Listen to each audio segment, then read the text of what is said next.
right, all right. I think we are good to go, friends. Let me double check my camera real quick for the guest box. And then let me get the YouTube, actually both YouTube streams should be up now. Let me get the TikTok stream started. Let's see.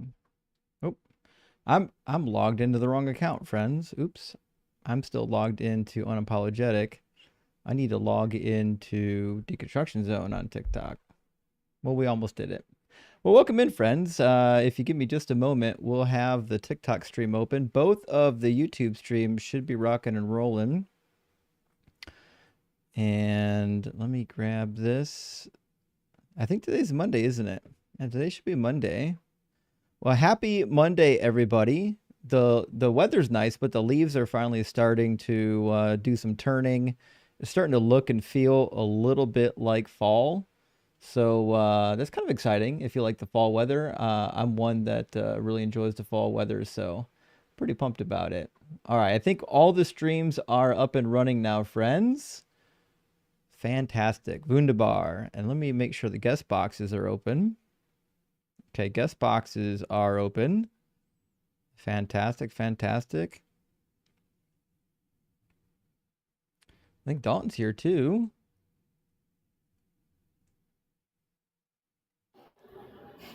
Dalton, my Hey, you friend, like how the are new you? profile picture? I actually really like it, yeah. That's the dude bro Jesus. Yeah, he's the Bible guy.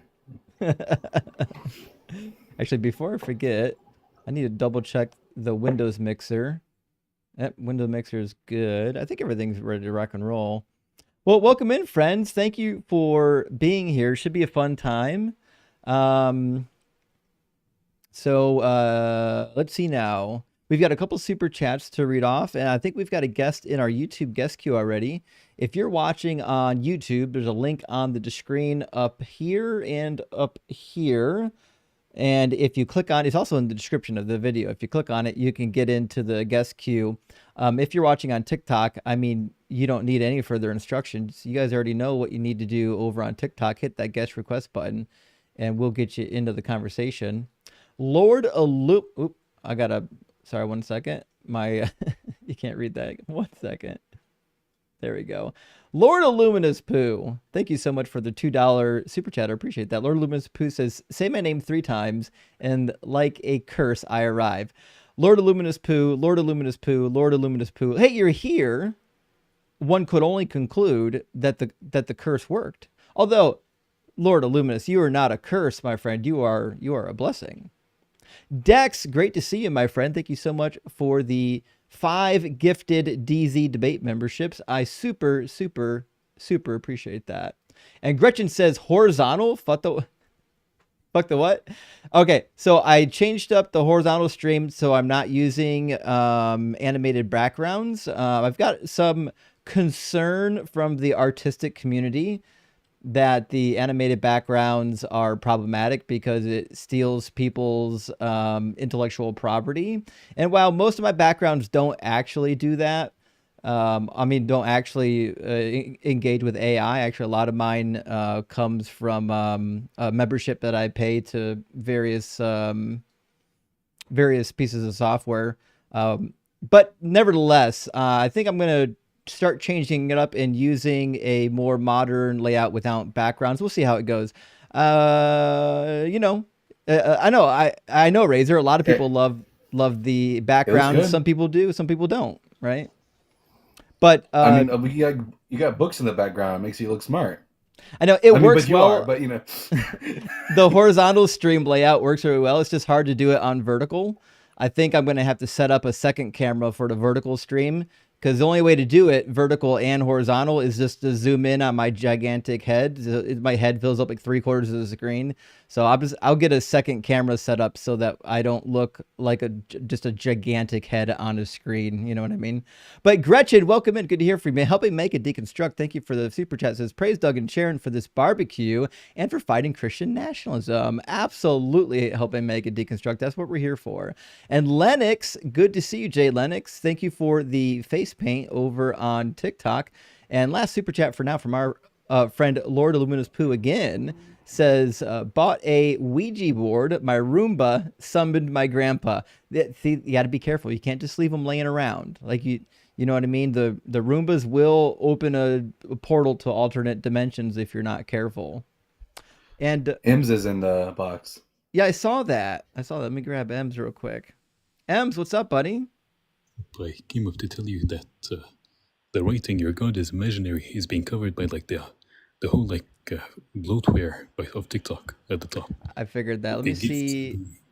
I can move it and shrink it. Is that a little better? I think that is better. Okay. Is the guest link readable? Yeah, you want to bring it back down on your hair. Okay. I think that is better. I'll set up a second camera for the next stream so that I'm not having like stuff just on top of my face. But it'll be fine for now. I think you're gonna figure it out. But this is better than it was. I'll be in the comments. Hey, thanks a ton, Ebs. Love you, buddy. All right, with that, friends, let's grab our first guest. Looks like Jeffrey is waiting for us in the YouTube queue. So we're gonna grab Jeffrey and we'll get the conversation started here. Welcome in, Jeffrey. Hello, can you hear me? Yeah, I can hear you. So yeah, I just have one simple question. Well, we've got some starters first. Are you at least 18? And do you believe in God? Yes. A slight echo. Yeah, I hear that actually. I think it's his connection. Do you have headphones in right now? Yes, I am using headphones. Interesting. I'm gonna switch it real quick. Hold on. See if that fixes it. Hello? Yep. See if that's any better. No, not so much. I just have one simple question. All right, so we'll try this from the top. Are you at least 18 and do you believe in God? Yes. Awesome. And is it a specific God or a generic God? Just it's a Christian God. Awesome. So you're a Christian. What do you think is the most convincing evidence or argument for the Christian God being real? Yeah. Before that, I just want to ask. It's about the resurrection of Christ. So, can you tell me where the body of Christ is? Can you tell me where the body of King David is? Can you tell me where the body of Mary is? The Catholics say that Mary was assumed into heaven. Do you think she was assumed into heaven? Yes, definitely. Oh, so you're Catholic. Also, Yes. what a silly question to ask about where the body of Jesus is, because if Jesus didn't resurrect from the dead, we wouldn't be able to point to a body either way. It's been 2,000 years. It'd just be bones. If that. Yeah. Show me the body of Aristeus. Can you do me that? No, but there are testimonies, right? The body of Christ is gone. I know. Yeah, you've got fables. Right. I'm asking you, can you tell me where the body of Aristeus is? Because if you can't, it can only mean that he resurrected. No, well, those two are different things. You got to realize they're not different. There's a multitude of witnesses that saw the resurrection of Aristeus. Many people spoke to him after his resurrection. They even set up a statue for him in Rome. No, definitely not. Oh, they did. Yeah, it's recorded in like 5 different accounts by the Roman historians. Herodotus wrote about it, although he was Greek. Pliny, Apollonius, Diodorus, Plutarch, all the classics. No, don't you think you just hate the idea of a God? That's why you're doing this. No, not at all. I love the idea of truth. It sounds like you hate truth. Why do you hate truth? No, I just think you guys just hate the idea of a God. Probably you guys. Oh, no, that's certainly not the case. That's certainly not the case. Let's talk about the actual subject. No one cares about like your meta commentary. It's been my experience that Christians don't make good psychologists, so maybe you should stay on track. So what's the evidence that Jesus rose from the dead? Because that seems to be your claim that's the evidence, right? The missing body is the evidence that Christianity is true. If you can tell me where the body of Christ is, then we could start from that. Oh, it's almost like you didn't hear what I said. Knowing where the body of Christ is irrelevant. Not knowing where a body is has nothing to do with whether or not the individual resurrected. Again, you can't tell me where the body of Aristeas is, but you don't believe that Aristeas resurrected. We have actually 500 testimonies. No, you don't. Name a single one of them. There are. I know you know the Bible, right? You should know. I know. That's why I know you don't. Because if you knew the Bible, you wouldn't have said that. You just stepped in it, buddy. Could you give us one name of one of the 500? Oh, he just dropped. Oh.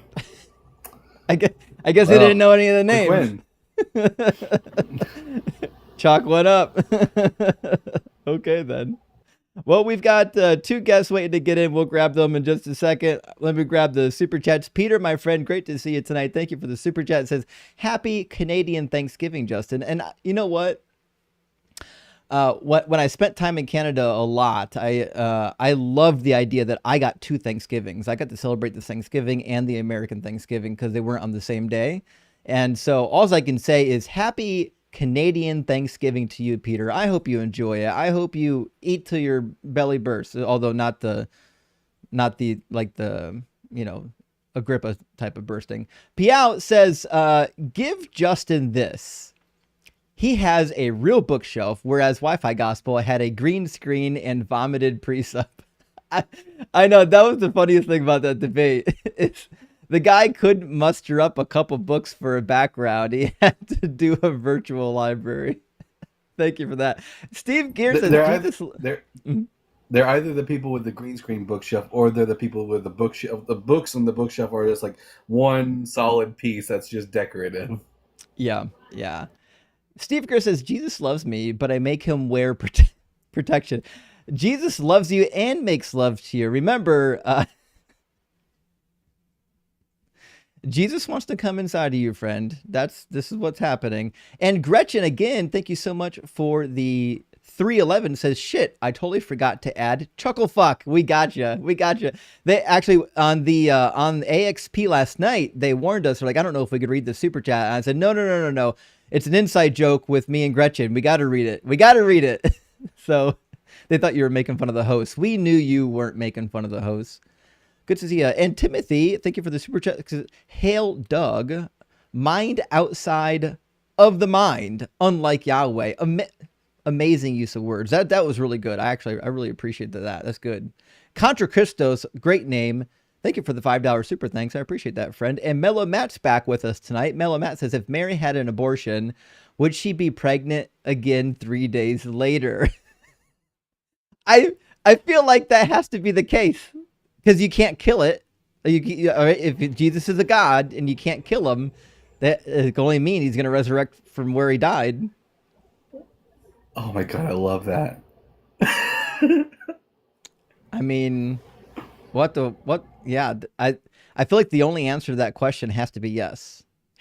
Great question. And Lord Illuminus back again says, where's the body? Y'all ate him. Communion, duh. That's actually a really good observation. The cannibalism within Catholicism is crazy. We know exactly where the body is. Man, these super chats are so on point today.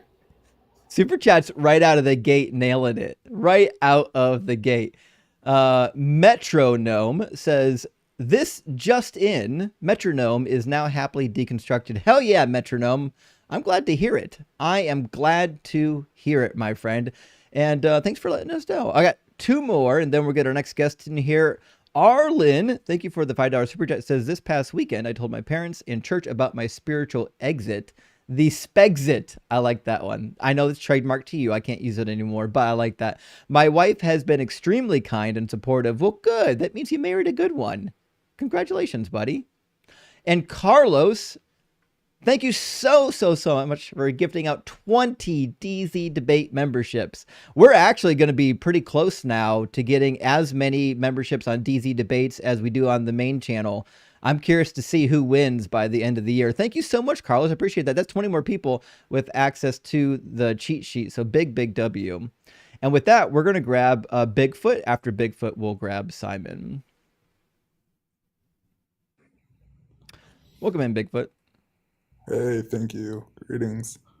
Bigfoot, So I are you actually at least got 18, and do you believe in well, God? so I got your membership on YouTube to Mm-hmm. get the deconstruction cheat sheet, Mm-hmm. and I was wondering if you could like I guess at some point like clarify it a bit better because like I just see like kind of like an idea and then like a bunch of links. It's hard to like understand what it's trying to say. It's not trying to say anything. It's a resource. It's a catalog, right? So the goal of the cheat sheet is to have readily disposable information for people that are either deconstructing or engaging in deconstruction conversation. So it's like a quick reference. There's not like a Uh, stated goal of the cheat sheet. It's just raw information. Got it. So like I was looking for something along the lines that like would clarify like what's the contradiction or like like why this reference is like needed. That's in there. But Yeah, if you go to the tab that says contradictions, it'll give you the contradiction, and then quite often why it's a contradiction if it's not obvious. and so the other tabs are for For what? Have you read it, bud? yeah, so what are the other tabs there for? I Do mean, you, so like there's do you the have it open? contradictions tab. Well, I don't have it in front. Um, I'm, I think if I kind of go, if let me. Okay. Well, listen, bud. I'm not opposed to helping somebody out with the cheat sheet. I could put it on the screen here. But the cheat sheet, I mean, it's like as far as I can tell, it's pretty self-explanatory. It's a cheat sheet. The goal is to have data quickly available to you, so that you can get what you need and get it fast. You know what I mean? Well, he teacupped. He's going to look for it. Okay. Oh wait, Well, yeah, sorry. Okay, you can hear me now. yeah, I can hear you.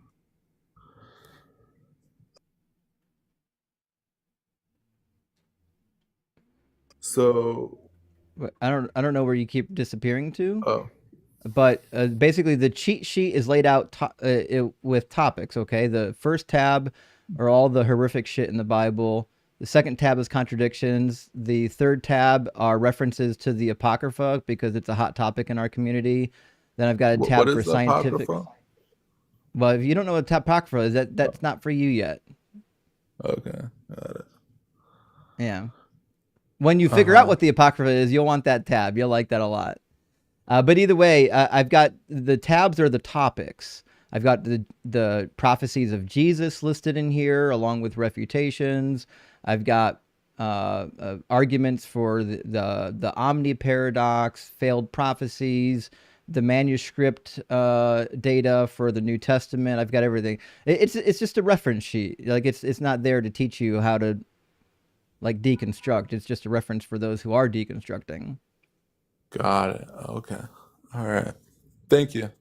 All right, cheers. Thanks for subscribing. Thanks for watching. Yeah, thanks for all your good work. Yeah. All right, cheers. Dalton, am I crazy? Is the cheat sheet not self-explanatory? No, it's fine to me, at least. Okay. I Well, mean, everyone keeps subscribing, so obviously they're liking it. I guess so. Well, thanks for subbing. All right, I guess we'll keep on rolling, friends. I think somebody was rolling just a minute ago. Varen, thank you so much for the super chat. Those Justin, is William Dever a good source for secular biblical studies? Well, I would say yes. He's not a secular, but he is a pure academic. William Devers is neither a minimalist or a maximalist. William Devers, his goal is he's a little bit like the Old Testament version of let's see, who could I compare him to? Because he does mostly archaeology and he does mostly Old Testament stuff. But I'll have to think about that. Nevertheless, he's somewhere in the middle. Like he would say he believes in the Abrahamic God, but I wouldn't classify him as a true, like a standard Christian. Even if he thinks he is a Christian, there's a lot of things that he believes that Christianity wouldn't accept. But that's because he's a real academic. He believes whatever the data tells him, you know? Yeah, Varen, good luck in all your endeavors. Indeed, yeah. But he's a good resource. I would definitely read his stuff. I've got a bunch of his works. Ice Cream Assassin says, what version of the Bible would you recommend for best balance of accurate translation and ease of reading? Recovering Catholic, looking to laugh and mock the world's greatest fan fiction. I have a preference for two. I like the if you're going to get a study Bible, get the New Oxford Annotated Study Bible. 6th edition is forthcoming. You can pre-order. It's going to be out this spring. The 5th edition is out and it's excellent. 4th edition's excellent. The 3rd augmented edition's excellent. The other that's in the NRSV updated edition, or no, the NRSV not updated. The 6th edition will be updated. However, the Catholic Study Bible 3rd edition is in the NABRE, and the NABRE's fan-fucking-tastic. You'll love it. So either one of those two translations are super readable, but really faithful to what the original is trying to say. I've always referred to the NABRE as the neighbor Bible. That's a perfectly way to phonetically say it. Melanitis, my friend, thank you for the super chat. Melanitis says, if Mary had an abortion, would the death of Jesus then fulfill all 300 prophecies? And would he come back the third time? I have to imagine that he would only fulfill those 0 prophecies because, the Virgin did conceive, theoretically, if you're in the fanfic, but he wasn't born. And depending on how the abortion was carried out, he could be pierced for our transgressions. That's true. Yeah. We don't know how they were doing it back in the day. Last one for now. Chipmunk, thank you so much for the $20 super chat. Chipmunk says, hey, Phil, bro, you think you can't arrive at this moment if there's an infinite past. P1, you were here yesterday. P2, there have been an infinite number of moments since yesterday. Oops, wait, where did Phil go? Where did Phil go? I mean, yeah, the Phil Bro arguments against an eternal time is ridiculous. I'll never understand why they think that's a convincing argument. But I said I'd bring Simon in. We'll grab Simon, and then we'll grab Disciple Derek after that. Welcome in, Simon.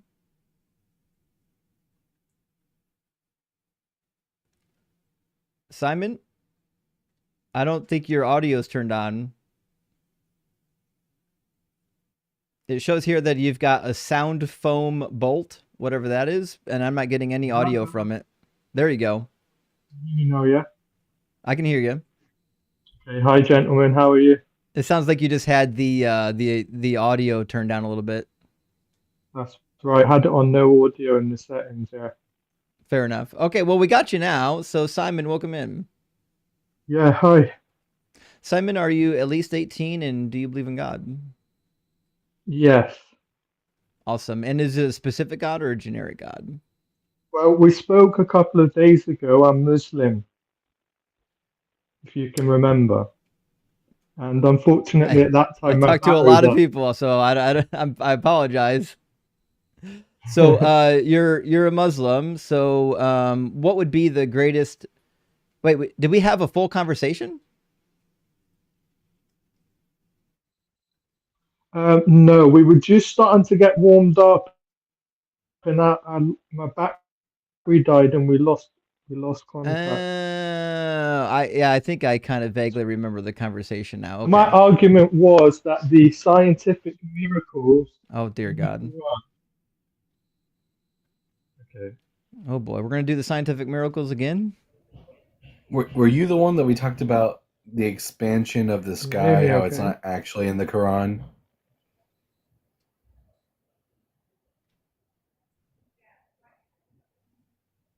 Simon? Simon? That's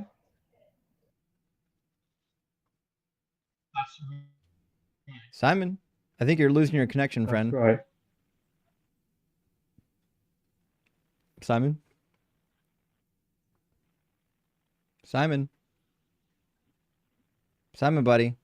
Yeah, hello. Can you hear me? Barely. You're cutting in and out. Hello? Hello?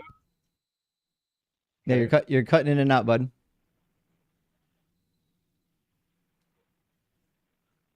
Simon? Hello? I think we had the same problem last Hi, time can you were you up hear here. me? No. Simon, you gotta get a better Wi-Fi, okay? Okay, let me Sorry. just Sorry, bud. connect to my Wi-Fi.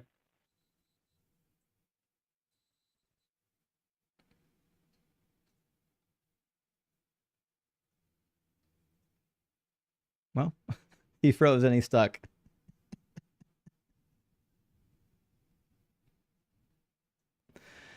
Oh boy. You know, this is the perfect time for me to make a note that Muslim apologetics for God are a lot like Muhammad's bride, not all that mature. Yeah, I think that would be the case. Although I can imagine these apologetics are younger than 6 years. If I had to take a guess, these sound like newborn. All right, Simon, did you connect your Wi-Fi? Yeah, am I back in now? You're back in. It looks like your connection is a little bit better. You got green bars instead of red bars. Okay, thank you. Sorry about that. So you want to talk about the miracles of the Quran, huh? Yeah, that would be impossible for Muhammad to know at that time, therefore would be evidence of God. What would be impossible? The multitude of scientific miracles. Well, you have to actually list one. I can't. We can't talk about a miracle until you tell me which one. Okay, so That is my we favorite already topic. have a discussion regarding the expanding universe. What about it? It doesn't say It universe. doesn't say that, no. Well, And it like I doesn't say mentioned expanding. last time, there is a very linguistic, the linguistic definition is clearly Simon, distinct between the sky itself and also the cosmos and the galaxy and things like that. Sure. Let me just grant that. It doesn't say that it is expanding. Okay, so let's go to another one. The universe. No, we being can address that. But We can address it. also, this wasn't new with the Quran. The Bible already said this. This was like the common cosmology of the ancient world. So this is not something that Muhammad just magically was able to get from Allah.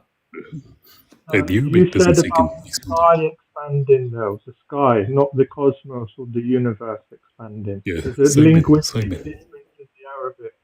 Simon, the Arabic is saying was-sama, which means the sky. That is number one. Number two, it is God referring to how He is the expander of the sky. He doesn't say that it is expanding in the continuous sense. He says that He has expanded it in the past tense.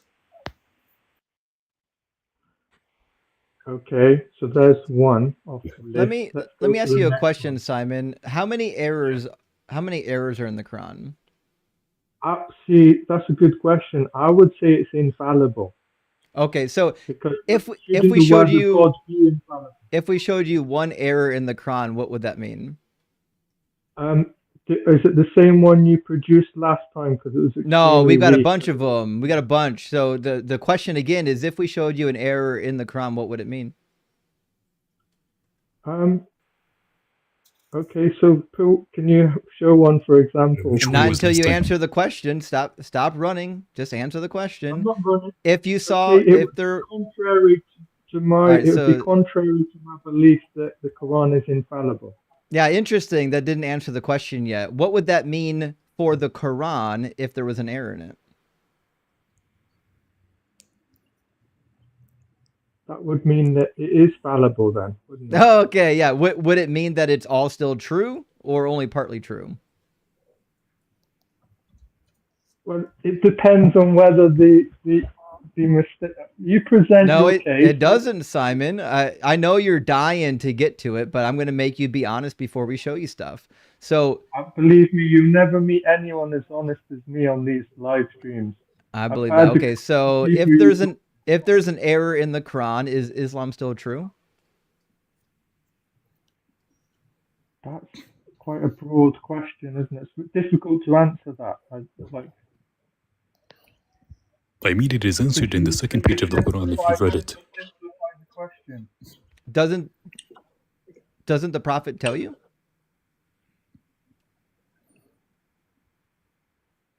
What do you mean? Simon, could you read the second page of the Quran? Just quote it. The first sentence. The second page. Just quote the first sentence. This is a book in which there is no doubt. Yeah. And I would agree. And a better translation is that this is a book with no error. Okay. It is literally the second page of the Quran. Okay. So if there's contradictions in the Quran, can we conclude that it's not from God? But I don't know which direction we should take it. Should we look at the numerous amount of scientific miracles? No, there's neither one. We're going to look at the doubt and then throw it out that way. There's no scientific miracles in the Quran. Like you're not gonna find me a single passage in the Quran that's a scientific miracle. Whereas I can show you like definitively the easiest passage in the Quran that shows that it's bullshit. You want to see it? Yes, please. Okay, the Quran 16:15. Give me a second. I'm gonna pull it up and put it on the screen. What chapter is that? It's gonna be Ad Dariyat. Did I say that right? Ad-Durriyat. I have a little bit of trouble pronouncing the names of the chapters because I don't speak Arabic. I do not blame you. It's a weird word, Ad-Durriyat. But what it says is he has placed into the earth firm mountains so that it does not shake with you, as well as rivers and pathways so that you may find your way. The mountains don't prevent the earth. You just pulled up another scientific miracle from the Quran. No, it's actually not. So what I'm demonstrating here is that the Quran thinks that mountains are actually like holding the earth together, keeping it from shaking, when it actually does the opposite.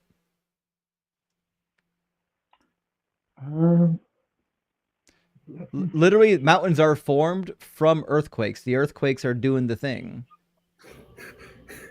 Okay. In fact, it says the same thing in 21, in 21:31 in Surah. Let's see.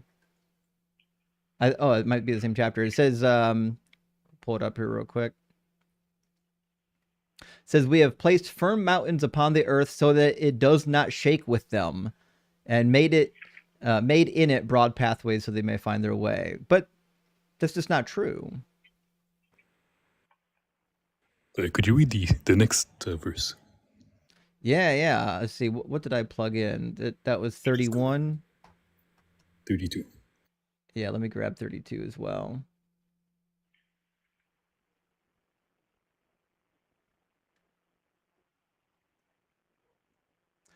And we have made the sky a well-protected canopy. Still, they turn away from its sides. The sky's a well-protected canopy, huh? From what? Well, you'd have to dig into Arabic linguistically, to define those terms, canopy. You know what? Hey, we are in luck because, as it happens, my friend Ems is a native Arabic speaker. Okay, so is he a Muslim? No, he just speaks Arabic natively. You don't have to be a Muslim to read Arabic. No, but you'd need to be a Muslim to define what the Arabic means from the Quran. Surely. No, you don't. No, you don't. That's crazy. No, you don't have to be a religion to know what words mean. That's silly. Yeah, but the context, because he knows the context. I used to. The knowledge is Yeah, all you need is I used to be a Muslim. all you need is reading and like basic comprehension. I don't trust his translation. I don't understand what's his agenda. Well, we don't trust yours, being that you don't actually speak Arabic. So, if we're going to be talking about the translation, I'm going to take it from the guy that actually speaks Arabic. That's fair. Simon, Yeah, do you speak that's Arabic? No, You're the wrong person for that conversation then. absolutely, absolutely. Do you mind me asking, why do you not speak Arabic? I would say because the community in my small town, there's not a lot of resources. I could travel, I could use online, but You could travel and do it online. Do you think there's an yeah, excuse for a Sunni Muslim in 2025 not to know Arabic? no, there's no excuse, and no one And holds it is themselves mandatory to know Arabic. accountable. You realize it is mandatory to. Absolutely. I know the qaida, the basics, but I don't know the meanings of the words. If I can read Quran, Can you read it? what would you like me to read? Fatiha? Al-Baqarah. Baqarah Uh-huh. or Fatiha? Anyway, Al-Baqarah. we're trying to define if God is imaginary or not. So me reading Quran, it's a waste of everyone's time. Yeah. It is so, a waste of time. But I was Yeah, curious. reading the Quran in general is a waste of time if you want to know what's true. So on point. But what about these scientific miracles? I'd love to hear about these scientific miracles. Okay, what about Give us more. the process of the fetus and the growth of the fetus? That gets it wrong. I mean, is there not a? It gets every step wrong. How about you quote the passage for us? Also, Simon, it's really hard to hear you. I don't know if your microphone's terrible or if your connection just sucks, but like you gotta, if you have a microphone, you gotta get closer to it.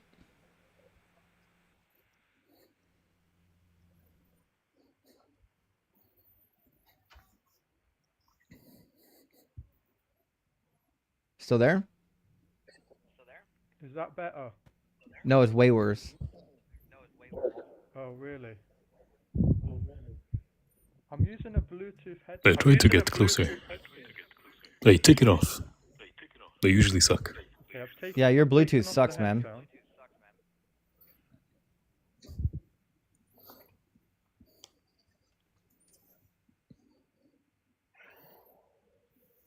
Hello? Yeah, that's better.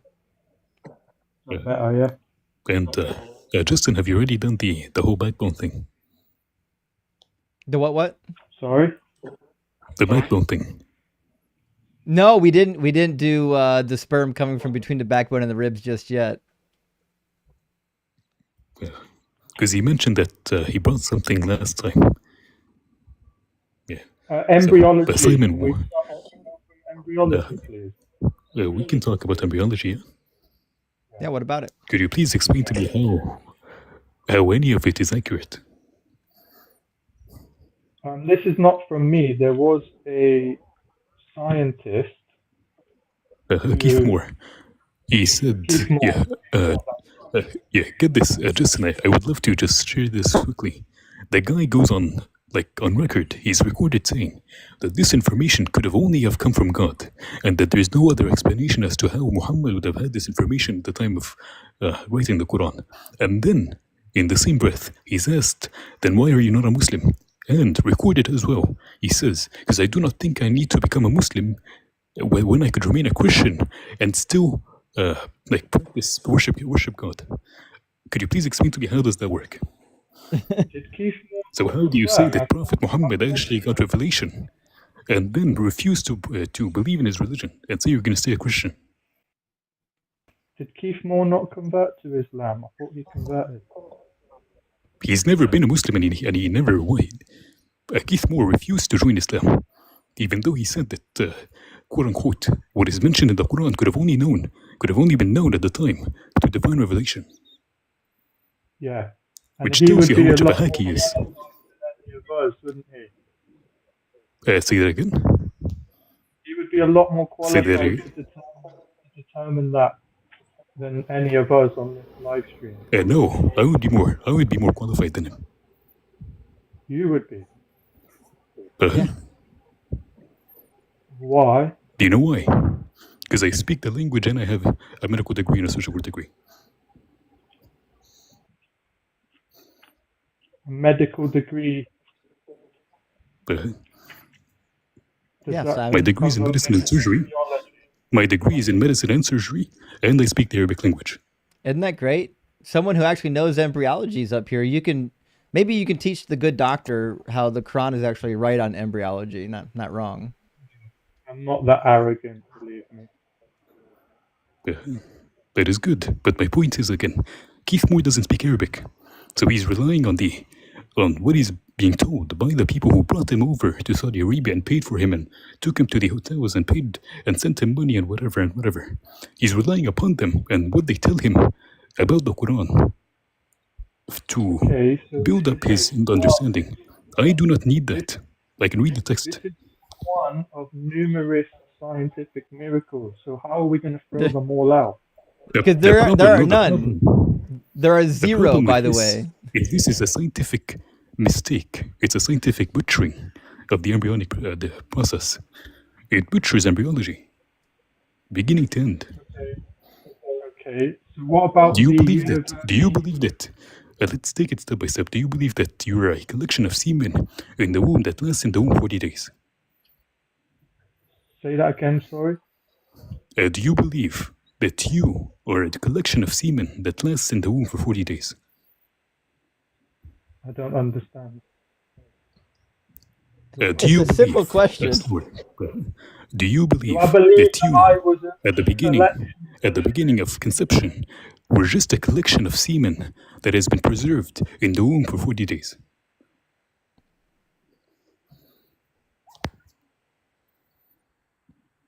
I thought it was an easy question. I don't see what the problem is. I don't understand the context of the question. I don't- understood. You don't need I understood context. the question. It's a you scientific guys would question. because you were on his side. So of course No, you would it's just agree a with- simple scientific question. What you're trying to do is you're trying to like get ahead of the question. You feel like you're getting trapped. So you're like, oh my God, I can't answer the question because I don't know where he's actually going with it. But the reality is we all see that that's just you like being afraid. Like if you have the facts on your side, if your God is real, you could confidently just answer his question and we can move on. Yeah, I'm just a layman. I'm not like fully I know. educated in the Quran. I'm just That's saying fine. that I find so many. I'm a layman and I understood the question. You're a little bit more educated than me in those regards. So no, I don't believe that I'm a collection of semen. Whatever the question was, can you repeat it, please? Sure. I'm going to assume there is a no to my answer, or a no to my question. The Prophet said, based on the verse in 23:14, which is the verse about embryology, when it says that we have collected the human as a drop inside a lock secure place. He said, this place is the womb and it is holding the semen, which is a white liquid produced by the man for 40 days. Is that accurate? I don't know. It is not presume- accurate. Now, semen does not remain in the womb for 40 days. Then the next step, after 40 days, the Prophet says, or your God says in the Quran, that this drop of liquid then turns into blood, and congealed blood specifically. And then it remains blood for 40 days. The Prophet also said, as response to this specific verse, he says that after the semen, which has lasted in the womb for 40 days, ends its period, then the semen is turned into blood. The semen never turned into blood.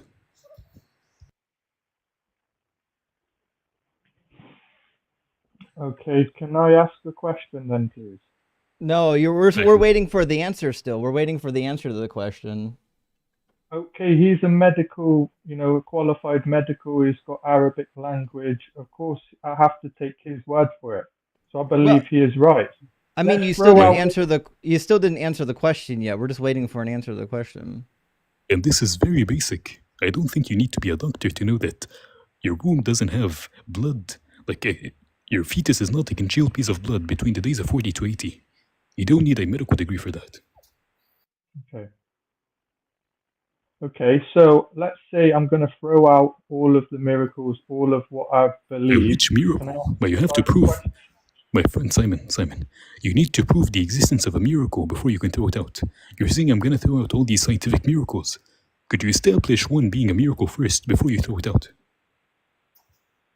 Okay, what about the universe once being smoke? Dukhan. The universe was never spoken also, and also in that same passage, Simon, in that same passage, just 4 verses down, it says that he has made the earth first, and then he has put the blessings on the earth, totaling, again, 2 plus 4 equals 6 days, and then he has made the universe after he has made the earth. Is this accurate? What verse is that, please? Al-Fusailat 12 through 15. 12. So can you give me numbers, please? I do not have the numbers memorized. We do not do that in Islam. Oh, sorry. Yeah, it's Fusailat al-chapter. Surah.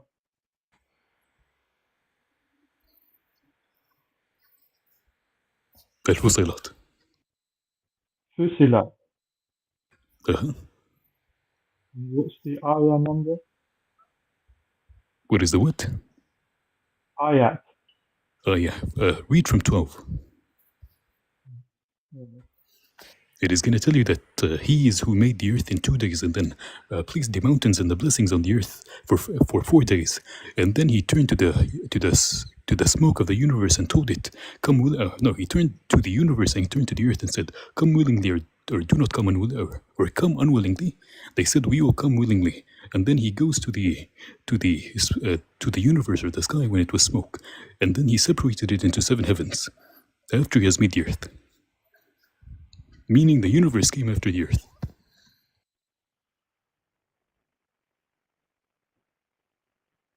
Oops. And it is said that in the tafsir, it actually says that the reason God made the earth first is because the earth is the foundation. And you need to have a foundation before you can build the roof. That's not good. Okay, so let's say I was wrong in my estimation. The estimation of what? They can be clearly debunked. Yeah. So then, logically, my follow-on question would then be: so, what was the intention of Prophet Muhammad to be, describing all of these scientific miracles? To what end? What was his agenda? What was his, what was he going to gain from this? To sound cool. But a lot of people came to the Prophet and would ask him to sound cool. Like, for example, one time a guy comes to the Prophet and asks him, "Oh, Prophet, could you tell me where the sun sets?" And then the Prophet said, "The sun goes and sits underneath the throne of Allah, and then it asks him for permission to come back up."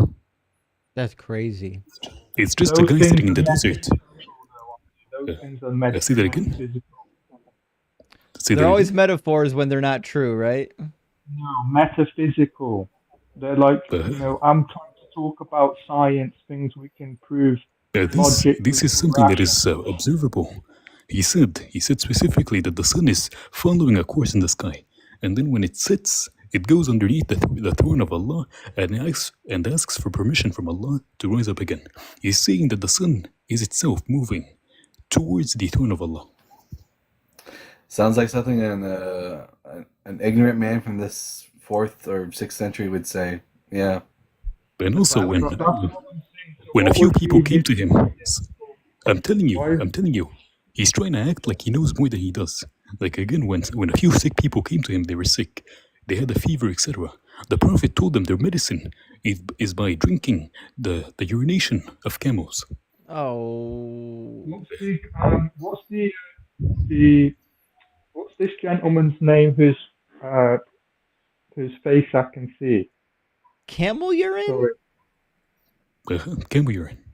And then I think you know the hadith Justin, it's the one where they end up killing the shepherd, and then he goes after them and cuts off their arms and hands on both ends, and then burns their eyes with a hot molten piece of iron, and then throws them in a ditch to die of thirst. They stole something. Yeah, is that right? yeah, I've got it pulled up right here. See, it's Sahih al-Bukhari 5686. Should we read it? I have one question Yeah, though. could you read the chapter first? The name of the chapter. Yeah, At the the top. name of the chapter is called Medicine. That's not a great look. Says the climate of Medina did not suit some people, so the Prophet ordered them to follow his shepherd, i.e. his camels, and drink their milk and urine as medicine. Oh, there's a scientific miracle for you. That's poison, by the way. Like you. That's a hadith though, not Quran. So that's not. I'm not referencing those scientific miracles. Right. Sure, Okay. Sure. Still the same source. But you should have continued reading, Justin, like the horrific part at the end. Oh, there's more. That's right. Yeah. Sorry, I got distracted by the camel urine. You don't read that every day. So they followed the shepherd, that is the camels, and drank their milk and urine till their bodies became healthy. Then they killed the shepherd and drove away the camels. When the news reached the Prophet, he sent some people in their pursuit. When they were brought, he cut their hands and feet. Their eyes were branded and with heated pieces of iron. So he literally took a hot poker of iron to somebody's eyeballs. What a merciful prophet. Okay, we're getting far away from the scientific miracles of Quran now. Yeah, I don't think we've heard one yet. But yeah, so that's what I'm saying. So my ideas have been debunked. So my question would then be, what's Prophet Muhammad? Why is he mentioning these things? To what ends? Like, what is his desire? Because it sounds cool. It literally just sounds cool in the book. It sounds cool in the book. Okay, Simon, Simon, it's a very important lesson, and the lesson is people will do almost anything for power, money, and bitches. Okay, that's so shallow though. Why would billions of people? Yeah, Muhammad was shallow. We agree. They've never seen it. They've never seen it. Shallow is marrying a 6-year-old. Okay. Yes, he was shallow. Okay, so why would billions of people follow him if he just wants to sound cool? Because they're gullible. No, it is because they had a sword upon their necks. Since that too. That too. It was spread by the sword. Okay, so what about the height of the Islamic Empire? How many scientific, advances came? No. Name a single Islamic Golden Age scientist. Just name a single one. The guy who created algorithms, algebra. Al-Khwarizmi? We had algebra back in fucking Sumer. No, like algorithms, like Al-Khwarizmi. Good for you that the Muslim scholars have said that he's an apostate. Oh, really? He's not a Muslim. Yeah. Yeah, to be sure, the Islamic Golden Age ended because of religious fundamentalism took over. And the scholars have said that the vast majority, like for example, Avicenna, when you think of him, Avicenna was very, very popularly an atheist. Or not an atheist, he was irreligious. Because he wanted to sound cool. That's what that guy said. The billions of the rise of the Islamic Empire was because it rose because they had swords.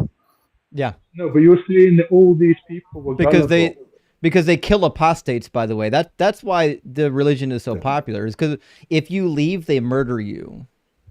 Because in that time it would have been considered. The because is irrelevant. We don't care about the because. That's why it's popular. What's the modern punishment for treason? Murder. This is not treason, by the way.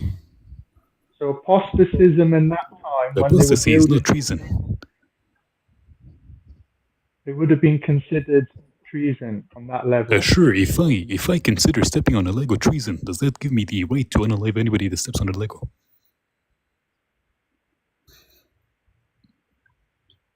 Are we talking about Lego? I'm giving you an example. Considering something to be something does not make it so.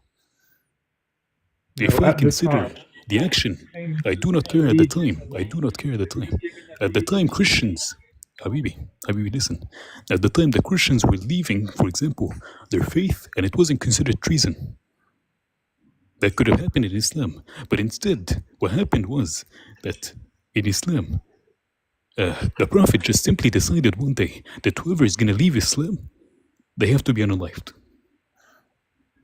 Did the Prophet just decide that one day? You make it sound He so did, yes. trivial. It was trivial for them, yes. So why would people have came and joined and made allegiance with the Prophet if he was so trivial? People were gullible. It Because he doesn't was make threatening sense. them. Because he was Yeah. threatening them. He was threatening them. Yeah. The same way they do now. Nothing's changed. Simon, do you remember the story of Safiya bint Huyay? No, can you remind me, please? The daughter of the chieftain of the Jewish tribe that the Prophet genocided. Oh yeah, because of treason. Because of treason. And then what ended up? What did he do with the woman after he has unalived her father, the chief, and her husband?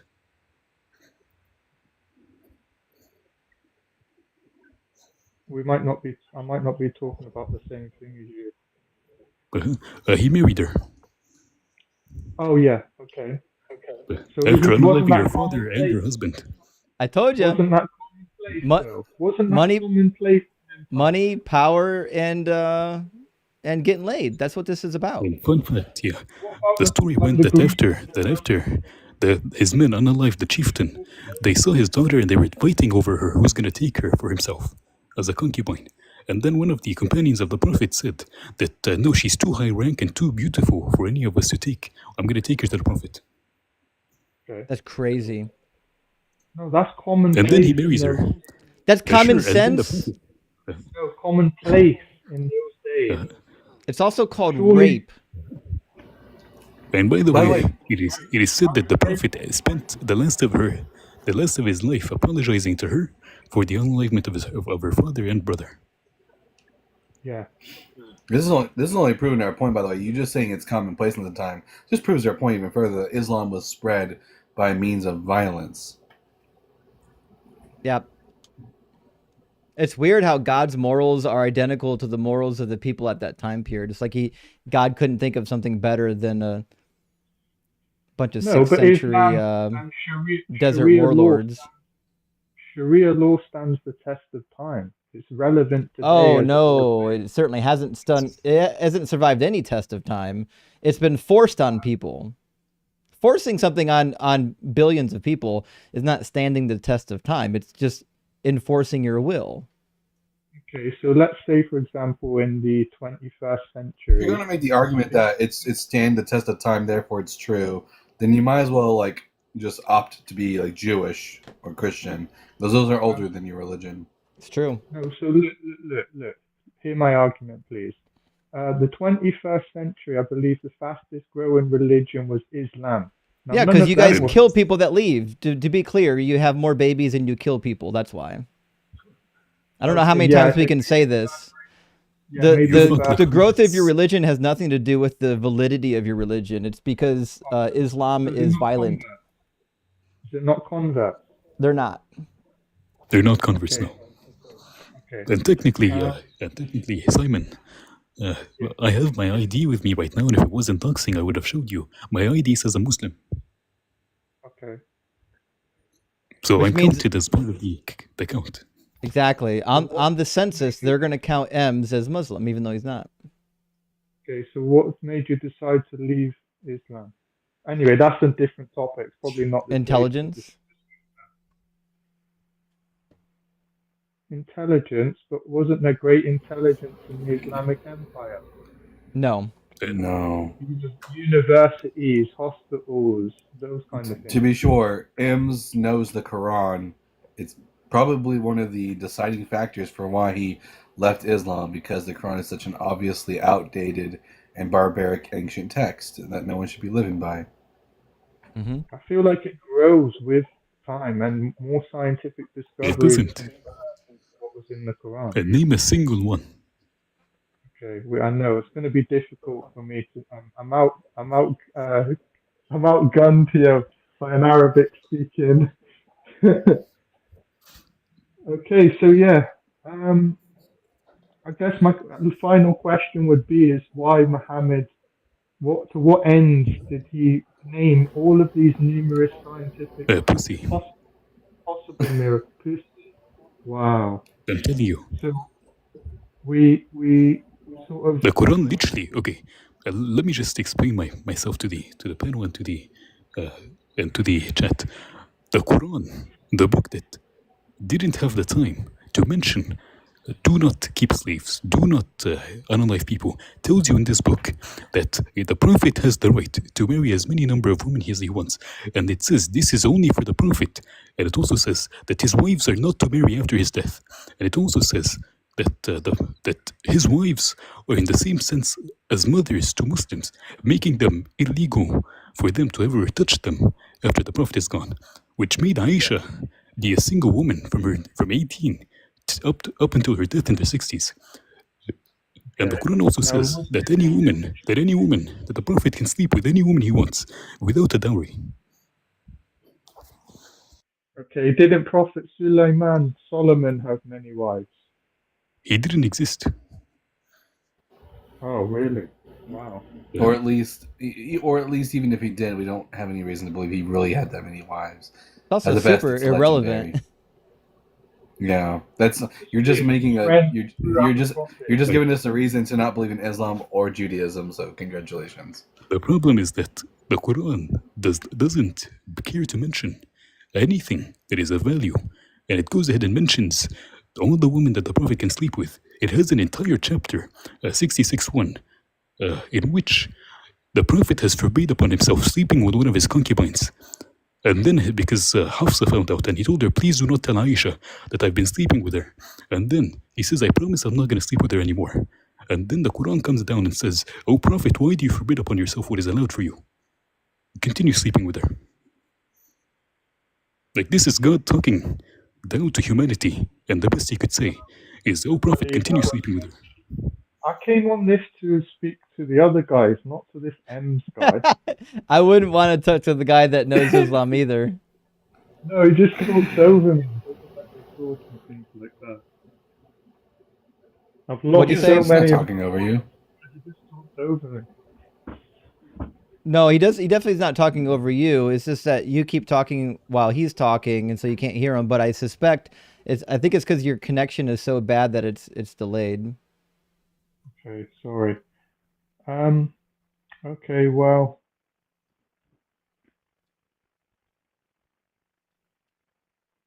So basically, Muhammad tried to spread the words of the Quran because he wanted pussy. Most people who follow the Quran are gullible. So And billions power. of people that are converted and power. But if he was 40 years old when he got the revelation, died when he was 60 something, what benefit has he made from the power of Islam or the power of the spread? But with Surely if he benefit, wanted, you realize how much they sucked off him. Don't speak over me. I'm trying to get my point out, please. I would say if he wanted power, he would have just joined the Quraysh. He would have No. just So what? In Quraysh. the Quraysh, the tribe at the time. He interrupted the economic establishment. Would he be the head honcho if he joined the Quraysh? Well, No. he was up there. He was quite up there with the No, he wasn't. He wasn't at all. He was a Hashimi, and a low tier Hashimi at that point. He was a mere merchant when his cousins and uncles had pretty much millions. Yeah. The Prophet was employed by a woman, which was an insult at the time. Yeah, that's fine. But if he wanted power, surely he would have tried to climb the ranks of the Quraysh. He would have tried to go that way if he wanted. They promised him. No, it's so much. It would be so much easier to create your own system where you're already at the head of it instead of climbing Your own the system, ranks. when opposing you, sends you to hell. To When opposing the person who made the against system sends you to hell. status quo would be easier. That was that guy's argument, the Bible guy. Yeah, it's easier to create your own religion and be the head honcho than to climb up the ranks of another existing group. Wow, that's incredible that would be your argument. I mean, that Yeah. is the case. The Quran is clearly saying things that are not true. The prophet didn't do anything that would warrant his reputation, although his reputation outside of Islam is warranted. That guy was a pervert. But within Islam, he didn't do anything to warrant the reputation that he's got. He was a pervert but warlord. Oh, by the when he way, addressed, did I tell you that it is said that the prophet used to have like a little cloud following him around on top of his head? A cloud? okay, yeah, we're not talking about those things. We're talking about science and rationale and logic.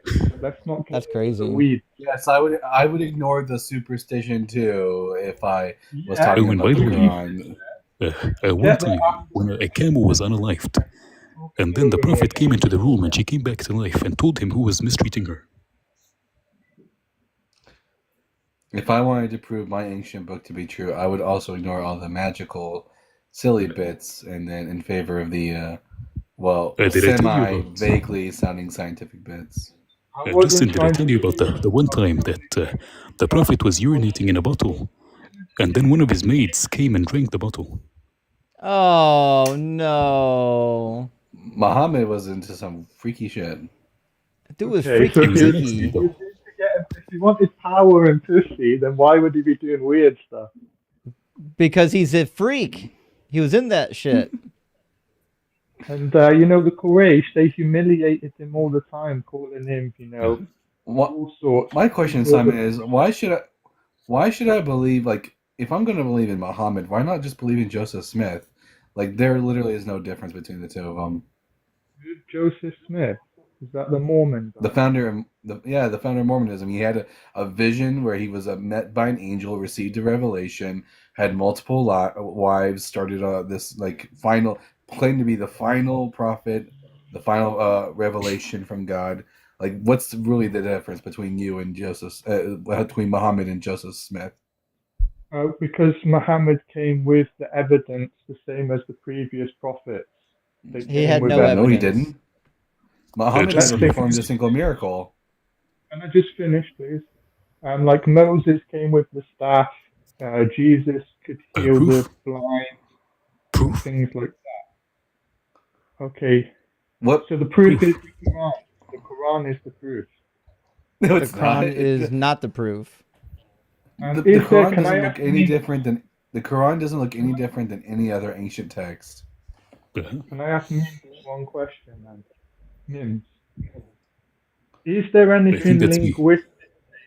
Yeah, is there anything Good. linguistically about the Quran that is different from the language at that time?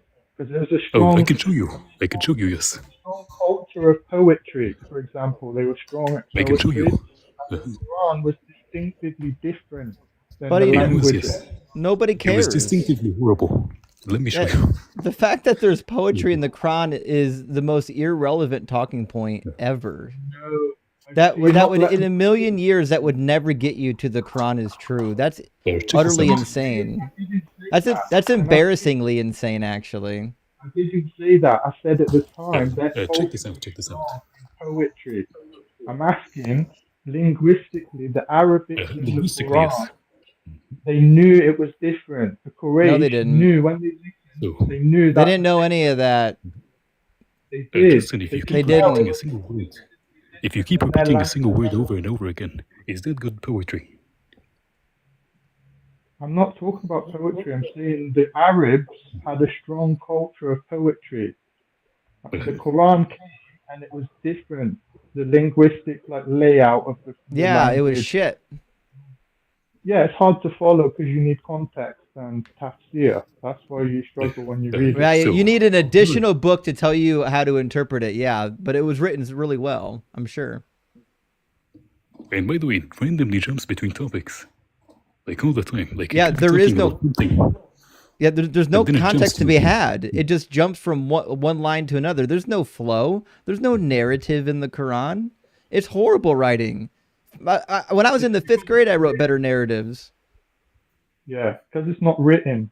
Quran was actually more so the vocal rather than the No, that's written. not why. The reason is because a bunch of people after Muhammad died said this is what Muhammad said, and then they collected it and threw it into a book.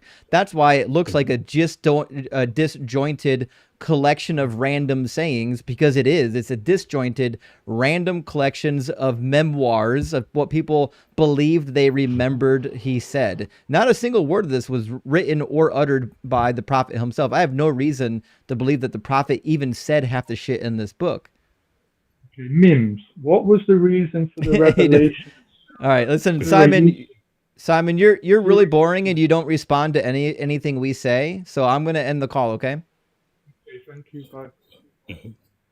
In future, Simon, just know if when you're having a conversation, you actually you need to respond to what the other people are saying. You can't just keep jumping from point to point like you're in a panic, because it makes for a really shitty conversation, right? Because you say things and then we respond directly to what you say, and then we say things and you ignore us like we weren't even there, and then you just move on to the next talking point. That's not how conversations go. That is, however, how conversations go when somebody's dishonest and they're in a panic to prove that their religion is true when they know that it's not. That's most likely what was happening. But he was very quick to concede everything. Yeah. I love that Ems calls people Habibi. I might start calling people Ahuvi in Hebrew. Just they can match the energy. I'm a little cruel. I refer to the Islamic people when they're mean to me as Habibti if they're a male, just to see if they'll lash out, but we'll see. They probably think that if you know, you know. You're getting the pronouns wrong. What's that? They probably think you're not doing it on purpose. Yeah, they probably see a white guy and they think, "Oh, this guy doesn't know what Habibti means." So they you're right. They probably don't even realize I'm insulting them. Even better, it's fine. Well, not a lot of moments for me to talk to a mean Jewish person. Doesn't happen a lot. I'm not going to get the opportunity to say Ahuvati to them.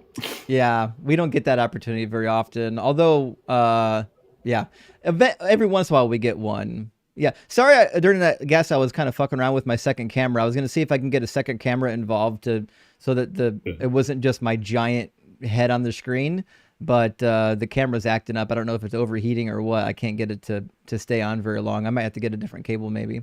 Let me grab a couple of super chats, friends, and we're going to get... Oh, Disciple Derek left. I guess he didn't have any power.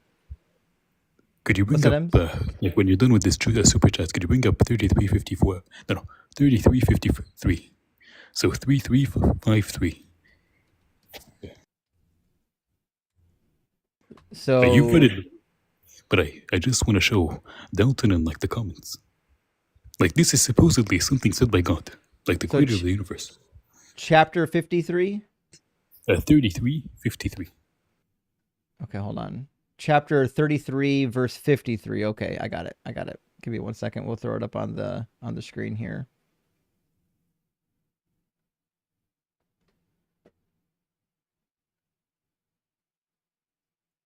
It says, "O believers, do not enter the homes of the prophet without permission, and if invited for a meal, do not come too early and linger until the meal is ready. But if you are invited to enter on time, if you are invited, then enter on time. Once you have eaten, then go on your way and do not stay for casual talk. Such behavior is truly annoying to the prophet, yet he is too shy to ask you to leave." That's crazy. But Allah is never shy of the truth. And when you believers ask his wives for something, ask them from behind a barrier. Oh my gosh. This is purer for your hearts and theirs. And it is not right for you to annoy the messenger of Allah, nor ever marry his wives after him. This would certainly be a major offense in the sight of Allah. Hey guys, it wasn't me. It was Allah who said it. I'm just saying, don't shoot the messenger. I mean, what? It's a cult of personality. That's crazy. The prophet of God's too shy to let you know his wishes. He has to send messengers, has to send his henchmen out to do his dirty work. No, it's the he's too shy. So God is telling you instead. Oh, so yeah. The creator universe is telling you instead. Muhammad doesn't have the balls to say that he has a problem with like small talk after dinner, so he has to make the claim that God says not to do it. That's crazy. That's crazy work, actually. That's so funny. I don't think That's we've gotta be looked the at that funniest. yet. That's gonna be the funniest Quranic passage I've ever read. Oh, good grief. All right, let me grab our super chats. Disciple Derek left, so I guess he's not going to get cooked today, but I'm sure he'll be back for a crash out in the future. Although he was pretty dead set on the world ending, and that didn't happen. So I guess I'm sure there's a new date coming. Herbie Shine, thank you for the $10 super chat. Says the ridiculous claim that atheists hate God is so weak and pathetic. Get better apologetics, for fuck's sake, theists. I'm not a fan of autumn and winter as it affects my depression. I'm sorry to hear that, actually. Moan, moan, moan. Rock hard for Doug. Well, listen, I mean, everybody has their own thing. You know, I can't expect everyone to think like I think or to feel like I feel. So, listen, if you don't like autumn, then no problem with that. You do you, boo. And Tim, thank you for the super chat, says, if you're going to magic food, wait, what? If you're going to magic food, what does that even mean? If you're going to magic food into existence, loaves and fishes, I think we need some commas in here. What are we? Budget miracles, steak and lobster? This is actually a really good point. When he multiplied the loaves and fishes, he didn't have to do that. He could have just clicked his fingers and had like a 5-course meal appear for every individual. Like there's no limits to what he could have done, which in retrospect, Tim, it makes it feel like the loaves and fishes was kind of like, I don't know. It was like he was holding back. If you read Harry Potter, Gam's law says that you cannot create food from nothing. You have to use pre-existing food and multiply it. So it's just his wizard powers, not, the limits of wizardry. That's what it was. Minuteman says, hey, my next anti-God song to recommend. So, by the Subhumans, a little angry, but that's okay. I like it. Some angry music. Praise Doug and fuck the patriarchy. Well, thank you, Minutemen, and fuck the patriarchy. And thank you for the song recommendation. I think we got a list going. Somebody DM'd me a list of songs in the Discord the other day. So, but if you're keeping track, we need a thread in the Discord for atheist music. Let us know, mods. If you're a Discord mod, we got to make this happen. I don't even know how to make new threads.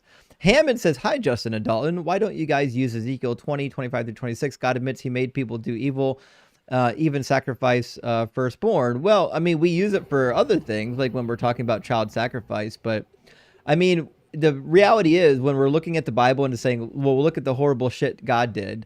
Well, it's kind of silly because, I mean, it's not silly. It's just that there's so much to pick from.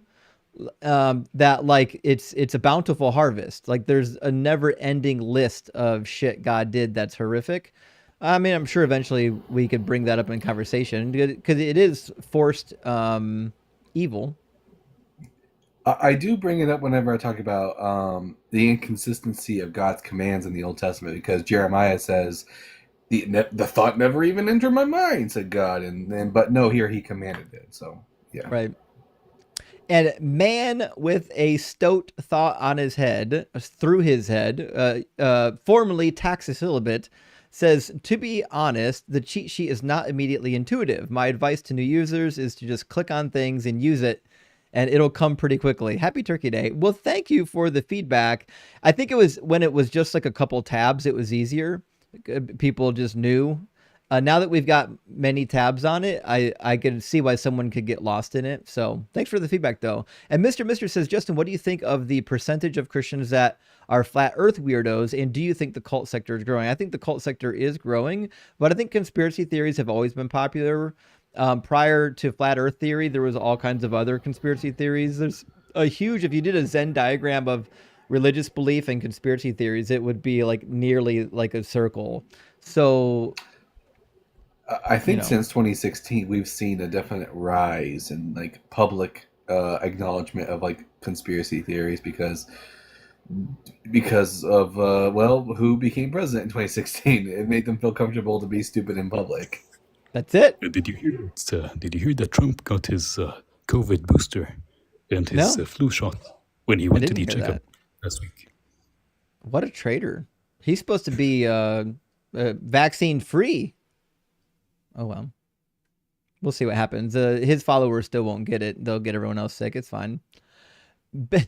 Mr. Big Murph, thank you so much for the $50 super chat. That is huge, my friend. Big W for the super chat. I appreciate that. It says, Mr. M, love ya. We all love M's. Can you please move the mic half an inch away from your mouth, please?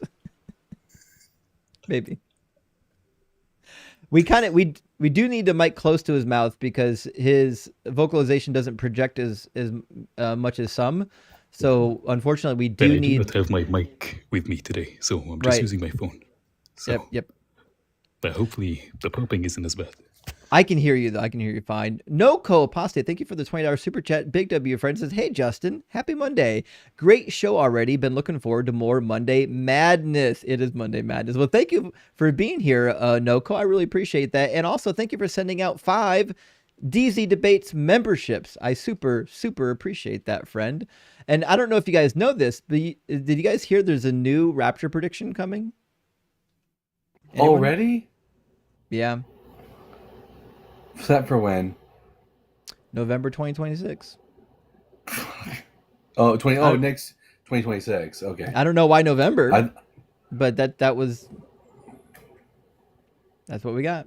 All right, let's grab our next guest. I think it's going to be Kava from the YouTube queue, and then we'll switch back to the TikTok queue. We had 2 people waiting in the TikTok queue that were in line first, but then they dropped. So now it looks like Kava's next in line. So let's. Hopefully, I pronounced that name right. Oh, hi. How you doing? I'm Chaya. Thank you for taking my call. Sorry about that. Yes. You're waiting for a Jew. I'm that Jew. That's fine. In the guest queue, now that you're on screen, I can see it, but in the guest queue, the text is small and it drops the end, like the tail of the Y. So it looked like a V. Okay. So now that you're on the screen, we can say, okay, well, welcome in our friend. So you are at least 18, we presume? Yes, I am. Okay, and you believe in the God of the Hebrew Bible? Correct. Awesome. And do you think that there is evidence or a good argument for that God existing? I think there's a lot of evidence. I mean, I grew up ultra-Orthodox, so obviously I have been learning these things ever since I was born. So the way I think might be different than other people that weren't brought up religious, I guess. I am aware that the way I think is because the way I grew up, and if I would have grown up in a different religion, maybe I would think differently. But I think that Judaism has different things than other religions. In the fact where Judaism had a revelation to many, many people versus other religions was like a singular event. And I think it's a little hard to be able to make up a religion that they claim 600,000 people saw Moses on Sinai. So I think that's a little bit hard to explain or to falsify such an event. Well, what would be the evidence that the event actually happened? If you have 600,000 people seeing an event and then you go and you say, oh, 600,000 people saw the event, don't you think people would come out and say that never happened? No, not if it happened, not if the claim was hundreds of years later. Also, according to the Hebrew Bible, it was like 2.5 million people because there was 600,000 fighting men, it says in Numbers. So, I mean, you've got a radius of about 19 miles worth of people wandering the desert. You would think that somebody would have wrote that stuff down on clay tablets. I hear that, but also Judaism has this thing where things have to be brought from father to son, father's son, and they're very into that. Everything is, how do I say this? Everything. You're talking about the chain of the oral tradition. Yes, there you go. That's true for Rabbinic Judaism, but we don't have any reason to think that this was true of the ancient Israelites. In fact, all of the data seem to support the idea that the Torah was written and compiled during the 6th century BCE while the Jewish people were in Babylonian exile. There are many hints within the Torah itself that seem to indicate a much later date.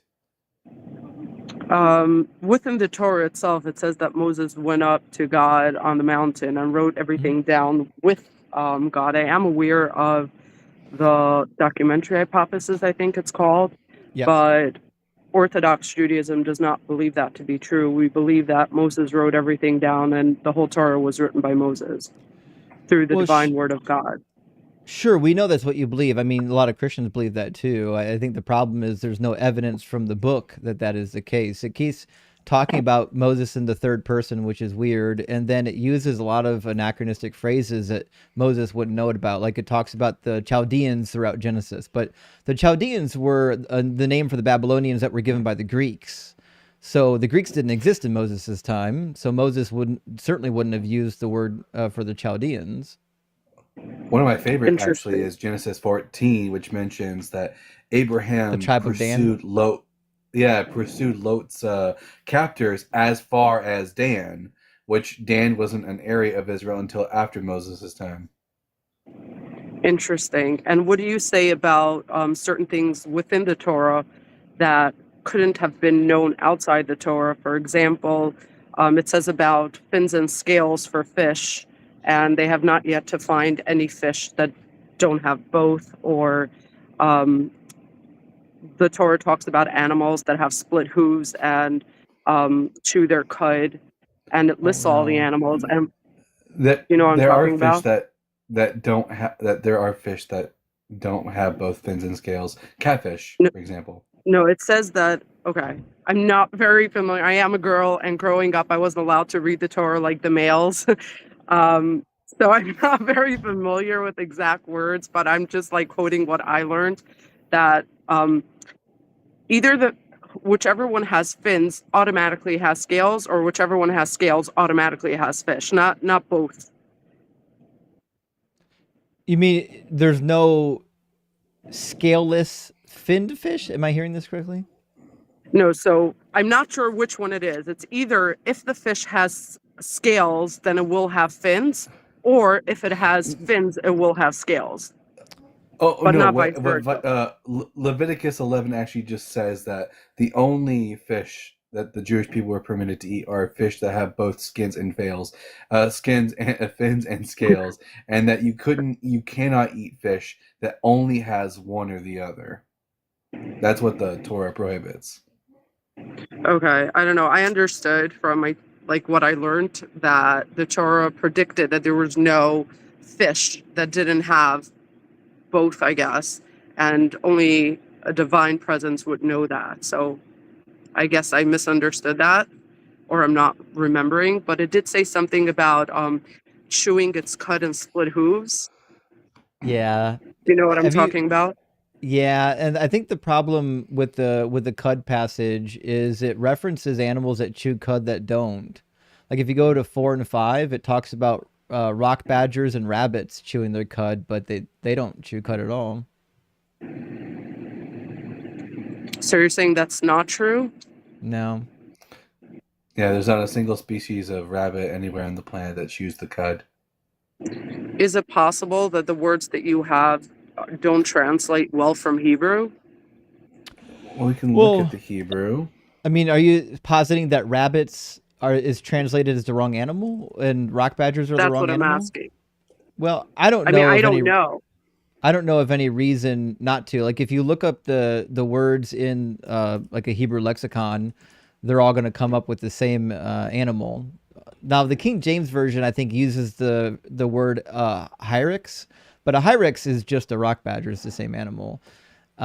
That being said, I've never seen a translation, whether it's Christian or Jewish, that said anything other than rock badger or rabbit. It seems like if there was another animal that it could have been, it's lost to history. Nobody knows.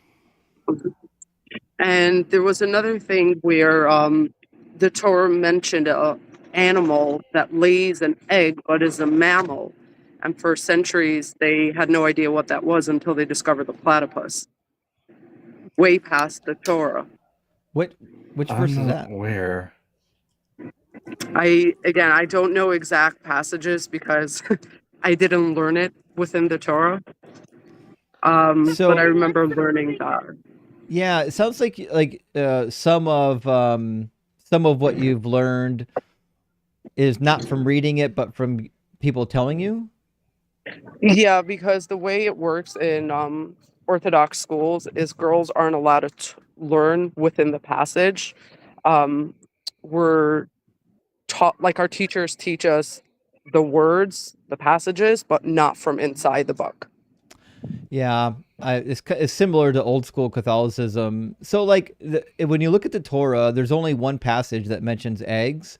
It's Deuteronomy 22, and Deuteronomy 22 is maybe my favorite passage. But it says, if you come on a bird's nest or come upon a bird's nest in any tree or on the ground with fledglings or eggs, with the mother sitting on fledglings or on the eggs, you shall not take the mother with the young. You shall let the mother go, so on and so forth. So, if there's another passage in the Torah that mentions eggs, I'm not aware of it.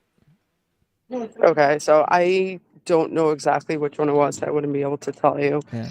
Um, okay, I appreciate that. I have another question. Hmm. It might not be like prophecy or whatever, or it might be prophecy, but the fact where God told the Jews that they will be for all eternity, and in our history, everyone who tried persecuting us, so many of these people are gone, but the Jews are still here. What do you Hmm. say to that? Well, I'd say it's impressive, but I don't know if it means anything in terms of prophecy, right? Because there are other civilizations that have similar prophecies. Like if you look at the prophecies of the ancient Greeks, there's all kinds of prophecies that seem to have come true as well. It's just kind of one of those things where if you give enough prophecies, eventually something is going to come true. But I would say this: I've had a lot of people talk about like the perseverance of the Jewish people, and I think one of the things that helped the Jewish people survive was the fact that they had this promise. So they thought that came from God, right? To me, I Mhm. feel like it's a little bit of a I want to use the word placebo effect, but I don't want to use it in a pejorative term. So like when people believe, there was a study that's been done, a bunch of them, where when people believe they're giving performance enhancing substances, even though they're not, they perform way better in athletics, right? I think there's something to be said about a people group that genuinely believe that God is going to preserve them, that helps them to draw tight bonds between each other and help each other survive, rather than just like abandoning each other and running off and doing their own thing for survival. So you could say it's partially self-fulfilling prophecy. You could say it's maybe a placebo effect, but either way, I mean, I'm an atheist, but I think it's impressive that the Jewish people have actually survived the way that they did. No one can take that away from the Jewish people. They've overcome more than just about any people group I can think of. And what do you say Now, to the anti-Semitism? Like everyone hating on the Jews all the time. Sometimes Mhm. they deserve it, and most of the times they don't. Like people, they're like the scapegoat.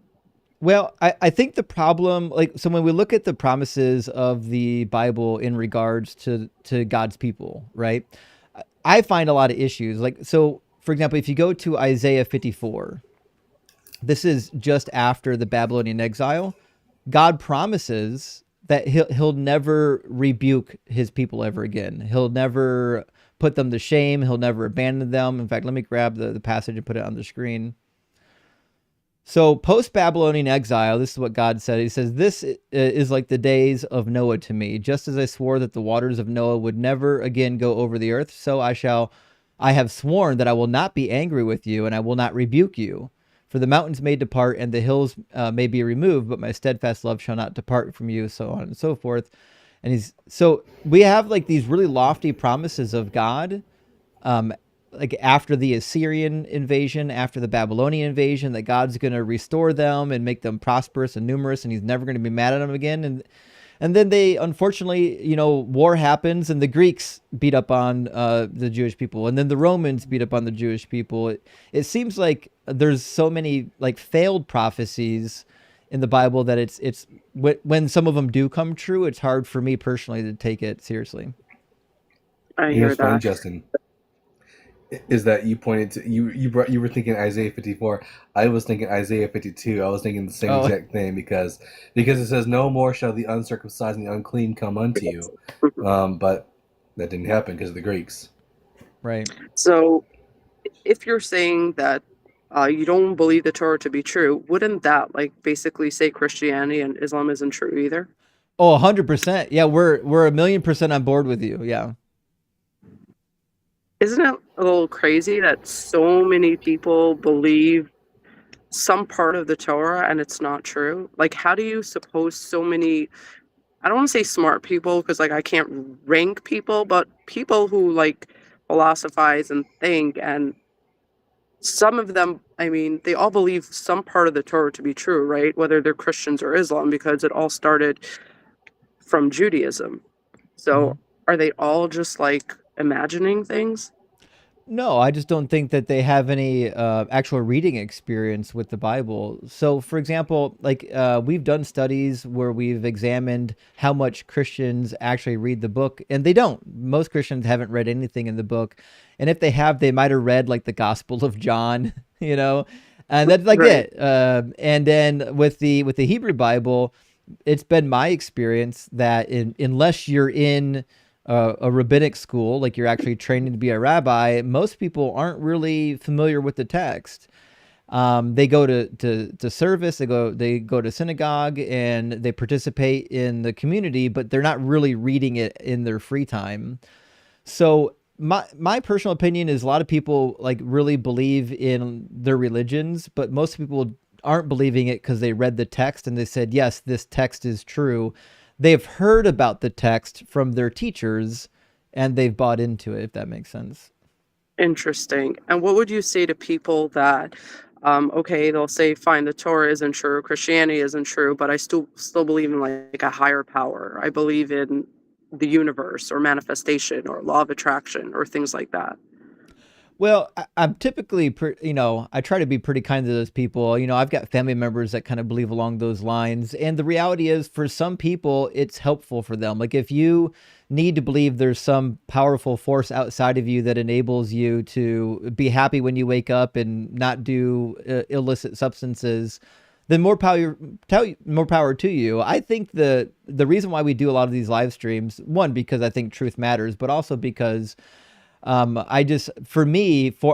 at the history and I see formalized religions have brought so much suffering that to me, I'm just like, we don't need it. It's not really benefiting humanity at this moment. Maybe it did at one point. I don't see how it benefits humanity right now.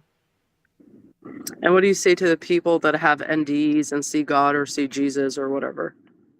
Yeah, so I've been studying NDEs for quite some time. When I left religion, I thought NDEs were intriguing enough to hold on to the idea of God, even though I left religion. And to me, when I was looking at the research that we have for it, I kept finding more and more research suggesting that these are hallucinations. For example, when somebody has a near-death experience, it very much correlates with their cultural background. Like a Hindu person, if they meet a god in the afterlife, it's always one of the Hindu deities. And there's lots of near-death experiences of people meeting the prophet from Islam. And then obviously in the Western world, we have a lot of people having NDEs meeting Jesus. And so to me, I think this is kind of a hallmark feature of like your brain is filling in the gaps for you. It's just like when you're dreaming at night. Obviously, it's not the same as you're dreaming at night because your body is doing different things. Your brain is dumping DMT. You got all kind of chemicals going crazy in your brain. So it's obvious your brain is doing something abnormal. But as far as we can tell, it doesn't look like anything is actually happening outside of the brain. It's all inside the brain. And what about reincarnation stories of kids that can remember things that they shouldn't be remembering? Yeah, so those are really interesting. If you look at past life regression, most of the accounts of past life regression appear in the Eastern mysticism or in Hinduism, where they already believe in reincarnation models. I don't know of any Westerners that have documented any good past life regression cases. I know there have been some, but none of them have actually been good cases. There's been one or two cases out of India that I've read before that like they sound really convincing. Like there's no lie. But the problem is with past life regression, I have no way of validating if the story is true or if they made it up. That's the hard thing with these types of personal experiences is there's no way for me as a human being to determine if what they're saying is true because I'm over here and they're over there. Like if I had my own experience, then perhaps I could be convinced of something, but as of yet, no such thing. I appreciate your time. Thank you so much. I love listening to you. My husband's sitting right next to me. He's a huge scholar. He always reads the Torah. He reads the Talmud all the time, and we always argue. And he We wants love to it. talk to you. Is that okay to That's give over the perfectly phone to him? fine. Yeah, yeah. Okay. I don't It's good take to talk to you. responsibility. No. Thank you. Hey, Shalom what's going Chaya. on? Ryan? What? How you Howdy, doing? partner. Okay. Well, first, I want to say all hail Doug because I fucking love you guys. You guys are Praise fantastic. Doug. Okay. Okay, no, praise Doug. So I know you guys don't like talking to fellow atheists that much, but you like talking to people who are against your views. I would say as follows: I do love my wife listening to you guys because I'm not the bad guy. I'm not the guy who's like shitting on her beliefs, like, oh, you stupid believing that. So it's like at least it didn't come from me. And I've also tried not to really impose my views. I'm way past that. I'm a yeshiva student. I grew up that way. My wife, Very I didn't cool. really want to push it on her.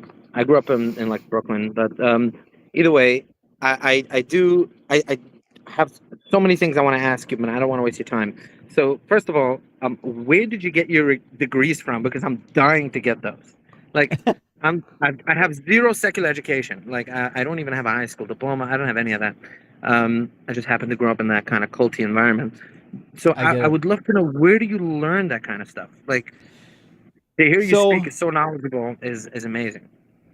so I went to Bible college and seminary. My Bible college was Bethel. It was Bethel College. Now it's Bethel University. And I went to seminary, which is a master's program at Ashland Seminary. It's in Ashland, Ohio. And they're not all Bible colleges and not all seminaries are created equal. Some of them you don't actually learn all that much. I actually knew a Catholic friend who went through Catholic seminary, dropped out, and never became a priest. But he said, I went through seminary and never actually read the Bible. I said, that's crazy. You went to the wrong seminary, friend. Wow. Because if you go to a good seminary, you go to like Notre Dame or Franciscan or something, you're going to read the Bible. But the reality is, not all of them are good. So the hallmarks of a good seminary is that they give you all the tools you need to do your own reading and your own interpretation rather than telling you what to believe. You need to learn Greek, you got to learn Hebrew. Sometimes you get to do a third language. My third language was Akkadian, but you could very well do Latin or Egyptian. And then you've got to do all the history work. You got to do all of the comparative culture work. And then you've got to do your theology work. But if somebody goes to a school that's really dogmatic, where like this is what you have to believe or you're not a real believer, I Right. wouldn't send anyone to that kind of a school because they're looking to indoctrinate people. They're not looking to equip people. Right. Yeah, that makes entirely sense. I'm like I said, I'm having a hard time in general, like finding good data out there. Especially the world I come from is super extreme. Like the environment is super extreme. It's not like the like Christians. I always see this. Like they're very like, easygoing. Like, oh, okay, it says this, it says that. They're not a big deal. In my world, like my parents, my brothers, my siblings, my whole family, most of my friends in the community, they're all like super religious. We're talking. I don't know how you're familiar, like with the Hasidim in Borough Park in Brooklyn, and like in the Yeah. upstate area, like the black hats. Like that's my family. That's the people I I talk to was about a the thing. I was a Ben Noach, so I know exactly what you're referring to. Exactly. So where did you grow up in? Texas, but I'm Oh, very familiar with the not Jewish community. right.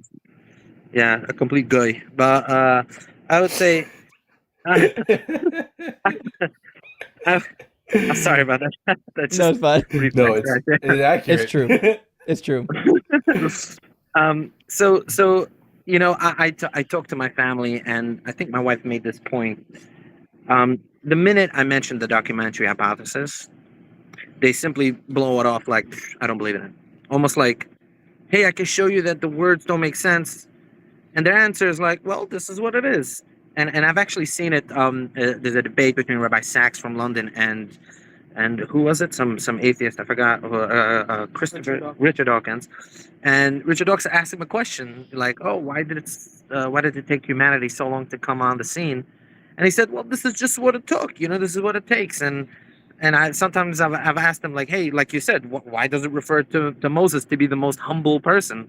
It's kind of strange. They said, well, that's what God told him to write, so that's what he writes. I know, right? They don't the details or the evidences that we see that would indicate that it might have been written by other people. They brushed it off. So I've never had any success. Have a conversation with them about the documentary about this. It doesn't work. If you want a really good like Jewish source for deconstructing, like for example, the 13 Principles of Maimonides, there's a really good book called the Limits of Orthodox Theology by Mark B. Shapiro, and he goes through a lot of the assumptions in modern orthodoxy, like the idea that the Torah is eternal, or that God doesn't have a body. And he goes through all the ideas about Mashiach, and he goes through all the different principles and sort of talks about how they evolved over time. Right. I have a bone to pick with this Mashiach stuff because right now, through the whole war, all my friends, everybody's like, he's right here, he's coming. I know. I've got a good friend who's a rabbi in Israel right now, and he believes in Messiah's imminent. Oh yeah, I have a very close friend actually. I probably shouldn't say this. He's a White House correspondent, very ultra religious guy. You'll see him if you look through the photos. Yeah, you'll know who he is. He's on a weird trip, and I told him, hey, I'll bet you $1 million. I'll put $1 million right now in escrow. All right, and give you 10 years till the Messiah arrives. You know, he's like, no, I can't do that because money won't be worth anything when the Messiah comes. So I'm like, I don't know how to play that game. I don't know what to bet. Yeah, it could be an easy bet, right? But anyway, look. Oh, also one final thing. Have you ever heard of? I don't want to call him a rabbi, but I think he's a despicable human. Rabbi Joseph Mizrahi. I don't know if you've heard him, an Israeli. I've heard of him, but I have yet to actually do the deep dive. I went through like the online bio, and that's it. Right. So he has quite a lot of YouTube videos. Where he's very aggressive. He's very, very aggressive. He debates Christians. He debates an atheist, a few of them. But he's an Israeli rabbi, extremely aggressive. He has no shame of saying that, like, the millions of Jews who died in the Holocaust deserved it because they didn't listen to God. Like that kind of rabbi. Very aggressive. I was just wondering if you heard of any of stuff, but if not, that's fine. And Not yet, but look, it looks like I got some videos to watch later. I got some videos. Yeah, it will make your blood boil. Trust me, the nasty things he said. Oh man. Yeah, he said some nasty things about people born with Down syndrome too. What did he say? Oh no.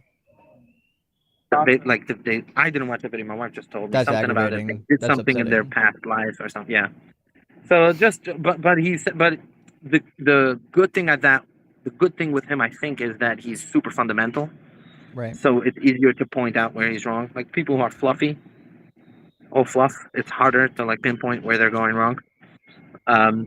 Anywho, look, I wish I could pick your brain one day. I wish you would, just me and you, I just sit there, list a million of questions.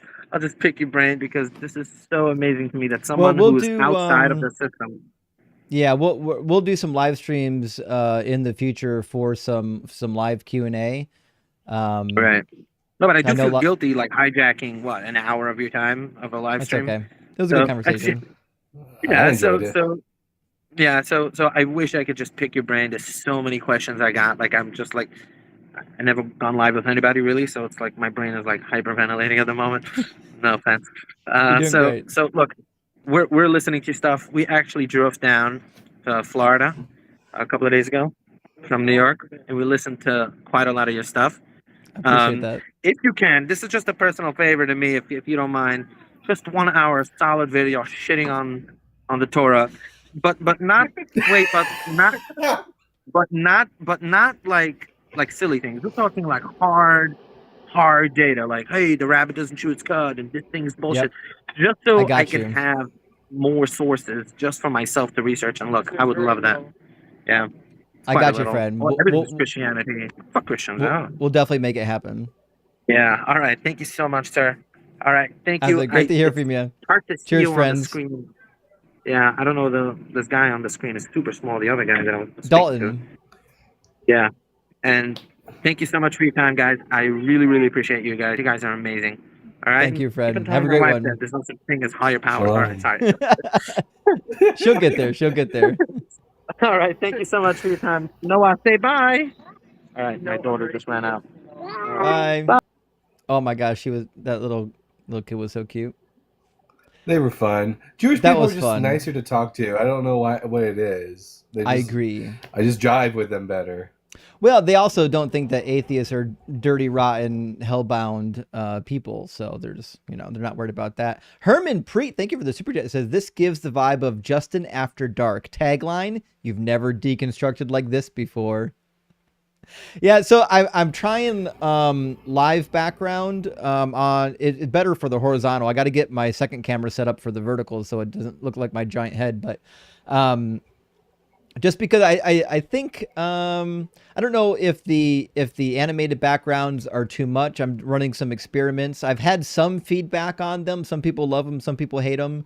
So like you guys know me, I'm an engineer. I have to try stuff out. Got to test shit out and see what happens, right? So just know, like, when you guys give me feedback on the stream, I do take that feedback eventually and make adjustments here and there and see what works and what doesn't work. I'm very much concerned about looking at the numbers and the data.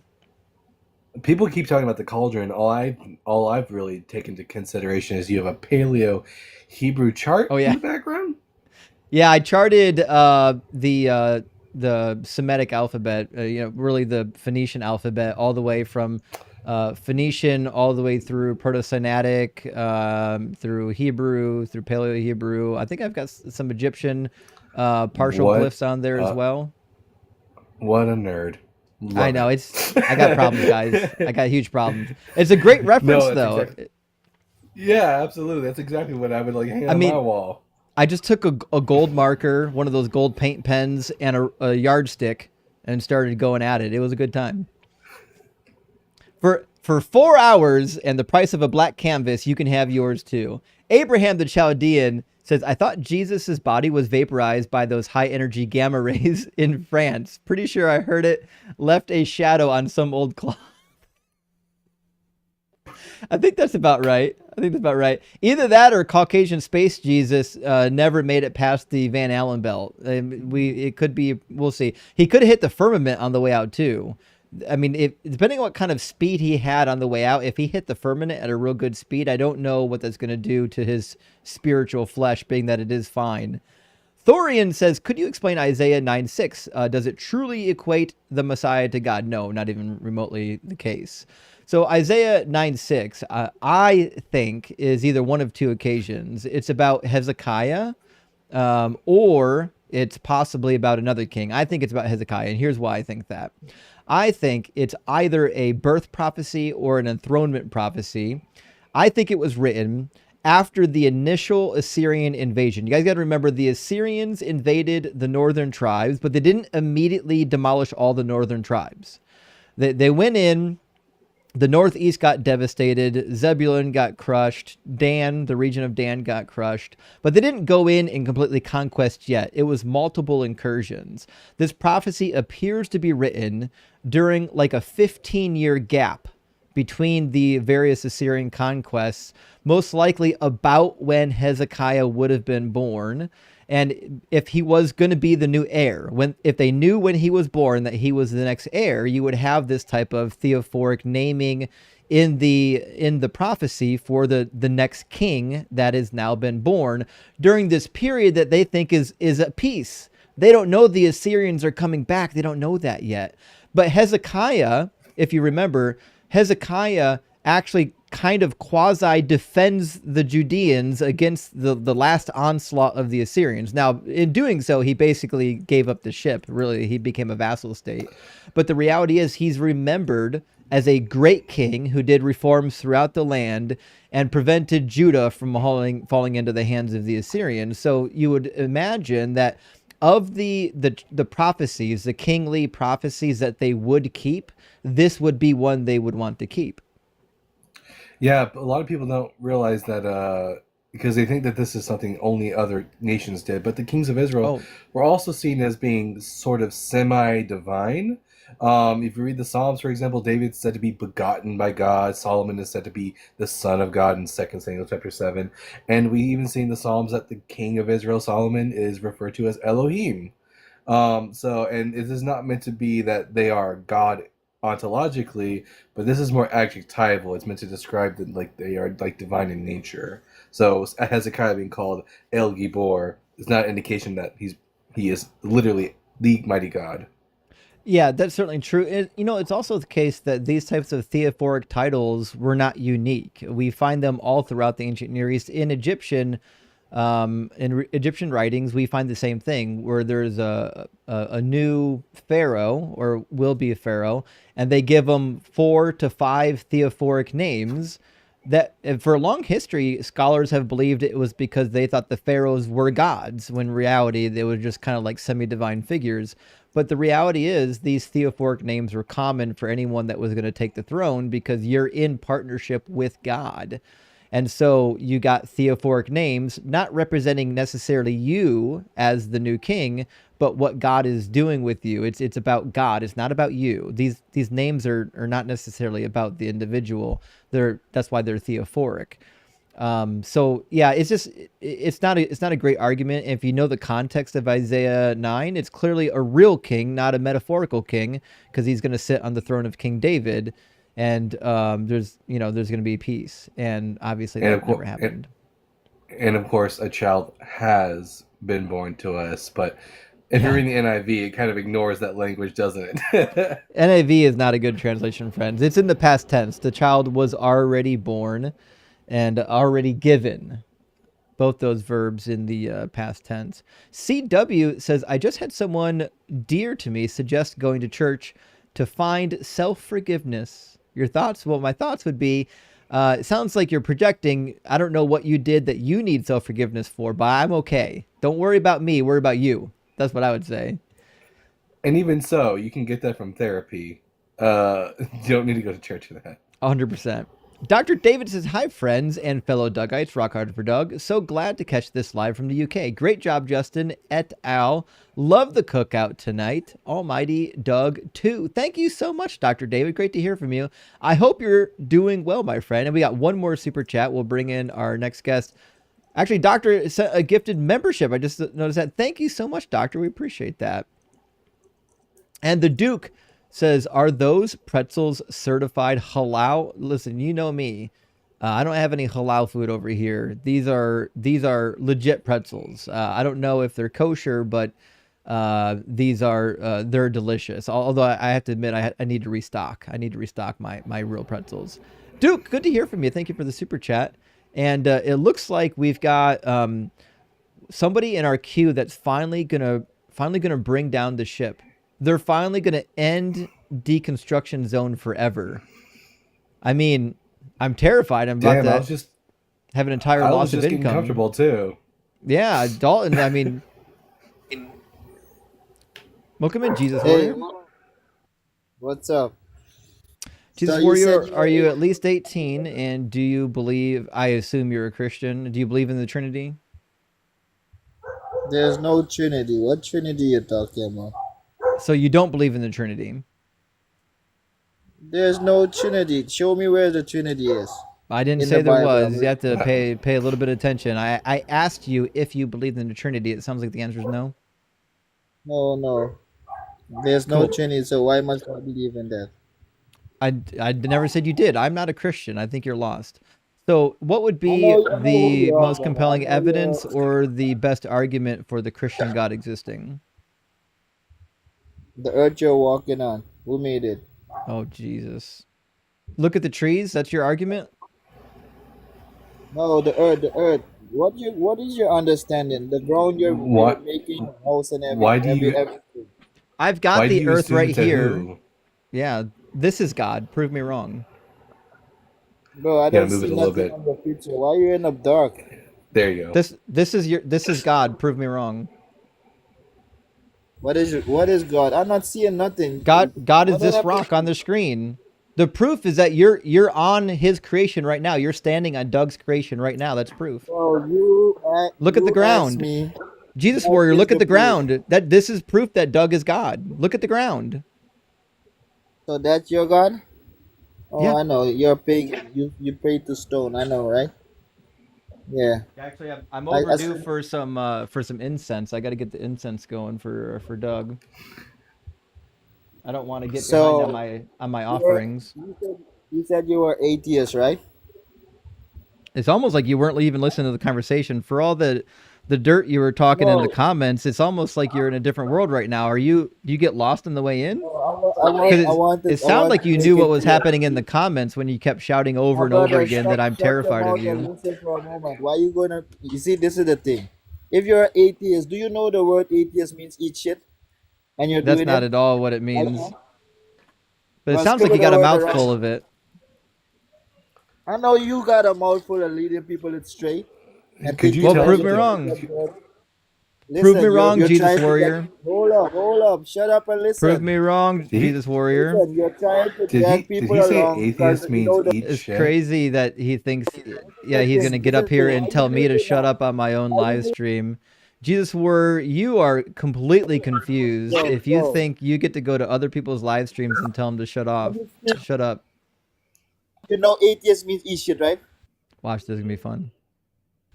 Yeah, the thing they could do. Run.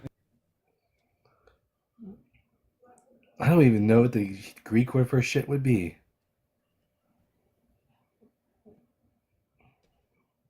I Wait a think it's minute. If something like atheist means eat shit, it's. doesn't that mean theist means just shit? I mean, theoretically, if atheist means eat shit, then I can only assume that theism is something about shit as well. This wasn't a well thought out argument. Yeah, you Jesus. scared of me. Oh, there you You go. scared. There, you figured out how the mute button works. Yeah, no one's scared of you. It sounds like you don't even know what planet you're Hey, on right listen, now. So we're let me still tell waiting you. for the argument that ends in your God Listen, being my brother. real. Listen. Because right now, the argument that you've given has nothing to do with your God being real. So you just want to disprove God, and you're walking on His land. No, no, So no. you We know you're want gonna get we very want dead, you right? to provide an You know you're argument gonna for your get very God being dead, real. right? Can you do it? Or are you too scared? Are you a coward? Oh, I already told you the proof. When you look outside, the sun and the moon, everything above you Yeah, in a system. that's That's how proof it's that work. that's proof that Doug is God. Yeah, that dog is your God. I know you pray to sticks and That's stone. proof I that know Doug that. is God. Prove me wrong. Prove that Doug's not God and that your God is So, the real God. so is Satan paying you, my brother? Satan's paying me really good. Yeah, I know. I know. It's almost So like you can Satan's get winning because you don't have an argument. Why are you getting your ass kicked by Satan's minion? you're saying you scared of me. You know that. A lot of time you scared of me. I'm waiting You for don't you to let me. provide an argument. No one's scared of No, somebody I with no already argument. We're waiting for the provide. argument. Listen. I already provide the argument to you. What you doing? You're running. Look what you're trying to do. If your argument can be applied to literally anything, it's not actually a valid argument. If I can apply your argument to a rock with googly eyes on it, it's not a good argument. Do you have anything else? You can't honestly think that look at the trees is going to be the most Okay. powerful You want argument. a good listen. You want a good argument? Can you tell me why you switched from a believer to an unbeliever? Yeah, because it wasn't true. What wasn't true? The Bible. Jesus fulfilled 0 prophecies. The Bible is full of filled predictions. It's full of bad science. It contradicts itself. You want to see the evidence? Stop. Yo, the evidence you have to go look up is Revelation 13, 16 to 19, 17. What Oh, is happening right now? you don't think Revelation 13 is evidence of anything? Oh The mark of the beast. no. Oh no. What do you think Revelation You is? lying on the Bible? What in Revelation do you think is coming true? Tell me. The chip that are planted in your hand, you already took one, Wait, right? where does it say anything about a chip in Revelation There's 13? no I chip don't in remember reading Revelation. that. Go read it. Go read it. You haven't even read it yet. Tell me where it says chip I in didn't here read because it. this talks about the mark of the beast, and the mark of the beast is not a device. The mark of the beast Okay, so read is it. the Read it, number my of brother. a Read it. human See. being, And just so you Read know, it. Read Jesus it. Warrior, no one can hear you while you're talking in the Brother, read background of me it. Stop talking. talking and You read can the talk all you scripture. want, but nobody can actually hear you. In fact, You're I'm going to getting keep cooked talking right over now, them. and you Put a know 1 that. in the comments if my microphone is louder. If not, I'll Yeah, make sure and turn it up. That way, listen, you're every getting time he cooked. tries to interrupt Read me, it. you'll just be able to hear him Read mumbling the in the scripture. background. Read the scripture. It Bum sounds bum. like Read everyone it. hears just you mumbling in the background. You're wasting Yeah. your breath. Are you ready to have an adult conversation, or do you want Brother, to you keep can't have a do dog. you You want to just keep yapping crying off in the your stinking background? mouth. Look. You're acting like a weird idiot. Buddy, you're the Read the one scripture. acting. Read You're the one 16 to acting like a 17. 2-year-old up here. Bro, In read fact, the scripture. when my Read the son was scripture. 2, he was better Read behaved the than you are scripture, my actually. brother. Read. Bro, you're an idiot, bro. Read the scripture. You're He's yapping really your doing mouth. he's You really have doing no Christ proud control. near. Apparently you did not read Colossians 2 when it told you how Christian behavior is supposed to be. Wow. What You does see? Colossians 2 tell you? This is atheist style. Ramping all over the place. What does Colossians 2 tell you? These guys never read his Getting book. crushed. So Yo, next 2 I'll read weeks, it for you. It this says, channel "This is calls for closed down. wisdom. Let it." And just so you're aware, every time you talk while I'm talking, no one can hear what you're saying. So if you want to make it so nobody ever hears you, Bro, please keep read the talking while I'm scripture. talking. It says, "This Read calls the for wisdom. scripture. Let anyone with understanding, which is not you, calculate the Bro, you number of the don't have beast, for none. it is the number of a You're working for person. Satan Its number too. is 666." So the question you have to ask yourself is, which person Bro, could this read be referring 16 and to? 17. The question is, Read what is 16 and 666? 17. You don't know what is 6, right? 666. Everything that Justin just read, I don't remember seeing anything about a chip there. It mentions a Bro, charagma, read which from is a 16. Read mark. from 16. It says, it caused all, both small, great, rich and poor, both free and bound, to be given a brand. What scripture are you reading? That is not right. A Let me mark. get my scripture. That book A mark. is a false book you're reading. Oh, let me guess. You only read the King James Bible? Yeah. Yeah, I believe that. Oh, this is sad. Yeah. First rule of the Dunning-Kruger Club is you don't know you're in the Dunning-Kruger Club. I know why you turn a atheist, my brother. I know why. Because I actually have So let reading me- comprehension and you don't. Okay, you really got reading comprehension and reading a false Bible that disprove what the Bible said? Come on. What do you think's false about it? That Bible doesn't say nothing about how it was supposed to be said. What no, And what's you're false reading it. what's false about the Bible I'm reading right now? Nothing. I'll show you just now what it says. Nothing's false about my Bible. You just said it's a false Bible. No, I'm gonna show you. Listen, my brother. Listen. I don't have I'm time waiting to for the argue. answer. What's false about the Bro, Bible so that I'm listen, reading? Tell me what this needs is to be what it- translated listen, properly. That's what I listen. want to know. Bro, shut up and listen. To read scripture. Listen. Because Don't book talk on your on your own channel, live you stream. get Listen, let me angry. yell over You you. get Let me just yell over you for Listen, Christ. you see? Shouting You're for scared of the Jesus. truth. Yeah, You're shouting scared of the truth. shouting for Jesus. Listen. Let me read the scripture, my brother. What you And need he to read caused is all, Colossians both and 3:12. small. What does Colossians 3:12 No, say? shut up and let me read the It says, scripture. "Therefore, as God's chosen ones, holy how and big it beloved, is clothe in the book? yourself with compassion, kindness, you're getting humility, book. meekness, and patience." Do you think right now that you're He caused clothing it all, yourself both small in and great, rich compassion, and kindness, poor, free and humility, bound. meekness, and You patience? receive a mark in their right hand and their forehead. So where you Justin, gonna this has got to receive the be the mark? whiny. This has got to be the whiniest Yeah, Christian you I've guys heard getting on your cooked live. right now with your own. Yeah, You see the this books, guy, guys. this Guys, guy, I people think don't needs follow people like this. some He's leading you to destruction. assistance from a qualified licensed therapist. Yeah. There is a Go therapist in ahead. our community if you want to talk to somebody You to getting get your cooked on aggression your out. channel. You just want to Do hide you the need mark to of the do you need to beast. talk to a You just professional? want to hide it. So it says, and he caused it all, both small and great, rich and poor, free and bound, to receive a mark in their right hand or their forehead. Come on, Yeah, what a you hiding mark. that for? A mark. Yeah, you know what's the mark? I don't Is know a chip. I don't know if you know this, but Yo, microchips aren't marks. They don't even leave marks. Yo, brother, do you know RFID?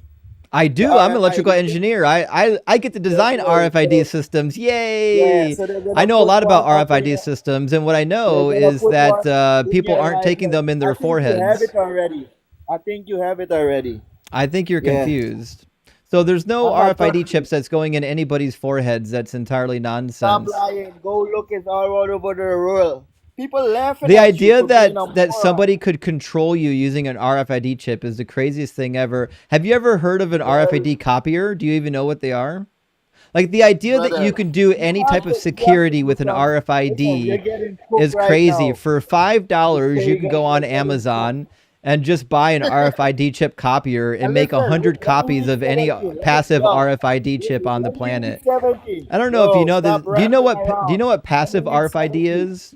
Jesus Warrior, do you Look, know what look, look. passive RFID Yo, is? let me read 17. You're Jesus getting Warrior, cooked, right? Jesus Warrior.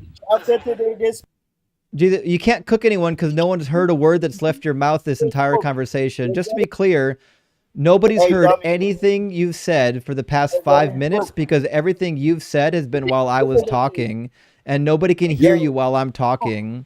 So the question that I was asking was, do you know what a passive RFID chip is? roast.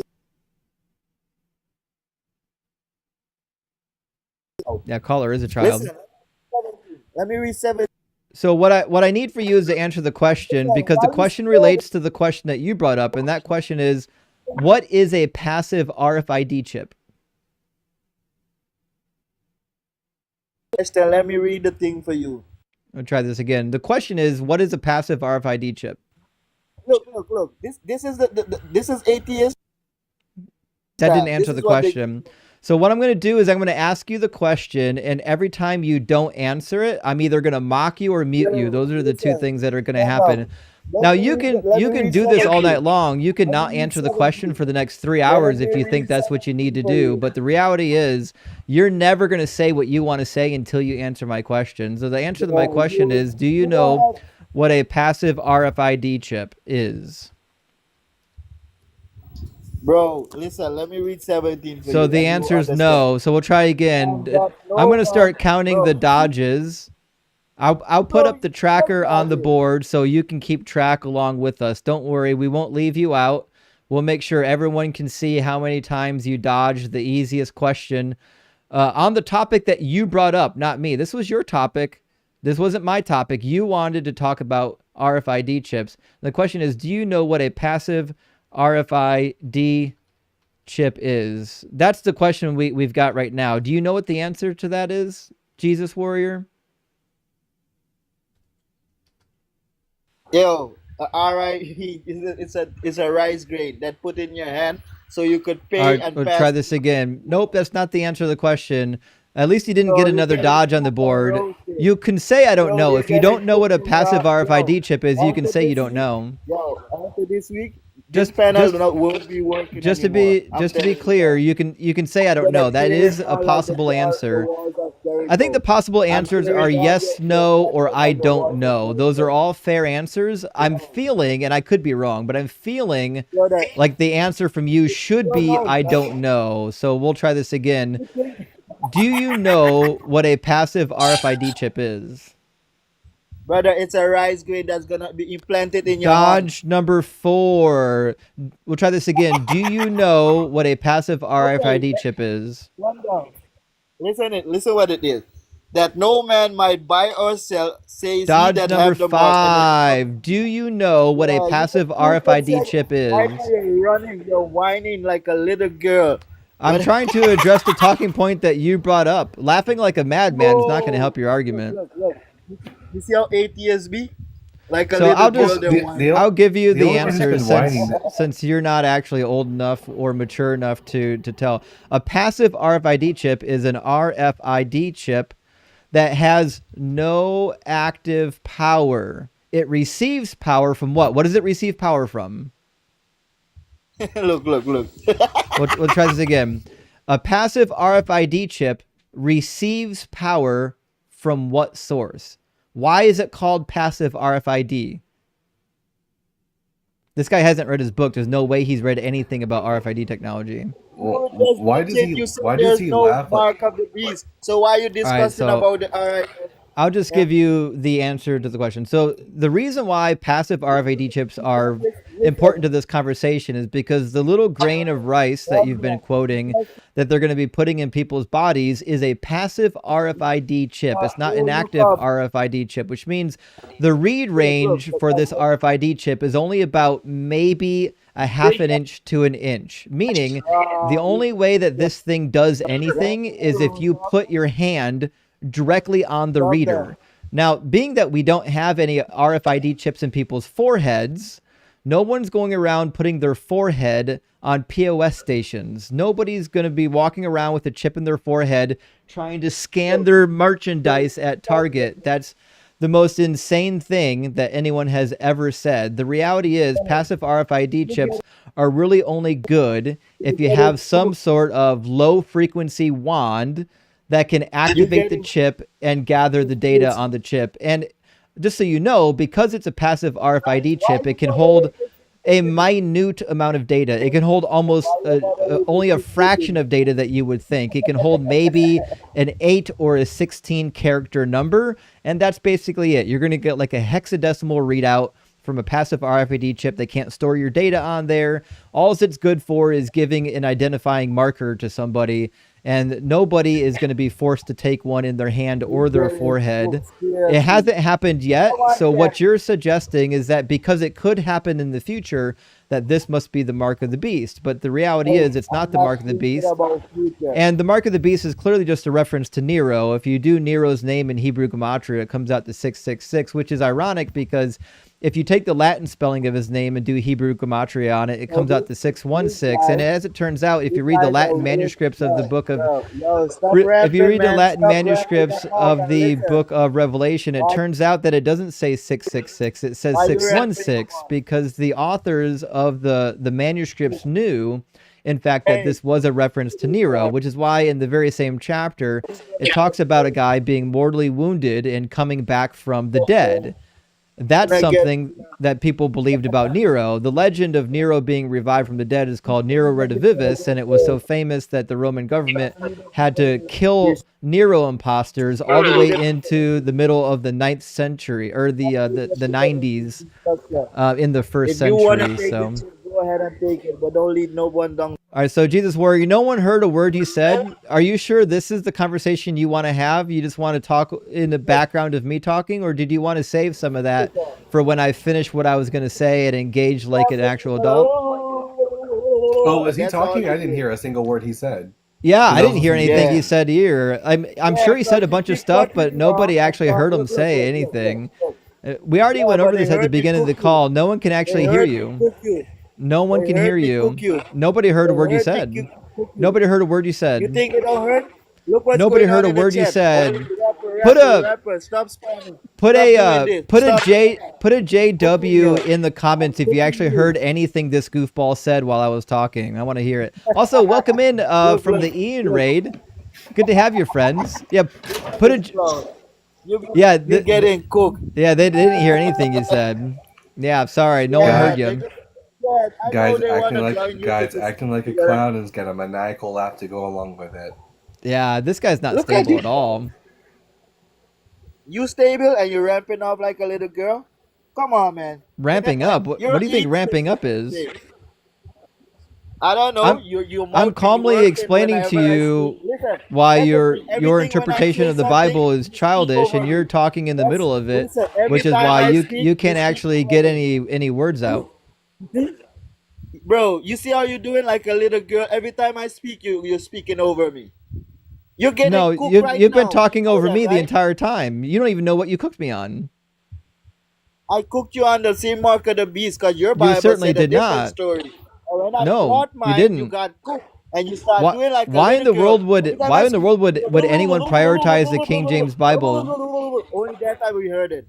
That's all anyone heard from you is blah blah blah blah blah blah blah blah blah blah because no one can hear you while you're talking while I'm talking. So why in the world would anybody want to prioritize the King James Bible? Why would anybody? We'll try this again. So the question that I'm trying to figure out right now is why would anybody want to prioritize the King James Bible? I'm assuming that you've never learned any Greek or Hebrew, Bro, yet I'm sure that you're certain that the King James Bible is the best translation of the Greek or Hebrew.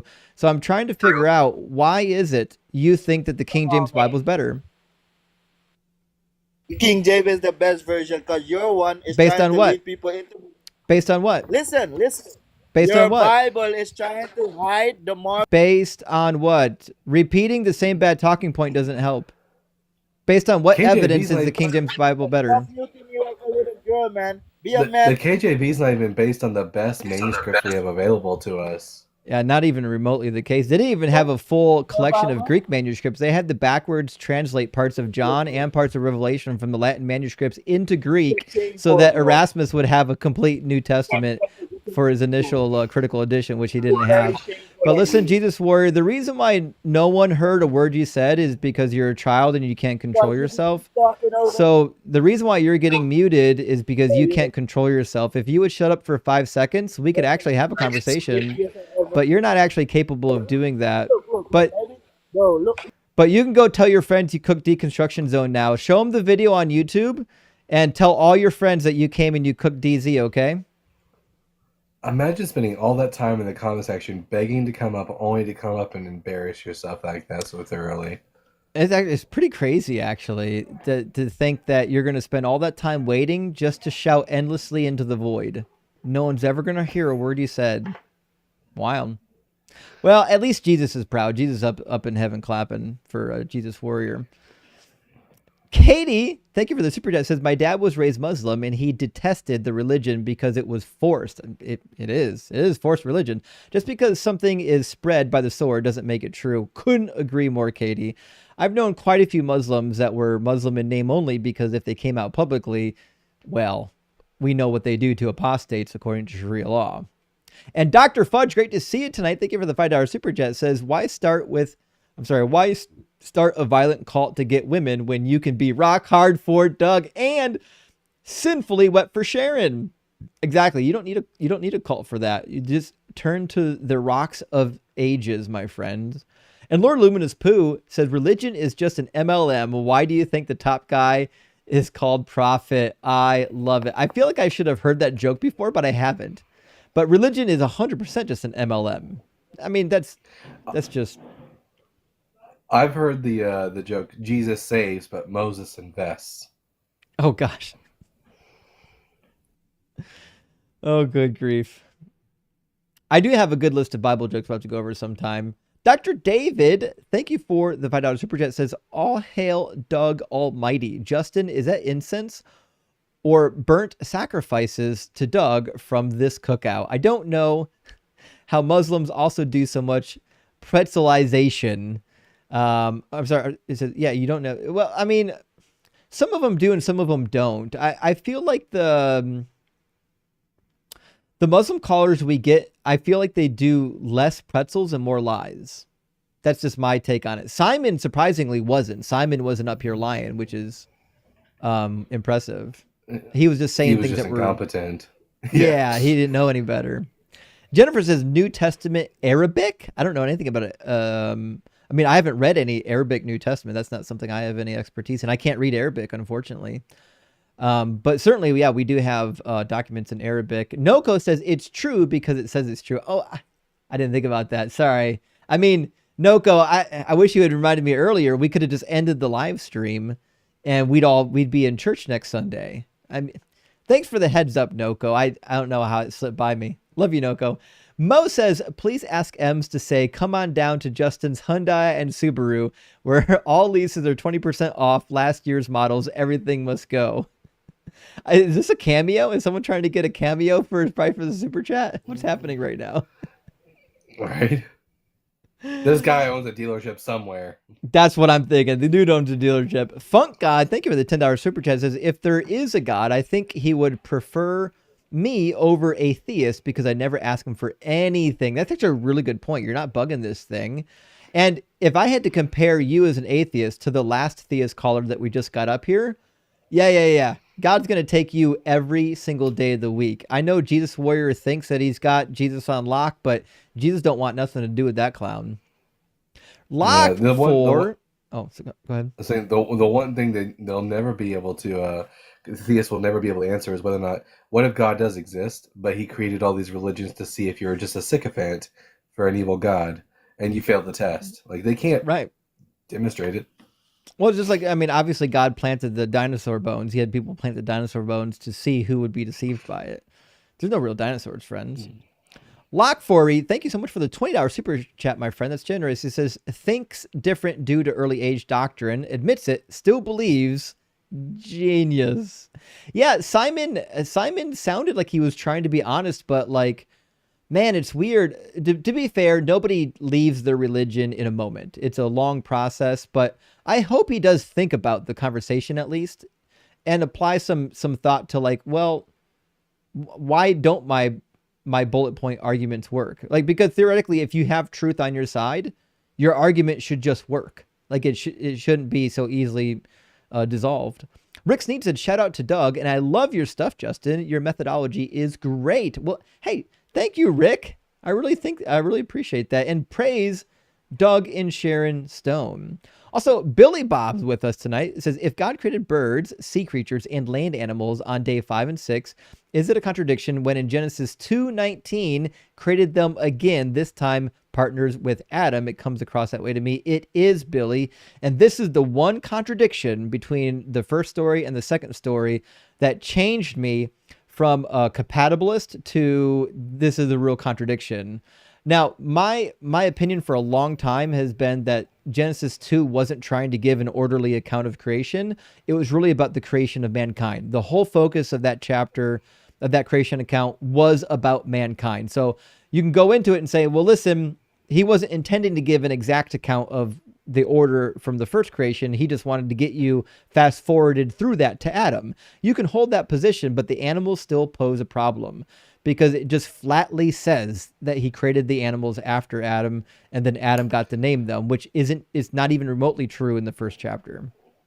Yeah, my way of coping with this when I was a believer was that in Genesis 1, God created humanity and animals, and then in Genesis 2, he creates a specific man, and he creates specific animals around him. Yeah, it's so cringy. I see people on TikTok saying that you need stickers, and friends, I don't know what happened to the stickers. I went into the account. All the stickers are still there. There's no missing stickers on the account. So I don't actually know what's up. I might have to, I don't know what you mean by reload them. You mean delete them and reload them? I don't even know if I still have them. And they don't let you download them. I'll have to take a look at it. So TikTok is fucked up? Is that what we're learning right now after the big update? Okay. Well, I'll see if I can wipe them all out and start over again. I guess that's probably the only thing we can do. But I didn't remove them. I didn't take them anywhere. I didn't realize there was a TikTok glitch. Thanks for letting me know. I'll take care of that tomorrow.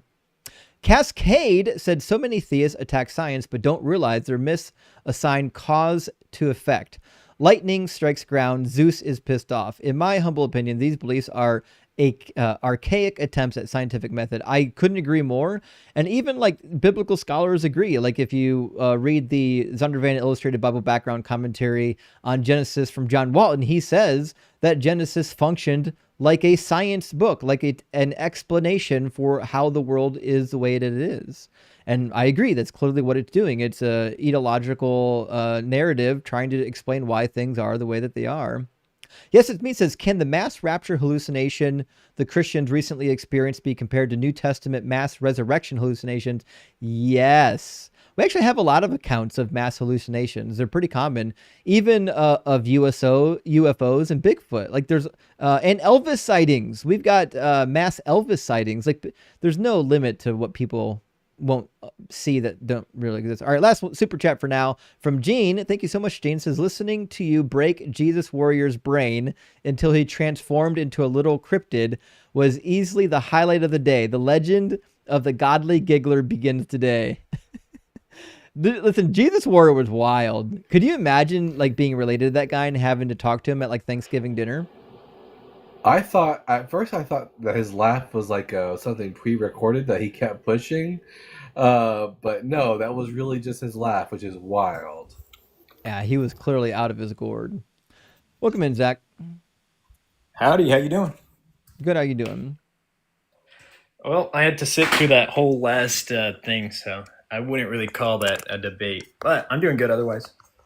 No, that certainly wasn't a debate. It was baby's internet temper tantrum. But Zach, are you at least 18, and do you believe in God? I am. Cool. And which God do you believe in? I'm an agnostic theist. We actually talked the other day. I don't know if you remember. I talked to a lot of people. Yeah, I'm sure you do. So, what do you think about Gödel's ontological argument? I don't think anything about it. I don't even know what it is, but I'm sure it's horseshit. Well, it comes from Anselm's ontological argument, which was reformatted by Leibniz, and then Gödel kind of formalized it in the end. But it's pretty much the same as Anselm's argument, just logically formalized. That'd be meaningful if I knew what the argument was. What's the argument? Yeah. So, I actually have it written up on the board here. I don't know if you want me to go through all of it right now, but I can. I've got a notepad. Start with premise number 1.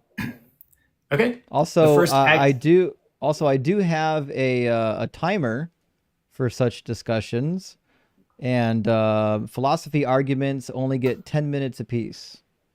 Gotcha. Okay. All right. The first axiom is, if a property is positive, its negation cannot be positive. Would you prefer the modal logic, or would you just want the verbal axioms? So I'll give you the warning ahead of time. The way that these conversations work is, if your grandmother doesn't know what those words mean, most of the audience doesn't either. So every time you use a phrase that isn't part of the common vernacular, you're just losing time on your clock. So how much time do you want to waste on definitions? I did not understand a single thing he said, so make it so that I can understand it. Well, I think the specifics are pretty important, but I guess we can go to the Anselm's version if you want. You can go to any version you want to, as long as you say something coherent. All right. Let me pull out some notes here. Try to avoid specialized language. Yeah. Yeah, like if I walked into a room and I started talking about Ohm's laws and how we could merge it with Joule's law to come up with a power formula, and I explained the whole thing for you, how much of that are you actually going to get? Well, I would probably get it because my day job, I'm a nuclear chemist, but this is just fun for me. Right, but you understand the average person has a common vocabulary? Yeah, gotcha. Yeah. Okay, so we'll start with the, I'm going to go with the Anselms because it's shorter, but essentially that than which nothing greater can be perceived. The implication is if that something has a positive property, then it necessitates that positive property exists, and therefore the existence of God is necessary. Yeah, that's crazy. So this is you can dumb this claim down to say, if it's possible, it's true. Yeah, I reject that outright. Well, that is has been a criticism of the philosophical argument. But if you look at Anderson's emendation, he amends that and he says, if something is necessarily possible, then it must be true, which is, I think it's consistent with physical principles, right? If you look at probability theory, there's a probability of something happening, then it will happen, right? It's consistent with Anselm's, Leibniz, and Gödel's argument. Yeah, you're still limited by physics, like you can't just say if something's. First of all, we don't know what's necessary is the other problem too. Like, I assume you believe that God is a necessary entity, but he's not. Say that again? Let me write that down. Yeah, you probably believe that God is a necessary entity, but he's not necessary for anything. Well, here's where my other part of my argument comes in, is that I think that Christianity is useful for society. and so I think that people should. That's a whole different argument. You want That is a whole different Yeah, argument. yeah. So Okay, so the next my one, philosophical okay. belief is I'm an agnostic theist. I don't think the It sounds like you're a existence of Christian. Christ- Sounds like I you're an don't think the agnostic Christian. existence- Yeah, I don't think the existence of the Christian God can be proven, so I think that's an article of faith. But that's the one you believe in. That is, yeah. So you're a Christian, okay. And yeah, I think Christianity has had the best effect on the world as far as religions go. Yeah, it's crazy. How could you possibly do that equation? Because they spent like, I don't know, the better part of about 1,200 years murdering everybody in sight, even their own people. Murdering everybody in sight, you're going to have to narrow that down a little bit more. Heretics. Murdering heretics. Murdering heretics, gotcha. You'd have to pull up specific instances. I do know there was a lot of intolerance that went on in the church. Tyndall? And I don't think that intolerance is a good thing. But if you look at the civil rights movement, the abolitionist movement, women's suffrage, all of those are Christian movements. No, they certainly weren't Christian movements. Slavery was a Christian movement. Slavery was around before Christianity. True or false? Slavery was, and who perpetuated it? Christians. Who abolished slavery? Not Was Frederick B. Christians. Douglass? Was Frederick B. Douglass a Christian? Frederick Douglass didn't abolish slavery. Were the Quakers who perpetuated the abolitionist movement, were they Christians? No, actually, no. Quite literally, you wouldn't accept most Quakers as being Christian if you knew what they believed. I'm not saying they're Christian. I'm saying that, I guess I am saying they're Christian. Sorry. Christian when it I am counts. saying that the abolitionist movement was a Christian movement. That is It my wasn't. claim. You'd be wrong. Okay, what about the civil rights movement? Was Dr. King a Baptist? Dr. King was. What about it? Okay, so Was doesn't Malcolm that- X a Christian? You understand that the people that were against Dr. King were Christians? You understand that the largest denomination in America, the Southern Baptist Convention, started to keep slavery and to keep Jim Crow laws in place? I'm not saying that there hasn't been Christianity has been used to perpetuate evil. That's been the case Right, for so- Christianity. That's been the that's- case for atheism. If So you that's look why at this argument's silly, because you can't just say, look, there's some Christians that did a thing, therefore Christianity good, because Christians did evil shit too, right? And it also has nothing to do with whether that Christianity is true, by the way. Like, I think Buddhists have done some good things, but I don't think Buddhism is true. I think Buddhists have done good things too, and I think that it's a valid religious framework. But my point here is that I think all of the best progresses in society have come from Christian people. Yeah, I If you disagree. look at- I think most of the progress during the Enlightenment period was from humanists that were only loosely affiliated with the church because they'd be ostracized, kicked out, excommunicated, or murdered if they disassociated. Are you talking about Erasmus and Sir Saint Thomas More, who were both Christians? No, I'm talking about a ton of people in the Enlightenment period, and Desiderius Erasmus was barely a Christian at best. If you actually looked at his work, he was a humanist first, Christian second. What about Galileo, Kepler, Newton? What about him? No one They're cares. all of these people are Christian people. No one cares. And It's not Galileo was relevant. also. I Yeah, think it Galileo is was relevant. also Yeah. was also harmed by the Christian Church as well. I agree, and like I said, Christian tyranny is a great evil. I'm not arguing that fact. But what you want to do is you want to say, look, here's a Christian guy that did something good, but let me ignore all the evil shit that Christians did. That's why this argument fails, because I don't think there's a net positive.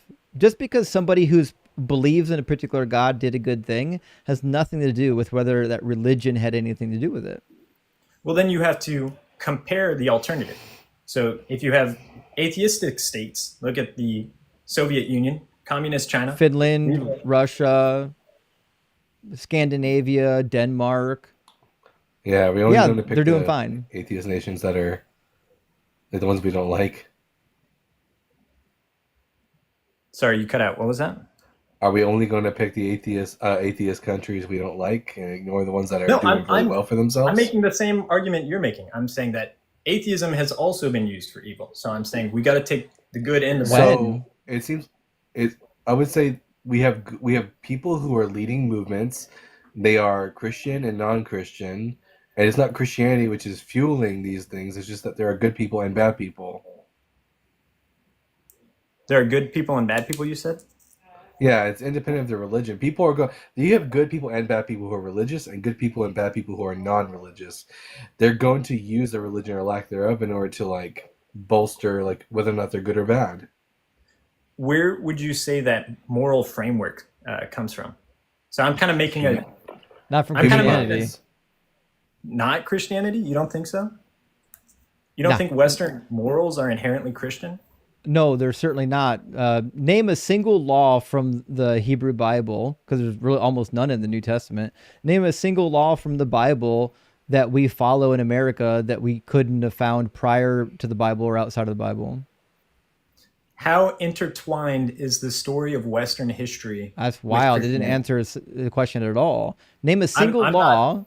Name a single law that the Western world has that we actually like that comes directly from the Bible that we couldn't have gotten anywhere else. The closest you'll find are like the Sabbath laws that we don't keep anymore.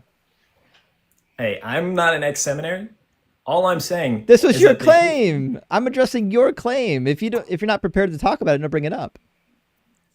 My claim is that Western history and Christianity are deeply intertwined, and our moral framework that no one cares love. That's a meaningless statement. Yeah, my moral framework doesn't come from Christianity. I, for example, believe in the freedom of speech and freedom of religion, both of which are contrary to Christianity. Yeah. Dalton, who was it that opposed women's suffrage the most? Which organizations? It was a Christian organization because the Bible doesn't support it. Yeah, what about that? The reality is, no matter what you think about Christianity, the Bible, first of all, just isn't true, and it's a horrific guidebook for morals. Like, do you think that it was ever okay to stone women for not bleeding on sheets when they consummated their marriage? Obviously not. Right. But the Bible clearly thinks that it is. Like, the God of the Bible doesn't even know that most women don't bleed on their first time. The worry that I have as a theist is when you get rid of the Christian framework, it looks like you have violent revolutions throughout countries. It's kind of, I don't know if you've ever because you never get violence from Christianity, right? Well, you get violence from Christianity too. Yeah, I said that earlier that so you get violence with and without Christianity. So what is Christianity adding? The abolitionist movement, the civil rights movement, and you're wrong again. Separate movement. Was Malcolm X a Christian? Nope.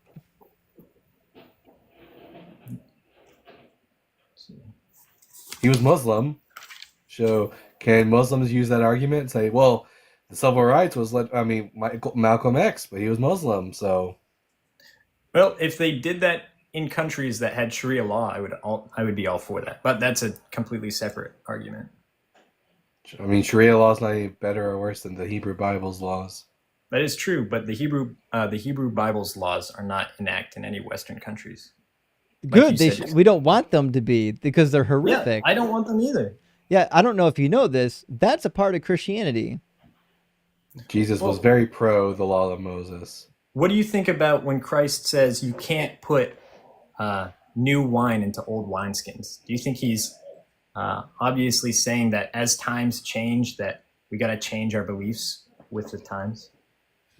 Beliefs? I mean, everything he said was you have to change your belief. Like, he was the false prophet that was warned about in Deuteronomy 13. He came literally trying to change what they believe against all of God's actual warnings not to.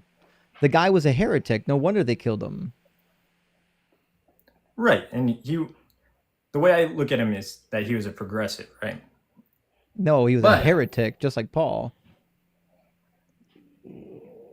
You can't be progressive when you're saying things that are entirely against the religion and the book that you claim to be true. It's just a flat contradiction. That's an interesting stance to take, because I'm assuming you would also believe that the Jewish faith is not true. Obviously not, but it doesn't matter. Right. If somebody builds a faith No. off of another fake religion and they contradict, whether or not the first one is fake is irrelevant. They still contradict. Yeah. If you're going to take the position that Jesus taught contrary to the law of Moses, then he would necessarily be a heretic according to God. If you believe in the Hebrew Bible. Deuteronomy 4:2, do not add to nor take away from all these words of the commands which I give you today. If Jesus added to or took away from the Torah, that would make him a sinner and a heretic. Yep. Okay, so I don't think at this point we're going to continue to see eye to eye, but I do appreciate your time. And could I hear a little bit more about your story? What I noticed that you were an ex-seminary. You're an engineer now? I was until this summer, and now I'm doing this full time. But I was an electrical engineer for 20 years. But I did go to Bible college and seminary after I did my my engineering classes, and it was studying the Bible professionally and actually learning the book and the history and the culture and everything else that led me to the conclusion that it wasn't true. And I think the final nail in the coffin for me was just actually my concentration when I was in school was Hebrew Bible. And once you realize that the Messiah was anything but Jesus, Jesus wasn't even remotely close to what the Messiah was supposed to be according to the Old Testament. Well, Christianity is just not true. It's not. Because it talks about the Messiah being like a warrior. Is that what you're referring to? Specifically mentions, yeah, he's going to defeat Israel's enemies. He's going to bring all the people back to the land. He's going to sit on the throne of King David. He's going to be like a triumphant. Build the temple. Yep, build a temple. Restore the Levitical priesthood. Offer sacrifices in the temple. Well, I would be interested in. I tried to send you a request on Instagram. I have my own STEM creator stuff that I don't do that. Listen, if somebody finds me on like Instagram or Facebook or another social media and you message me, I love you, I will never see that message. I get messages in like 10 different locations. I answer messages in specifically 2. I answer Discord messages and I answer emails, and that's it. I think your Discord link might not be working because I was trying to get into it the other day. Really? But yeah, I would be interested in hearing more of your ex-seminary story, because I don't know. I'm interested in hearing what I think more powerful than philosophical tools are like experience. So hearing your personal story would be pretty interesting to me. Yeah, for sure. I do have a video from like 2.5 years ago when I first got online that kind of shares a brief overview of where I came from and how I ended up here on my YouTube channel. It's like the first video I ever posted on my Deconstruction Zone channel, way before I even started debating. I posted this video before I even knew I was going to end up debating people. I started debating people kind of by accident. Gotcha. Well, I would like to try and get you to look at this one right here. I don't know if you've done much modal logic, but we could talk about what this. modal logic is. Okay. It's basically formal propositional logic. So you like write down your thoughts in mathematical symbols instead of written language, and then you can computationally verify the legitimacy of claims. So truth tables. Yeah, truth. Exactly. It's propositional. Is this like almost like Bayes' theorem? Bayes, I think, was more statistics, but I think he also did some logic. One of the biggest, like Boolean algebra, is a logical form. Zach, were you the one on the last time we talked on the live stream where you equated slavery to military service?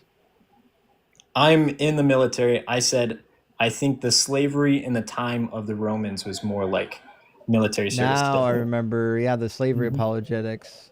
Hard to forget slavery apologetics. Well, I don't think slavery is good, but I'm saying the two things I believe are different. But The slavery in the Bible was also- different from what? I also have said throughout this entire conversation that there is atrocities in the Bible that I think we would both agree are objectively immoral. Well, I don't believe in objective morals. And Sorry. also, I don't think Jesus would agree with that I would sentiment. believe that it's objectively immoral, and you would believe that it's subjectively immoral. Right, but you don't believe in objective morals. You only think that you do. Well, that's what you would say. Because you don't want to follow God's objective morals. Well, no, I told you I'm an agnostic theist. So I believe that Christian has utility. What's the point of having objective morals if you don't know what they are? We can learn to find them. I would kind of sympathize with the. How could we know? Said, how can we know? How can we know when we found one? I think human beings, our souls innately draw us towards them, but that's not something that sounds subjective as fuck. If you have to subjectively determine for yourself what the objective moral is, you're in the same camp we are. You haven't solved anything. But it's categorically true across multiple people, right? Well, it's not categorically true. It's somebody's opinion. Well, that's what you would say, but I would say that that's what you would say, because people used almost universally people used to think slavery was okay, and you would say no, it's objectively not okay. But almost all of people at that time period would have said it was okay. So, like, why is it that we're objectively correct on whether or not slavery is immoral, but they were all wrong, the entire world? Well, you can look if you think about Kant, right? If you look at his categorical imperative, I try not to. I can't even. If you go from that sort of philosophy, I think that you can see that slavery is inherently wrong. How? I think hold yourself to any maxims such that you would wish it to become universal law. You shouldn't want other people to be slaves because you would wish that. How is that the objective standard? Because I think humans are drawn to that. That's subjective. Humans being drawn to something is subjective. Does he know what the word objective and subjective mean? That's the question. So I think that there is an objective truth, right? That's outside of all of us.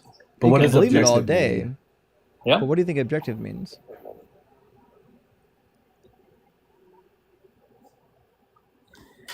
I thought we were doing this in good faith. I didn't know you were going to start asking me to be a dictionary. We are. Like, this was the topic you brought up. We're just trying to help you understand that you don't actually believe in objective morals. You only think you do. I can give you a... That's crazy that somebody coming and talking about Kant using words like modal logic is upset that I want you to understand the word objective. Subjective... I can use it's the same Socratic dialogue, right? I can use words to synonym that are synonyms for objective, right? Impartial, unbiased. But if you want me to just be a dictionary and define things that I'm not ready to give you right here, not influenced by personal feelings or opinions, considering and representing facts. That's right. So something that's objective is completely independent of anybody's mind or brain states. It's subjective no matter what anyone thinks about it, right? Your thought process has no influence on whether or not it's true, which means if there are objective morals, as you say, that we have to find subjectively, there's no way for us to know what the objective morals actually are. We just have to go out there and find it. But the reality is you don't even believe in objective morals, most likely. I bet you believe that morals come from God's mind. I don't think that we can know God's mind. Well, do morals come from God's mind? Did he make them up? Paul says you can. God made them up. But who can know the mind of God? Who can be his counselor? But we have the mind of Christ. I don't even think of God like that. I told you when we begin this that I'm not really the same type of Christian that most people are. I'm more of a Christian utilitarian. Have you ever read any Richard Dawkins? Then why Nah, be no. Christian? Why He- not just like? Because I think secular moral systems are more useful to us than Christian moral systems. I just have not personally seen that in society. Like, what? Name right now 3 good nonprofits for society that are secular nonprofits.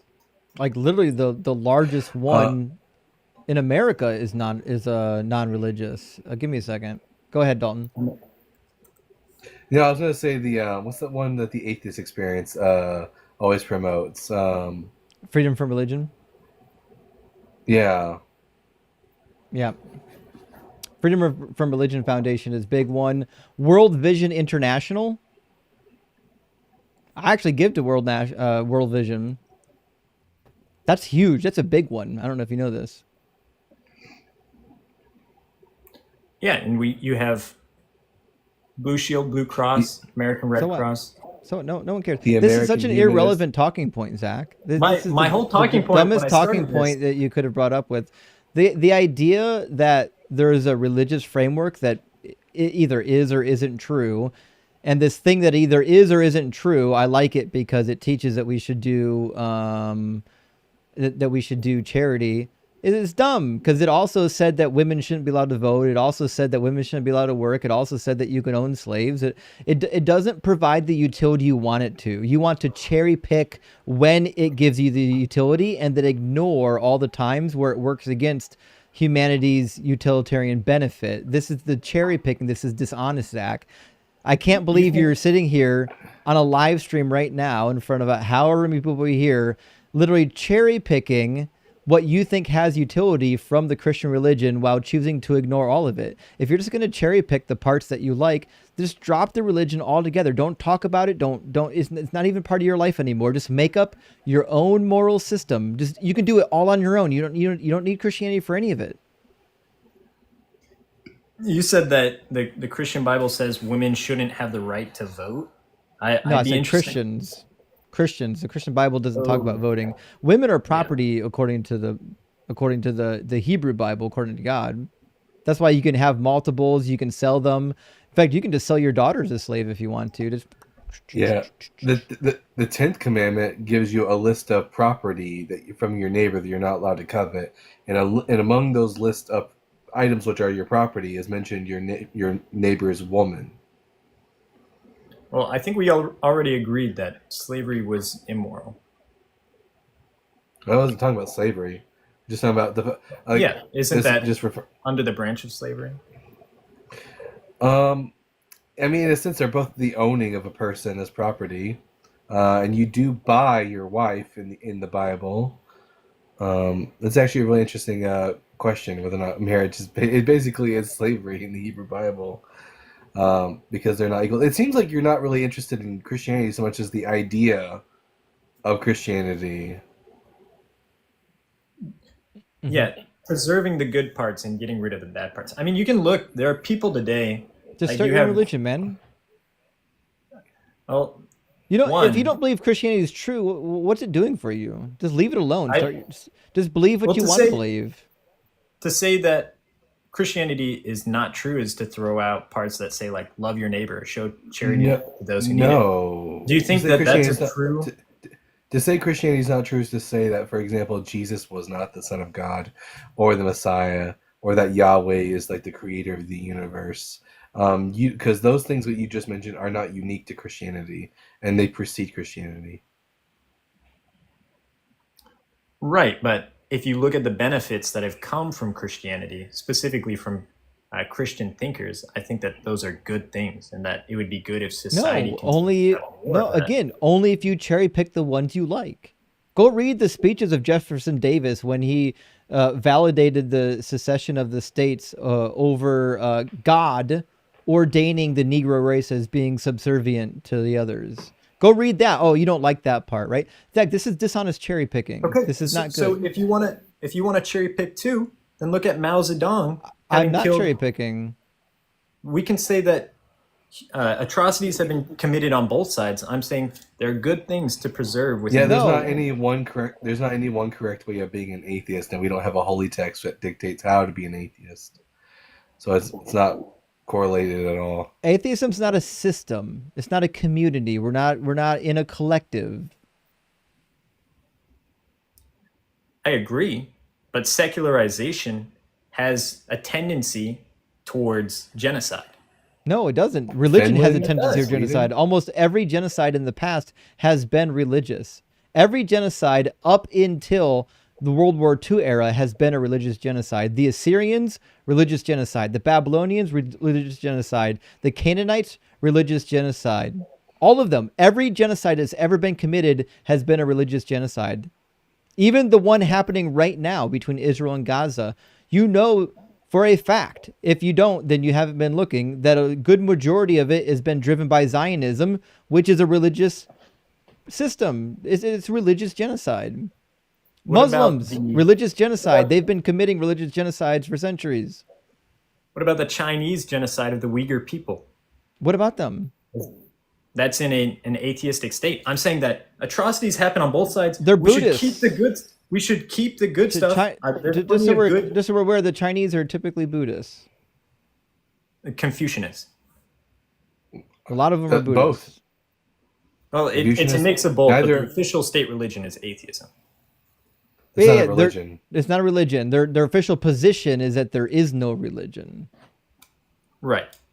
Well, my point is that you have evils on both sides, but you also have good people on both sides. No, and no, we should because keep the good. atheism isn't doing that. Atheism has nothing to do with the death of the Uyghurs. Right, but you lose all moral framework when you descend to a position of atheism. You don't have a moral framework, Zach. You only Exactly. think you have a moral framework. You don't. No, you personally, Zach, you don't have one. As a God believer, you have no moral framework. None. Is he a God believer? I thought he was. Oh, you haven't addressed the ontological argument. He brought up, he clearly is. Well, you didn't give it. You pivoted to a new argument. That's your problem, not mine. I don't think your audience would like that, so I'm doing that as a benefit. No, to they you. they certainly wouldn't be interested in an ontological argument. You don't have a moral framework. You only want there to be one. Any rule that you come to is a rule that you subjectively came to. You have no idea if it's an objective moral. You just want it to be objective, so then you can masquerade as having objective morals, but you don't have objective morals. Why not just be if you believe in God but you don't believe in Christianity, why not just be a deist and take on secular humanism? I think that is a route I'm looking into, but I'll give you my personal experience. I've seen a lot of one of the churches in my local areas. They saved hundreds of women from sex trafficking. They have a continuing program that goes on to do that. I think that's a good thing, and I think that should continue. If I Sure, go there's and lots that their of- God doesn't exist, why would they continue doing that? There's also the largest church in the world is currently shuffling around pedophiles. And that's evil, and other Christians should go and stop them. But if you Well- look right now, Well, you can't right you now, can't our just keep government's in a- cherry picking. You can't just say, "Well, this church did something good, yay Christianity," and then say, "Well, ignore these other churches doing evil shit. We don't care so much about that." No, I don't think we should ignore them. I think we should call them out as being non-Christian churches, fundamentally. Well, they are Christian churches. Well, just because you name something doesn't mean it is that thing. A rose by any other name still smells. All that's really required to be a Christian is to believe Jesus was the Christ and the Son of God. Everything else, there's Christianity is a very broad brush. Well, your works have to be consistent with your faith, like it says in James, but kind of getting into a different area than I kind of lost the. I don't know why you're quoting James. You're not a Christian. Well, like I said, I'm struggling with my faith right now. I think that's a deep part of being Christian, right? I think me and Justin would agree that we don't necessarily care about, even if it had utility to it. We don't care whether or not Christianity has utility to it. We care whether or not it's true, like whether or not Jesus was who he claimed to be. Yeah. Because we could invent another religion that has all the good utility and none of the bad utility. If it's all we need is utility, we can do utility. We don't need Dougism. We could do Doug. We could do Dougism right now. We can give it all the utility you want. The reality is, like, people believe Christianity not because it has utility, but because they think it's true. And when you think that a God is giving you commands from on high, then you're forced to take the good and the bad. And there's been a lot of bad. That's why we talk to hundreds of people on this channel that will say, if God told me to drown my baby, I would do it. Because you can't question God. That's the danger of tying your religious, you're tying your moral framework to a religion, because now it's unquestionable. Nobody can dissent.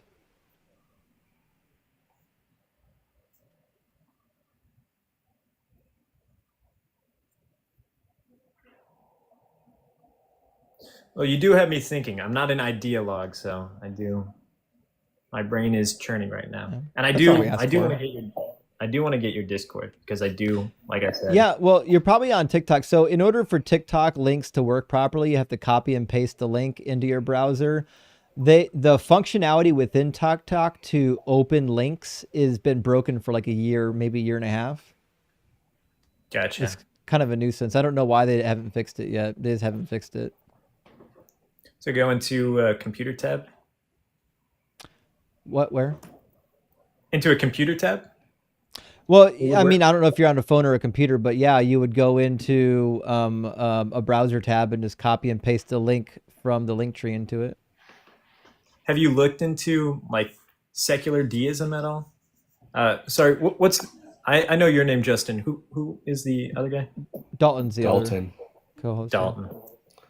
Yeah, I don't think there's any reason to be a deist, because I don't have any reason to think the universe was created, and thus the God doesn't really serve a purpose. Gotcha.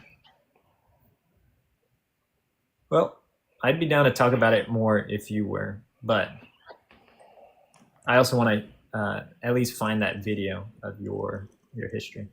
Yeah. Well, listen, we've killed some time on the clock. We've been up here almost 40 minutes now, so I think maybe we can terminate the conversation here and then come back, do some thinking on our conversation, come back, and we'll do it again. Sounds good. Sound good? Have a good one. All right. Cheers, buddy. You too. Hey, at least he was thinking about it. I mean, that's more than most guests do. Yeah, I'm impressed, actually. Yeah, most guests aren't even willing to think about some of the concepts. Now, it might be that he thinks about it and then he thinks that we're idiots, but at least he's thinking about it, and I think that's the most we can ask for. Let me grab a couple of super chats, friends. We'll get our next guest in here shortly. Hammond, good to hear from you again. Says, whenever a Muslim talks to you about Islam, you start to ask if he will do Taqiyya? Taqiyya? What's that? That is, let's see. I got homework. Hold on. Taqiyya. It seems sometimes transliterated taqiyya. It comes from the root meaning to guard, to protect, to preserve oneself. Is this the idea that they're allowed to lie? Yeah. They can lie about being Muslim. Yeah, that's what it says.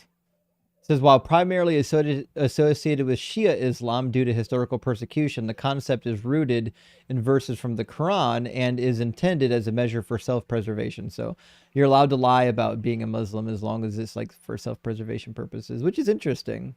I mean, theoretically, I don't know why Christians always went to the martyr marching blocks, because like if all sins can be forgiven, then theoretically you could just deny Christ, live your life, get through the persecution, and ask for apology or ask for forgiveness.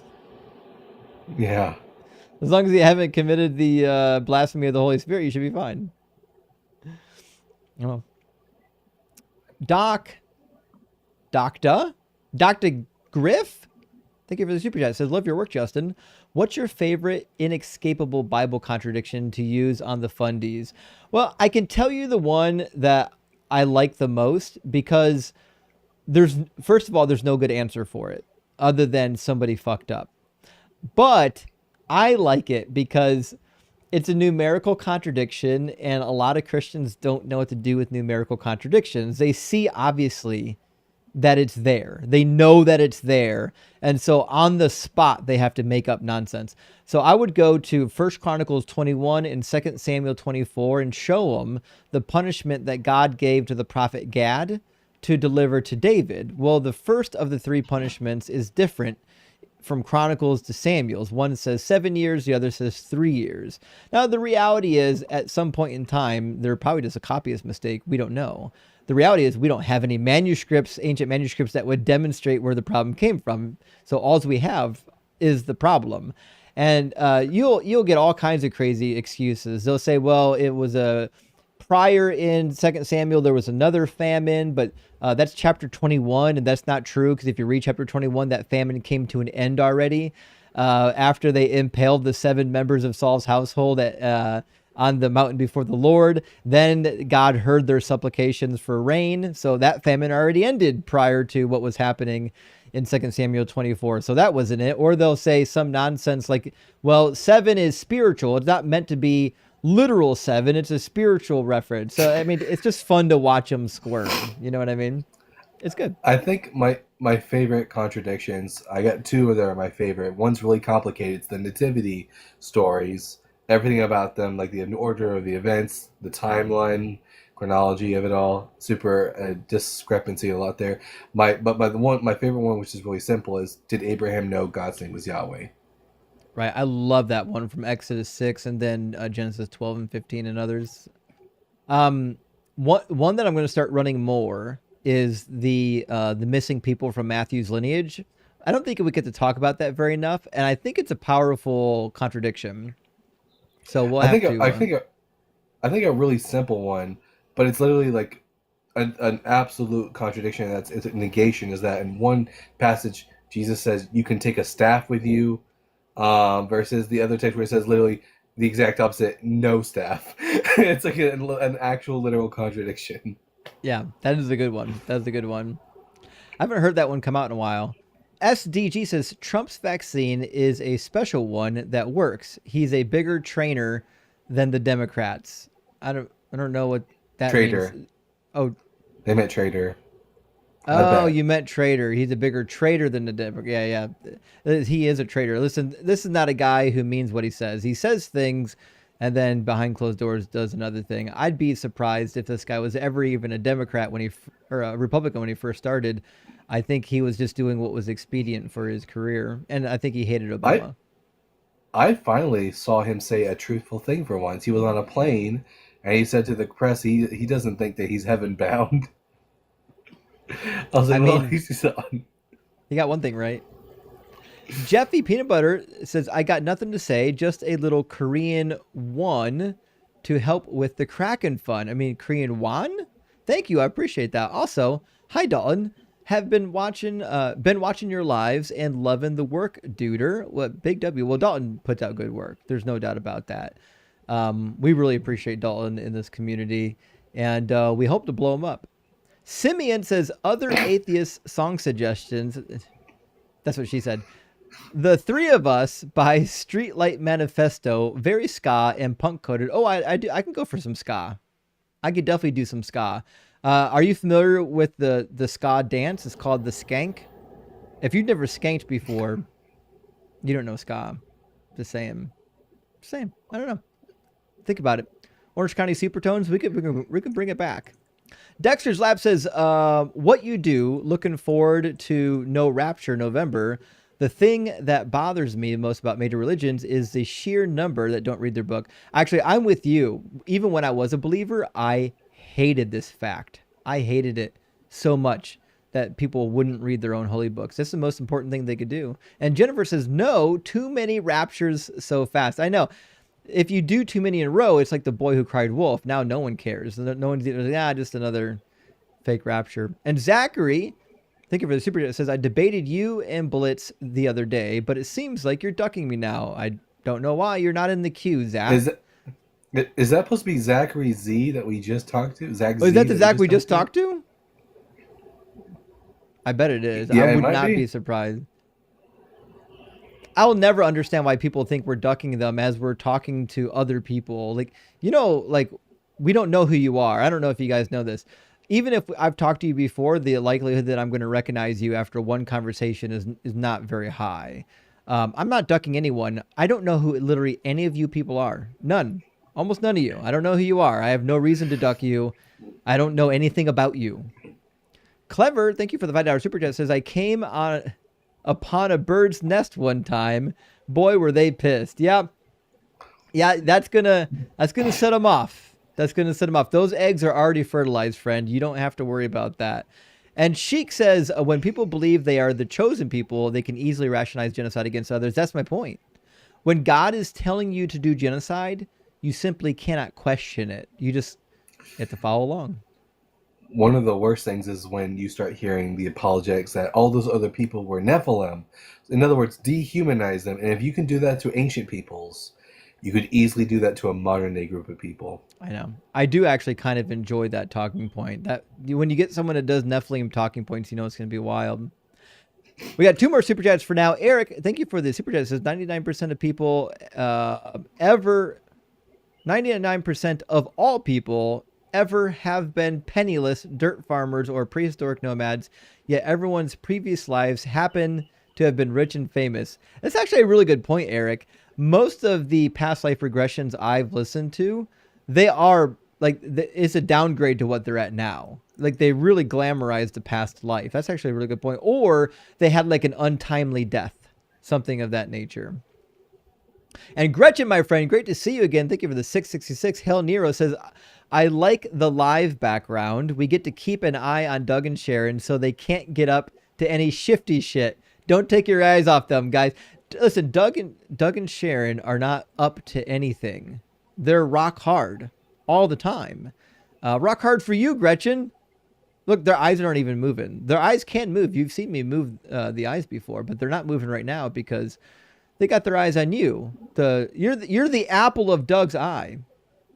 Randy, thank you for sending out 20 Deconstruction Zone gifted memberships. That is huge, my friend. I super appreciate that, Randy. Great to see you. All right, let's get our next guest in here. Looks like it's going to be this Jimmy Jr.? The Jimmy Jr.? Yo, what is up? What the? Hell yeah. Hell yeah, Jimmy Jr. Thanks for bringing me up. Wait, what? How do I show my face? You got to turn your camera on. Hold on. Let me see if I can request it. Yeah, hit their camera icon. I'm hitting it, though.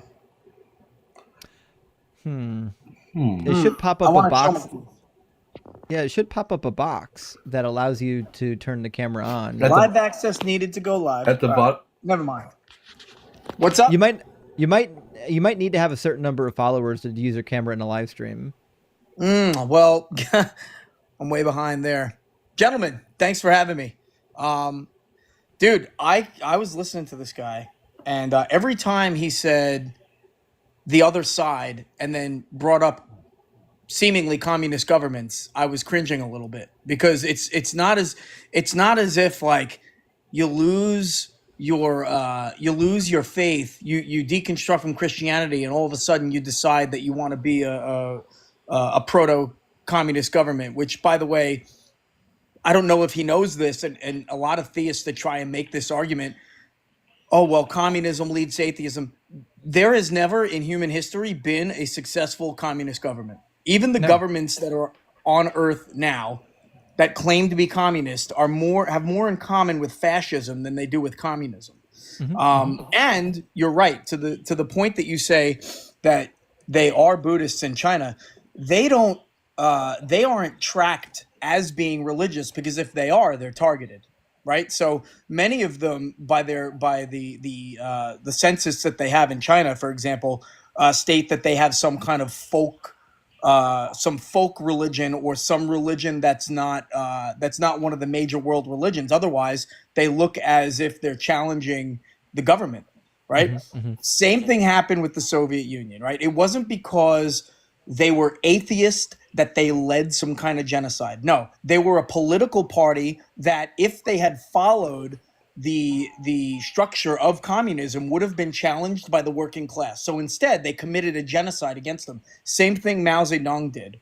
right? This had nothing to do with, hey, let's kill millions of people. 50 million people died in China under Mao Zedong. Let's kill them because we're atheists. No, it's let's kill them because if they unite against us, we will lose our political position. That's what that was, And so for theists, every time a theist tries to cite a would-be communist government, who by definition is not actually communist, as the alternative to Christianity, is just flat out wrong. I don't think that not only do they not know their book, but I don't think they know much about the politics that they're talking about.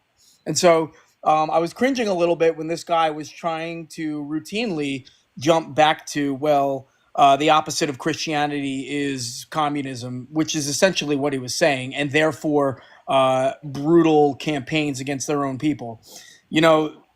There have been I think the agreed upon number is like 69 to 70 million deaths at the hands of Christianity, intentionally, because it's a Christian movement. But there is absolutely no atheist movement, to your point.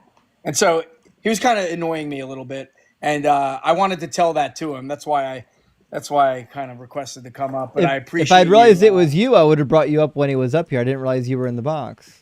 Yeah, Sorry, well, man. I appreciate you. I appreciate you letting me come up and just rant a little bit. I think a lot of theists have that perspective.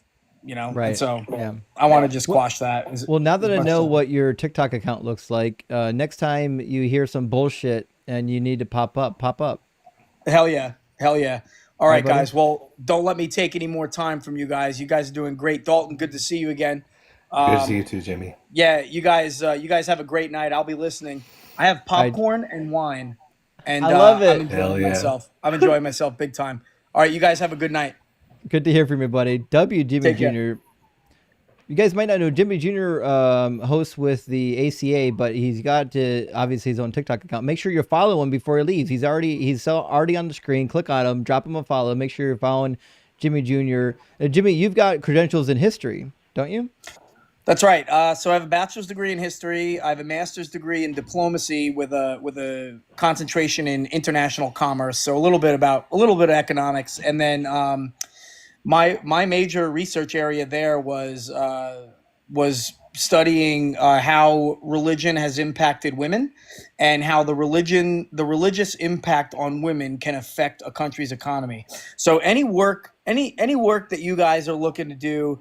And I'm not talking to you, but the viewers, if you're interested on the religious impact of women, the more orthodox the country, the lower the likelihood that the female population is employed, and therefore the weaker the economy.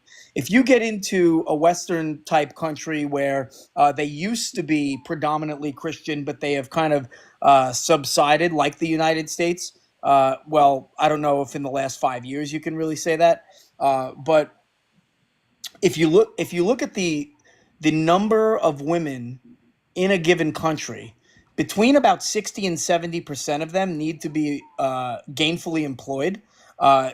And that usually speaks to the stronger economy. So if you look at Saudi Arabia, which has like 40% employment, which is up from 10 years ago, which was only 24%, their economy, even though it's low, even though their female workforce contributions are low, their economy has strengthened, corresponding to their to the increase in women working. Anyway, that's something that really interests me, because I think women, the most disparaged group probably by religion, who have made the most significant gains, I think, in the 20th century. It's easy to track that progress.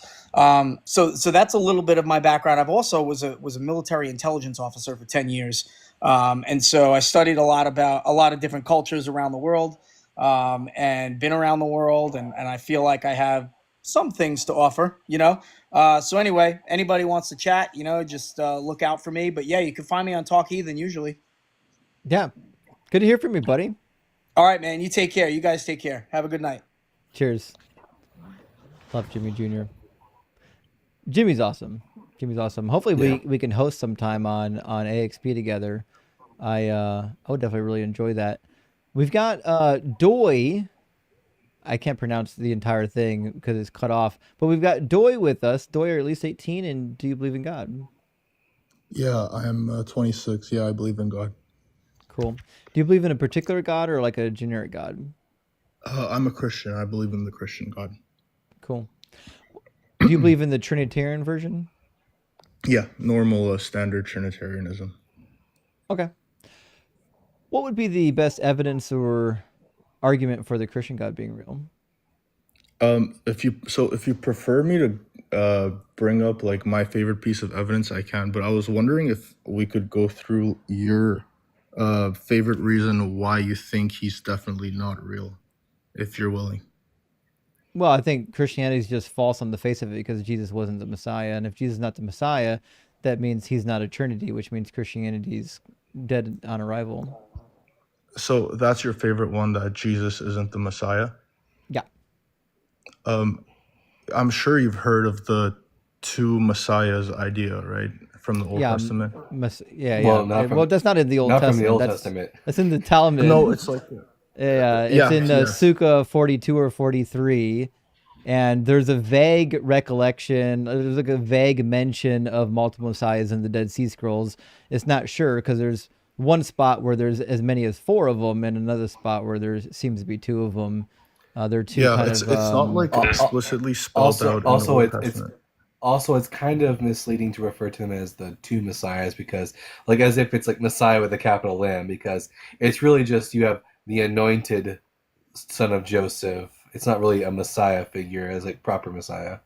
Also, it's like it doesn't like the term Trinity. It's not in the Bible, but people they deduced it, and that's what I mean, because it seems like there is the idea of this revolutionary Messiah, but then also this sacrificial one. So, Zechariah 12 is the passage that Zechariah 12 is the passage that rabbis usually point to be referred to the Mashiach ben Yosef, but it's like all it talks about is an individual who's like killed in battle, and that's really like this. They're really deriving a lot from the text that isn't there. Well, I mean more from Isaiah 53. Isaiah 53 is not Mashiach ben Yosef in any Jewish tradition. There's not Mashiach at all. Because I'm not a Jew, but from like a Christian holistic look from the Old Testament, I think you would derive from it that there are 2 like roles, for at least 2 roles, Messiah roles, and that Jesus will fulfill both of them, and he already did the sacrificial one, and he's gonna come back for the liberation one. Do you know why Mashiach ben Yosef is called Mashiach ben Yosef? Because he descends from Joseph. Yeah, was Jesus a descendant of Joseph? I don't know. Was he? No, he was descended from David, supposedly. But there's 2 tribes of Joseph. There's Manasseh and what was the other one? Ephraim. Ephraim. There you go. Yeah, Ephraim. So Jesus wasn't from either of those tribes.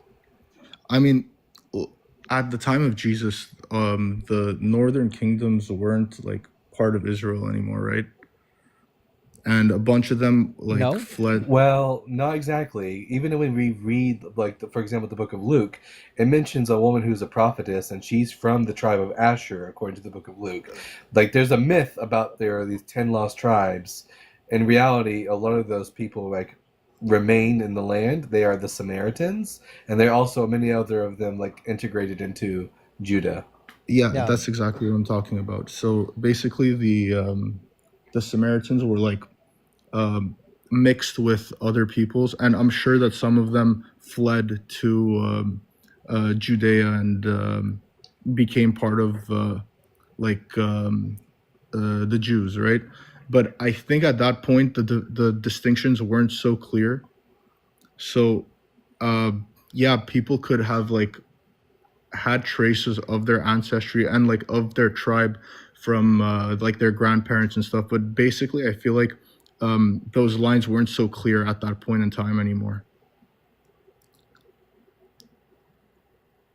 You know who your daddy is. I don't know how you can. Yeah, you know who your dad is, but you could have multiple ancestors from multiple different tribes at that point. Yeah, but you'd only be counted as a member of one tribe. Even if you had a mother who was from a different tribe, your tribal lineage is determined by the father.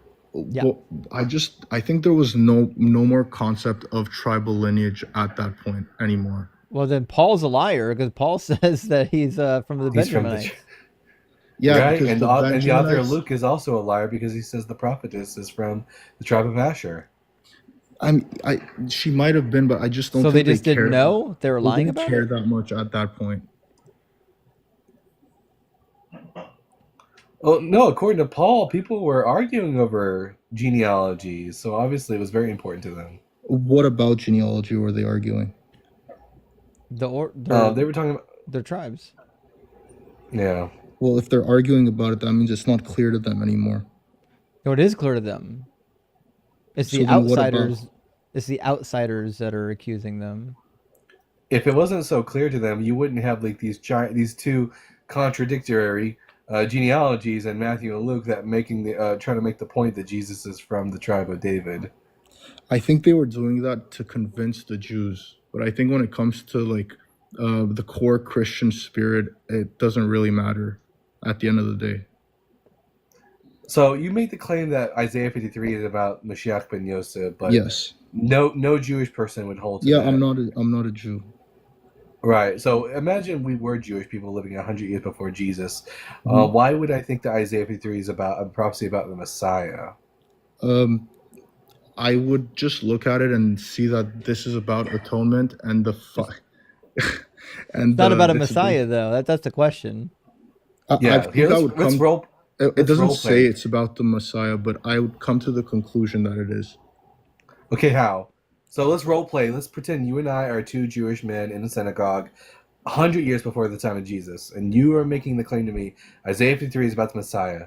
Yeah, and I I go would to you, say- brother, what in the text should lead me to think this is about the Messiah? I tell you that this is showing a guy that is somehow gonna buy our salvation. Nope. And because It he's doesn't gonna say that. buy our salvation, well, it does. If you look Nope. at it, his Isaiah 53. Yeah, Isaiah 53 is not about a guy. Yeah. Yeah, if this were that's what about if this were about a guy, then why does the prophet refer to the servant as they in the plural? Well, sometimes he refers to it as they, and sometimes he refers to it as a singular. It's To not be always fair, plural. Jesus was a they them.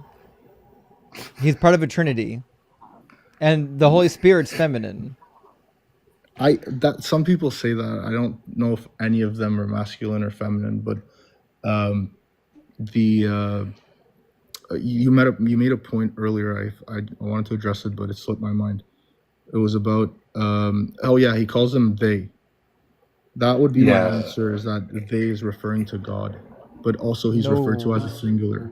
Certainly not referring to God. Why is it not referring to God?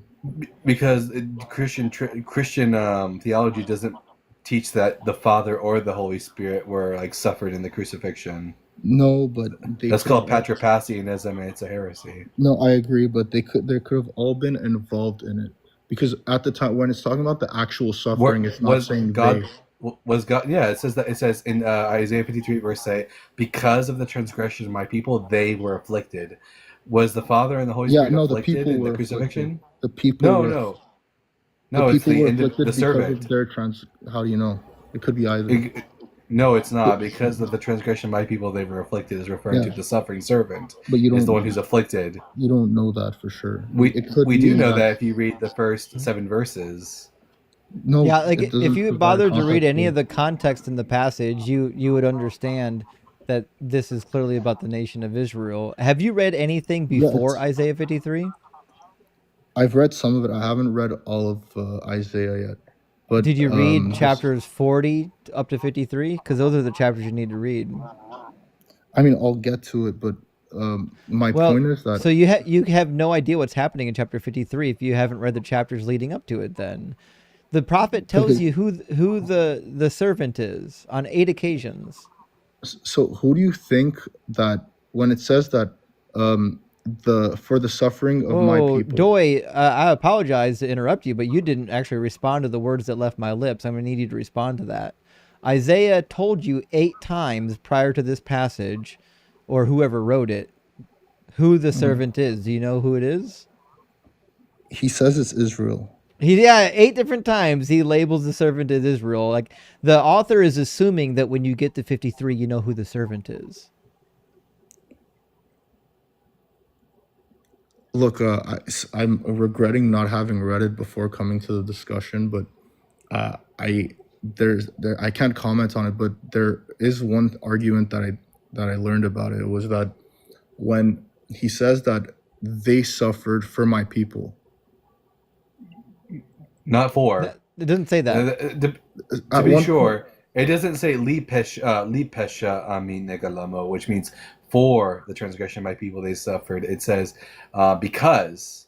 This isn't referring to vicarious atonement. This is like causal, like the reason that the individual is suffering is as a result of the transgressions of others. so And basically saying to be sure Israel. though, like it's irrelevant whether or not somebody is doing some kind of substitutionary atonement because it would still be the nation of Israel. It But you're for saying the that reasons that we Israel is said and atoning for for what Dalton Israel. said because the one who's been stricken are they, it's the people. So basically, you're saying that Israel is atoning for the sins of Israel. No, nope, not even And close. Who's so speaking in who? chapter 53? Isaiah. Nope. No. Try again. Who? I don't know. The nations, Babylon specifically. So at the end of chapter 52, the prophet or whoever's writing sets you up so that you know who's speaking in chapter 53. That's why it drives me crazy that people read this out of isolation. If you just read 52:12, he tells you, says, you shall not go out in haste and you shall not go out in flight, for the Lord your God will go before you and the God of Israel will be your regard. He's talking about leaving Babylon. It's time to leave Babylon. Your time of captivity is over. Then he talks about the servant. See, my servant shall prosper. He shall be exalted and lifted up and very high.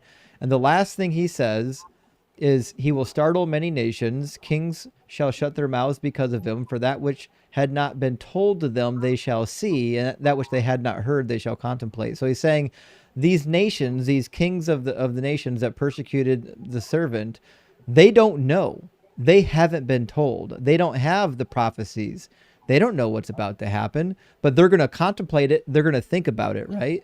And the very next passage is a personification of the nations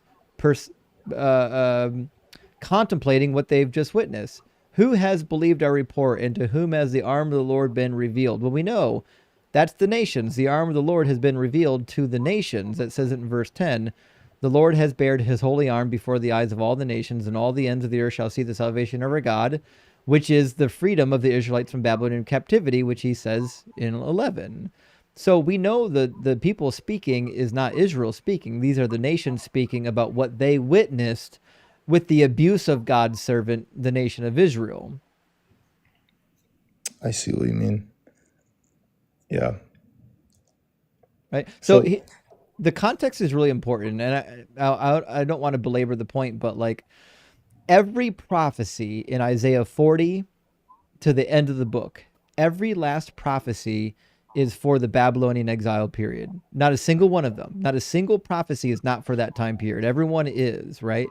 We have no good reason to go to Isaiah 53 and say, listen, every prophecy in this book from 40 and beyond is about the Babylonian captivity. Well, except for this one chapter, and only if you read it in isolation. I don't think that's an appropriate way to interpret the passage. I think if you rip it from its context, then you actually just lose the meaning of what it was originally about. Yeah, I agree with you after seeing that. I didn't know it's quoted all the time, so I just took it for granted that it applied to him, you know? That's okay. I did too. When I was a Christian, I thought Isaiah 53 was about Jesus. And because I grew up in a Catholic school, I learned about Isaiah 53 maybe like in junior high was the first time I heard it. So like throughout my Christian life, I just assumed that this was a slam dunk for Jesus until the summer I went to Bible college. I had a friend challenge me on the prophecies, and I went back and I reread all of them in context. And I was like, oh, and none of these are actually about Jesus, at least not directly. Yeah, I was studying to want to be. I was wanting to be a missionary to the Jewish people, and then I actually read the Hebrew Bible in its original context and language, and quickly found out that Jesus never fulfilled any prophecies. So I left Christianity for Judaism. Are you still Jewish? No, I left Judaism for atheism. Gotcha. Yeah, I'm still working my way through the Bible. I started like not too long ago. Now I'm at the part where it's all the sacrifice stuff, like how it gets really specific in it. I'm just Sounds like struggling my way through that, but Leviticus. I plan on, yeah. Yeah, there's Where some it's fun like stuff in really specific. Leviticus, but you're right, some of it can be a slog. Like when you get to the dietary laws in 11 and whatnot, takes some work. Right. But so you guys are both like really well versed in it, I guess, since you guys were both That's why we left. yeah, well, We lived and breathed and ate the Bible. Right. Is there nothing in it that might indicate is there any truth to this like two roles of a Messiah, or is it completely fabricated? It's not two roles of the Messiah. They are two completely different people, and this is an idea only found in rabbinic Judaism in the Talmud, and has no basis within the Hebrew Bible. Yeah, There's no basis at all. There's nothing you could point to that might hint at it or anything like that. The only passage that gets pointed to for Mashiach ben Yosef is Zechariah chapter 12. Yep. But that individual is never called anointed or Mashiach in the text.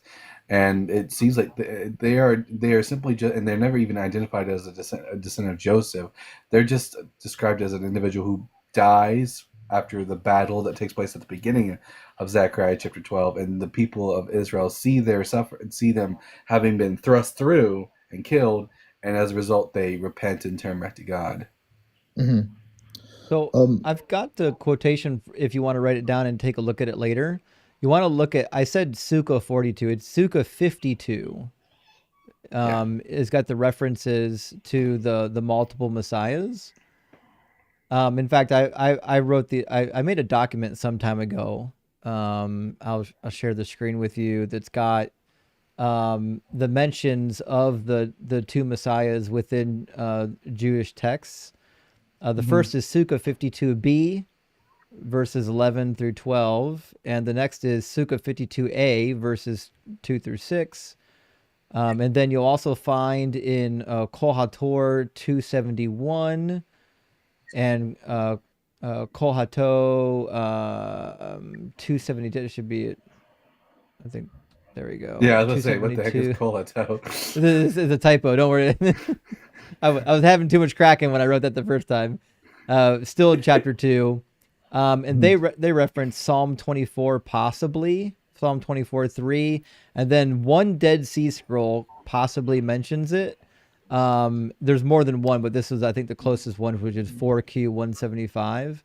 That's kind of where you get the two Messiah thing. But in all of these cases, they're two completely different individuals. In fact, one Messiah, it says, witnesses the death of the other Messiah. Like he sees the other Messiah die because they're two separate people. In the Talmud, or you're saying in the Talmud, right? In the Talmud, yeah. Yeah. In the Dead Sea Scrolls, it's not Mashiach ben Yosef, it's Mashiach ben Aaron, the Messiah, the son of Aaron, and he's like a priestly figure. So, but again, a separate figure for Messiah ben David. I see. So if there isn't like a Messiah, so the Messiah was strictly, from what I'm understanding, like one to militarily liberate the Jewish people. Mm-hmm. Yeah.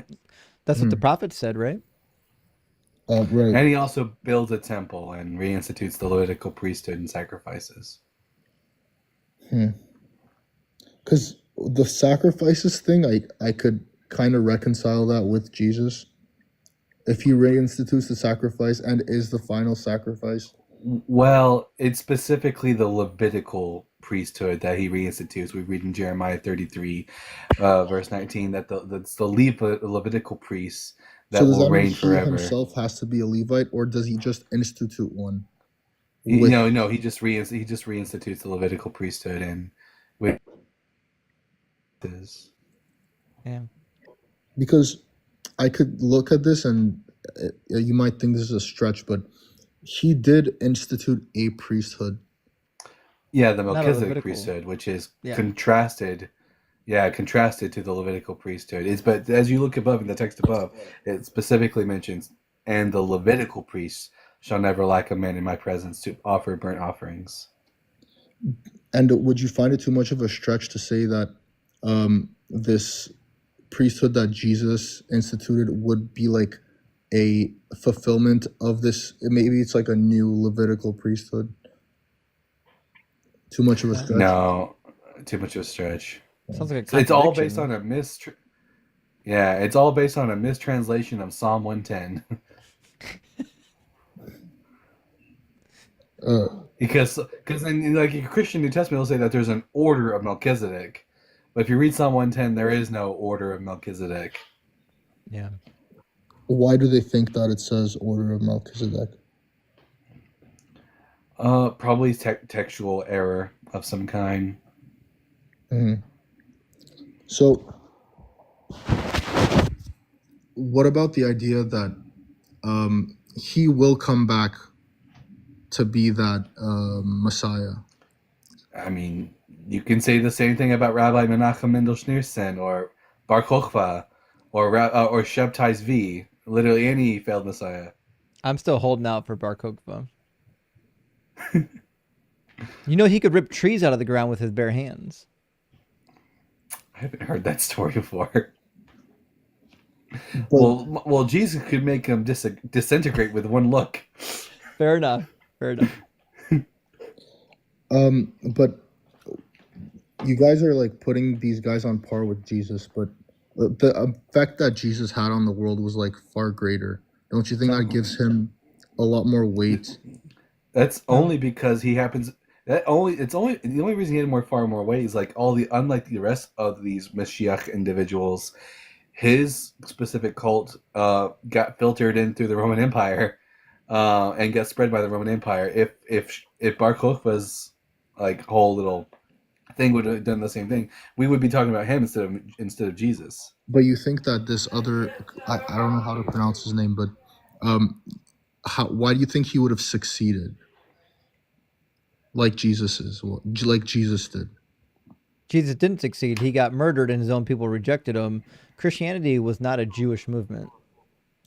No, I don't mean like in terms of it being a Jewish movement, but I mean as far as his quote unquote cult becoming the biggest religion in the world. Like it could have much more easily not spread, right?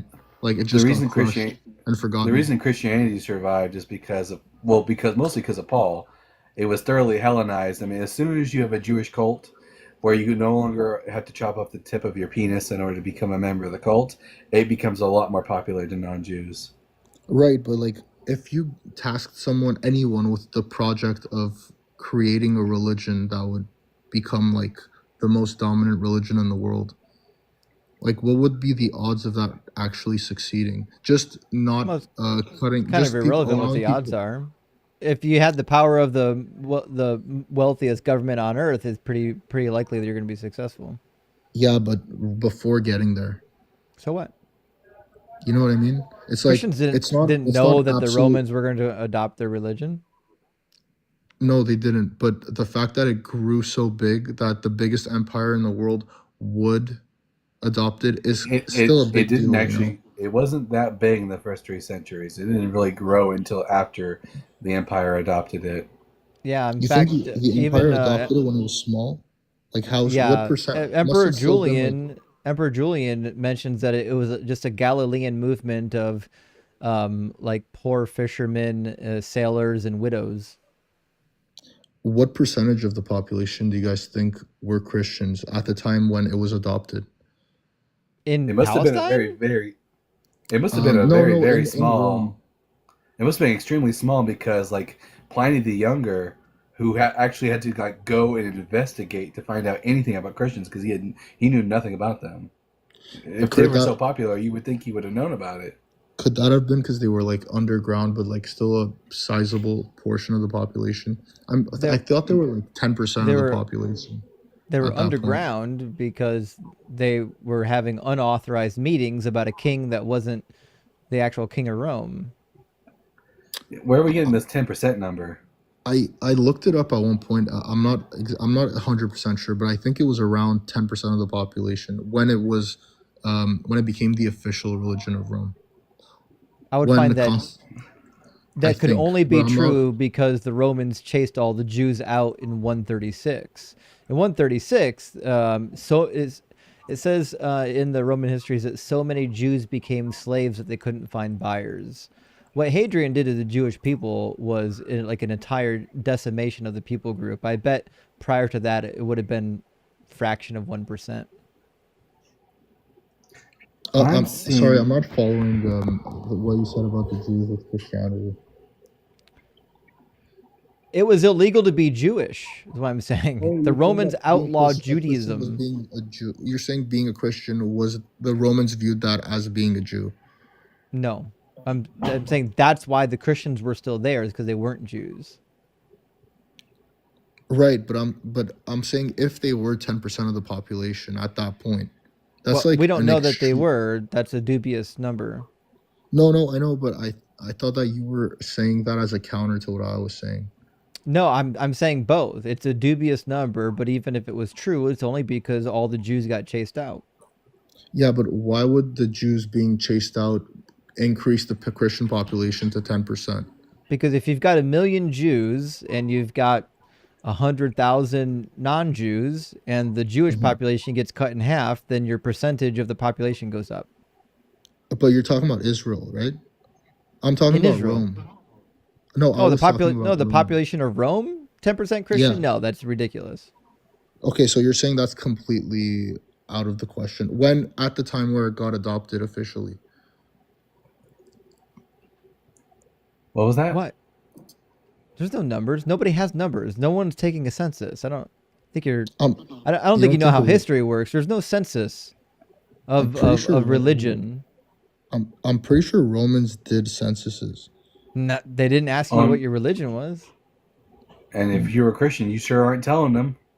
Yeah, but at the time, once they would adopt Christianity as the state religion, then they would have no problem doing a census about it. That wasn't until 382 under Emperor Theodosius II.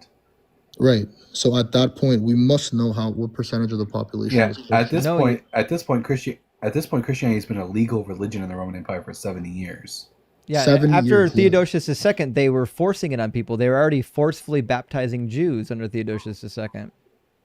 Okay, so between when it was allowed and Joey, you're really nice, but I don't see how this argument helps you at all. This is not a good argument for your position. I'm not trying to make an argument. I'm just trying to get the facts straight for now, because I'm just wondering what percentage of the population was Christian from the time where it was legalized. Nobody knows. Nobody knows, nor do they care. Okay, and so what you're basically assuming that it was a small minority religion. It was when it got adopted as the official religion of Rome. Yeah, it was. Why would they adopt super tiny religion? Well, it wasn't. That's not how it worked. They didn't just take a tiny religion and adopt it as the official religion. They made it a valid religion. And the guy who made it a valid religion, his mother was part of that religion. Obviously, that had something to do with it. So the guy said, yeah, my mother's a Christian. We're going to make it a valid religion. It wasn't until emperors later, way after Constantine, where they started mandating it, 2 or 3 emperors later. So it wasn't like Constantine just said, hey, here's a tiny religion that I like. Let's mandate it. It wasn't like that. So it was because his mom was a Christian. That's my take. And how small personally do you think it was? Don't care. It's not even relevant. So the size of Christianity when it was adopted by his mother or when it was allowed to be an official religion of the state is irrelevant. It's meaningless. Has nothing to do with whether or not it's true.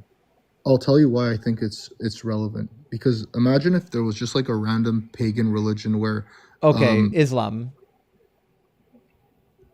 Tell me how Islam's not the same as Christianity in the early stages. It grew way faster. Mormonism grew way faster than Christianity amongst the same types of persecution. Like this is not a good argument. The growth of a religion has nothing to do with whether or not it's true. I mean, depending on how it grows. No. Why not? The growth of religion has nothing to do with the validity of the religion. Well, wouldn't you say that not remotely true? Depends, is Mormonism true? wouldn't it depend on Is how Mormonism the true? no? Okay. Did it grow super fast? Yeah, it grew faster than Yeah. Christianity. That's why this is a bad talking point. This is not a talking point that's in your favor. Because I do think that the things that I believe in the devil as well. I think the devil will lead people away, and he will be powerful at it. Well, I would say the same Yeah, thing yeah, it about can be- Christianity. Christianity was invented by the devil to lead Jews astray. But Deuteronomy the- 13 tells you that God's going to do that. Have you read Deuteronomy 13? No. God literally says he's going to send false prophets to lead the people astray and have them not follow the commandments anymore and worship a different God. So if prophets or those who divine by dreams appear among you and show you omens or portents, and the omens or the portents declared by them take place, and they say, let us follow other gods whom you have not known, that's Jesus, and let us serve them, you must not heed the words of those prophets or those who divine by dreams. For the Lord your God is testing you to know whether indeed you love the Lord your God with all your heart, all your soul. The Lord your God you shall follow. Him alone you shall fear. His commandments you shall keep. His voice you shall obey. The minute somebody comes along and says God's got a different name and he doesn't want you to follow the commandments, that person's a heretic. He's getting killed. But when did he say ironically God has a enough, different name? Jesus is not the same as Yahweh. Right, but Ironic, can't God ironically have like enough, different titles like Adonai, Yahweh? Those are not names. Adonai is a placeholder. Right. Also, worshiping a human as God is pretty frowned upon in Judaism. Ironically enough, though, Justin pointed to Deuteronomy 13. There's another 13 passage that speaks about false prophets, and it's Zechariah 13. It describes false prophets who wear garments of fur, like John the Baptist, and a false prophet who has wounds in their hands. No way. Yeah, it's wild too. That's I did a video on this a couple weeks ago because I had a Christian come up to me and insist that Zechariah 13 verse 8 was about Jesus, and I was like, hey, if you wanted to be about Jesus, my dude, you're more than welcome to believe that, but doesn't bode well for Jesus. Oh wait, he was saying which one was about Jesus? Zechariah 13, I think it's verse 8. That's the one with the wounds in his hand? Yeah. But so he's on your side. No, this was a Christian making the claim that Zechariah 13 verse 8 was about Jesus. He didn't realize that the context was that this passage was about a false prophet. Okay, right. I guess.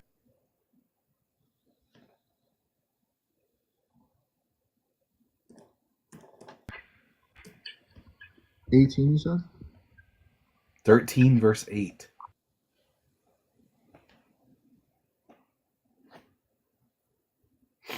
Yeah, this used to be a very common talking point for evangelicals who wanted to convince Jews that Jesus was the Messiah, but then they stopped using it because of the obvious implications. Mm-hmm. Context matters. So when you're saying that it says that there's going to be false prophets, it's at that point the prophets aren't done, right? There's still going to be prophets, and it's warning you to discern the right ones from the false ones. Am I wrong? No, it says there won't be any. Okay, yeah, at that Zechariah point, 13 is only about false prophets, and one of those false prophets are the ones who receives the wounds in his hands in the house of his friends. And at the point of Zechariah, they believe that the prophets are done, that there aren't going to be any more true prophets. Not in the last days. This is a prophecy about the last days. And there's going to be no one on God's side in the last days? No. That's not what it says. Gotcha. So, and the thing that you said about him having a different name, if he is God and he's born, why would it be such a big deal for the name of him as a man to be different from Yahweh? Because he would have been killed right away if he went and called himself Yahweh. Well, yeah, because he wasn't Yahweh. If Yahweh appeared in the flesh and it was actually Yahweh, he could have proven that it was really Yahweh. He could have done a miracle to get himself not killed and demonstrate that he really is Yahweh. But Isaiah says, By myself I have sworn from, it was God speaking, obviously. By myself I have sworn, from my mouth has gone forth righteousness, a word that shall not return. To me every knee shall bow, every tongue shall swear. Only in the Lord, only in Yahweh, it shall be said of me are righteous and strength and so on and so forth. So God's saying only in Yahweh is every knee going to bow. That's it. The name of Yahweh is the name above all names. So when you get to the New Testament, and it's Paul says every knee is going to bow and bend in heaven and earth and under the earth, and every tongue should confess that Jesus Christ is Lord. That's blasphemy. Yahweh is Lord. Unless Jesus Christ is Yahweh. But he's In that not. case, it wouldn't. But like, what makes you say that he's not Yahweh? Because he prayed to Yahweh. He says the Father is greater than I. Yeah, but according to like normal Trinitarianism, the Father is Yahweh and Jesus Christ is Yahweh. No, But is that's God greater? Is God greater than God? And well, the Christian answer, I think, if I'm not mistaken, would be that he's greater in rank. For the time being, then he's that not Jesus Yahweh. is infinite. If Who's not Yahweh? Jesus is Yahweh, then Jesus must be equal to Yahweh. No, but he temporarily demoted himself. Can God's in nature terms of- change? No, his nature didn't change, but his status changed. That's the nature. You can't change your status. I mean, I would disagree that your How can God status change his status? by becoming a man. Status And is literally just an abstract concept. By literally just declaring it. No, status is an abstract concept. It's not a thing that exists. It's just a ranking. It's a hierarchy. It's not a thing that you can manipulate. Like, just becoming a man doesn't automatically change your status. I mean, why not? So the Trinity, well, first of all, because status is subjective. There's no objective status. It's just something that we as humans do. We rank things. Right, but like the Trinity is entirely illogical, because if Jesus is 100% God, which I assume you believe, it says the fullness of God was pleased to dwell in him. If Jesus is 100% God, then he must be 100% Yahweh. Yeah, they're all three persons of the Trinity are 100% Yahweh. Okay, well, that can't be true, because there's things that Jesus can't do, and there are things that Jesus can't know, and there are he's not omnipresent. Yeah, while he's incarnate, he's not omnipresent, but I'd say that Well, right he now never was. No. Well, I could say that about my dead aunt. I could say my dead aunt is omnipresent. You can say that about people that don't exist anymore. But by the way, Jesus speaks about having received God's name. He says, Holy Father, bless them in your holy name, your name which you have given me. If he is Yahweh, he doesn't receive any name. Like, he doesn't receive Yahweh's name from Yahweh. He would have it inherently. He's eternally receiving it, because he's eternally begotten. That's a meaningless statement. Why? You can't eternally receive something. The action actually never completes. If you're eternally doing something, then the action never actually gets completed, which means it's a meaningless statement. Well, the action doesn't get completed. It's an eternal action. So then he hasn't received it. So maybe receive is the wrong word, but we don't have the right word. You can't receive anything if you're receiving it eternally, because it means it never gets completed. Like, if I said I'm starting a fire eternally, the fire never actually got started yet. Exactly, yeah. Which means I didn't start a fire. I mean, look, we can't use these like finite words. We don't have the right words for it. So yeah, maybe you're right. We can't use those words. Yes, we'll use there's a made up language out there that perfectly describes all this, but we don't have access to it. I mean, we could add qualifiers to get closer, but they won't like be 100%. They won't be like 100% effective at describing it, but we could do our best. Words don't mean words. So how come Jesus didn't know the day nor the hour of the return if he's all-knowing? Because for the time being, he had emptied himself of divine knowledge. So then he wasn't God. So he wasn't God then. If he didn't have omniscience, that means when he was on the earth, he wasn't God. But why is it so crazy that God could temporarily stop his omnipresence? If he was all powerful, wouldn't he be able to do It's that? not crazy. I- It's that he's manifesting as an entirely different individual and then praying to himself like a psychopath. No, he's If not God praying wanted to limit himself. himself, this is why modalism is the only sensible way to look at this.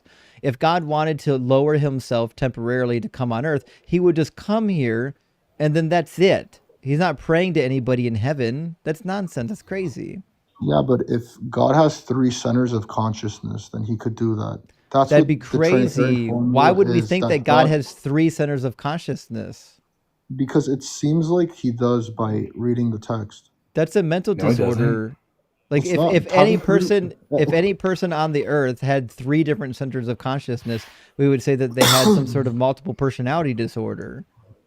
I think don't. that I don't get. I people- don't get from the text that God has three centers of consciousness. I get what I get from the text is that you have God who has his own consciousness, and you have God's Son who has his own consciousness and his own will, because he expresses like, not my will but your will be done. God has more than one will now. I mean, it's schizophrenic at best. I think when he means will, he's like, not the desires of my flesh be done, but He didn't say the desires of divine his flesh. will He be said done, which is will. also. I'm sorry. He didn't say anything about his flesh. Yeah, I Jesus, know, but Jesus, that's- Jesus didn't have fleshly desires. God can't be tempted. The Book of James, Yeah, chapter well, 1. According to standard Christianity, Jesus was tempted in every way. Then he that a wasn't regular God. human is. Bible says he God was can't be tempted, but tempted. He was tempted, but he didn't fall into any of Then his he temptations. wasn't God. Why not? God can't be tempted. That's Why can't God James. be James tempted? chapter 1. Because he's all knowing. An all knowing entity can't be tempted in anything. They know the future. Jesus didn't know the future. He wasn't all knowing. He could be tempted because he wasn't a God. Jesus lacked any of the omni properties. He didn't have any omni properties, which means he's not God if you think God has omni properties. He could be another God. He could be a second or a third God, but he certainly isn't Yahweh. But you don't think infinite being could temporarily change his properties? He's not He an infinite could, being. but then he wouldn't be in No, I'm heaven saying if still. he He is would be Yahweh. on the earth. But why couldn't he also be in two places at once? One of his centers of Because consciousness he could be still only heaven. has one consciousness. The minute you No, add two he- consciousnesses, you've got two gods. Also, we don't have But any good if they're reason to think animated the by God the of the same Bible spirit. is. We also don't have any biblical reason to think the God of the Bible is an infinite being. It definitely doesn't read like that. Yeah, I would agree with you. I think that's more. It comes from like Greek philosophy merging with Christianity. Yeah, so Greek thought, not Yeah, Judeo-Christian thought. I would agree with you. So besides introducing pagan philosophy, we don't have any reason to think that God is infinite. I wouldn't disagree with that. So why can't a great being, forget like that I use the word infinite, why can't a great being temporarily change some of his attributes? Because it would still be the same being. It would still be the same mind, will, and emotions. By the way, temporarily change his attributes. That's contrary to classical Christianity, where God is meant to be immutable. Is one of the qualities of God is that he cannot change. Yeah, God's Well, nature is couldn't- completely unchanging. Could his nature stay the same but just be confined in certain ways? Doy, let Would me ask you a confinement- question. Because, like, you're a really nice guy. I'm trying to figure out why you're doing these backward somersaults trying to justify the Trinity when, let's be honest, you know it's silly. I mean, look, if you'd explained it to me without any prior like knowledge of it, yeah, I would agree. Yeah. Yeah, But- like, it sounds to me like if I brought this concept up in any other religion, you would dismiss it out of hand, but you're willing I to would. accept the illogical concept because you already think Christianity is true, right? Yeah, So like it's yeah. painful for me to watch a smart, intelligent, well-spoken guy come up here and defend something that's clearly illogical just because you've already bought into the religion. Like you don't have to stay in this religion. You can still believe in a God even if this God doesn't exist. Like, you know what I mean? Yeah, I know what you mean, but I have personal experience. Yeah. So do Muslims. I know, but if I would just have to uh, say that theirs are like not true. But It they was would say too yours are vivid. not true, I know they would. I right? understand. Like But because I've a had this, Jewish person who has the Hebrew Bible has like zero reasons to adopt your religion. I I see why you would say that, but because of what I went through, and for whatever reason, I just knew it was Jesus. I don't know how to explain it to you. It's one of those things that I wish I could explain, but I can't. And because How of this, did this is we? why I'm doing all of these like somersaults. Because if there are these three centers of if these three centers of consciousness are the only way to explain this stuff. Because or else you're right. Why would No. God be praying to himself? Arius like has a more coherent theology about Jesus. Even if I let's say for imagine I was a Christian today, I wouldn't be a Trinitarian. I would hold to the theology of Arius because it actually I makes sense of what the Well, Bible because Arius says. didn't I believe agree. that I'd be Jesus an was God. adoptionist. Right, he was an adoptionist. So But that makes more sense of the text. if adoptionism is true, then Jesus is not God. I agree. Arius Yeah. an Yeah. Was So Arius an from adoptionist? I thought he Oh no, believed I'm in a thinking of pre-incarnate. Marcion. Sorry, Yeah, no, he was. Arius was an adoption. I apologize. Yeah, But I think Arius. Arius also Arius didn't believed believe that in. Jesus was God. Yeah, He Arius believed. thought that Jesus was an archangelic figure who pre-existed his birth. Yeah. It was divine, but just wasn't God, which actually makes much more sense of the biblical text. Yeah, kind of like Jehovah's Witness. Yeah, Yeah. makes much more sense of the New Testament. Look from, and I know you guys aren't here to hear like the personal experience stuff, but it's because you were asking me earlier. From what I experienced, that it wasn't an angel; it was the God. But yeah, how do you know it's Jesus though? Look. I really wish I could explain it to you. There's no way for me to explain it to you How are you rationally. able to differentiate in your experience to differentiate between like an archangelic figure that's like almost like the image of God Himself versus God Himself? How are you able to differentiate those two experiences? I was literally going over that today in my head, like how I would try to explain that to an atheist. And there's no way for me to do it. I literally asked myself this same question today in the car. It's funny you're asking me it. I don't know how I could explain to you how I knew that it was God and not an angel. The Ebionites they were the both adoptionists. Just so we don't lose track of it. The Ebionites. It took me a second. I'm like, no, it couldn't have been Marcion. He believed in the demiurge, and I had to look it up. Like, who the fuck was the adoptionist? It was the Ebionites. I apologize, friends. Sorry, I had to fact my child. So you guys were You're talking just about like me. like If you catch on to something, you gotta find the answer. yeah. If you guys were talking like why not this heretic, I think I do agree with one heretic. You know Apollinarius. I don't know. Apollonius Sorry, not Apollinarius. Apollonius, I think. of Tyana. I'm not sure. He was the one that he believed that the the divine spirit replaced like human rationality. It was divine rationality.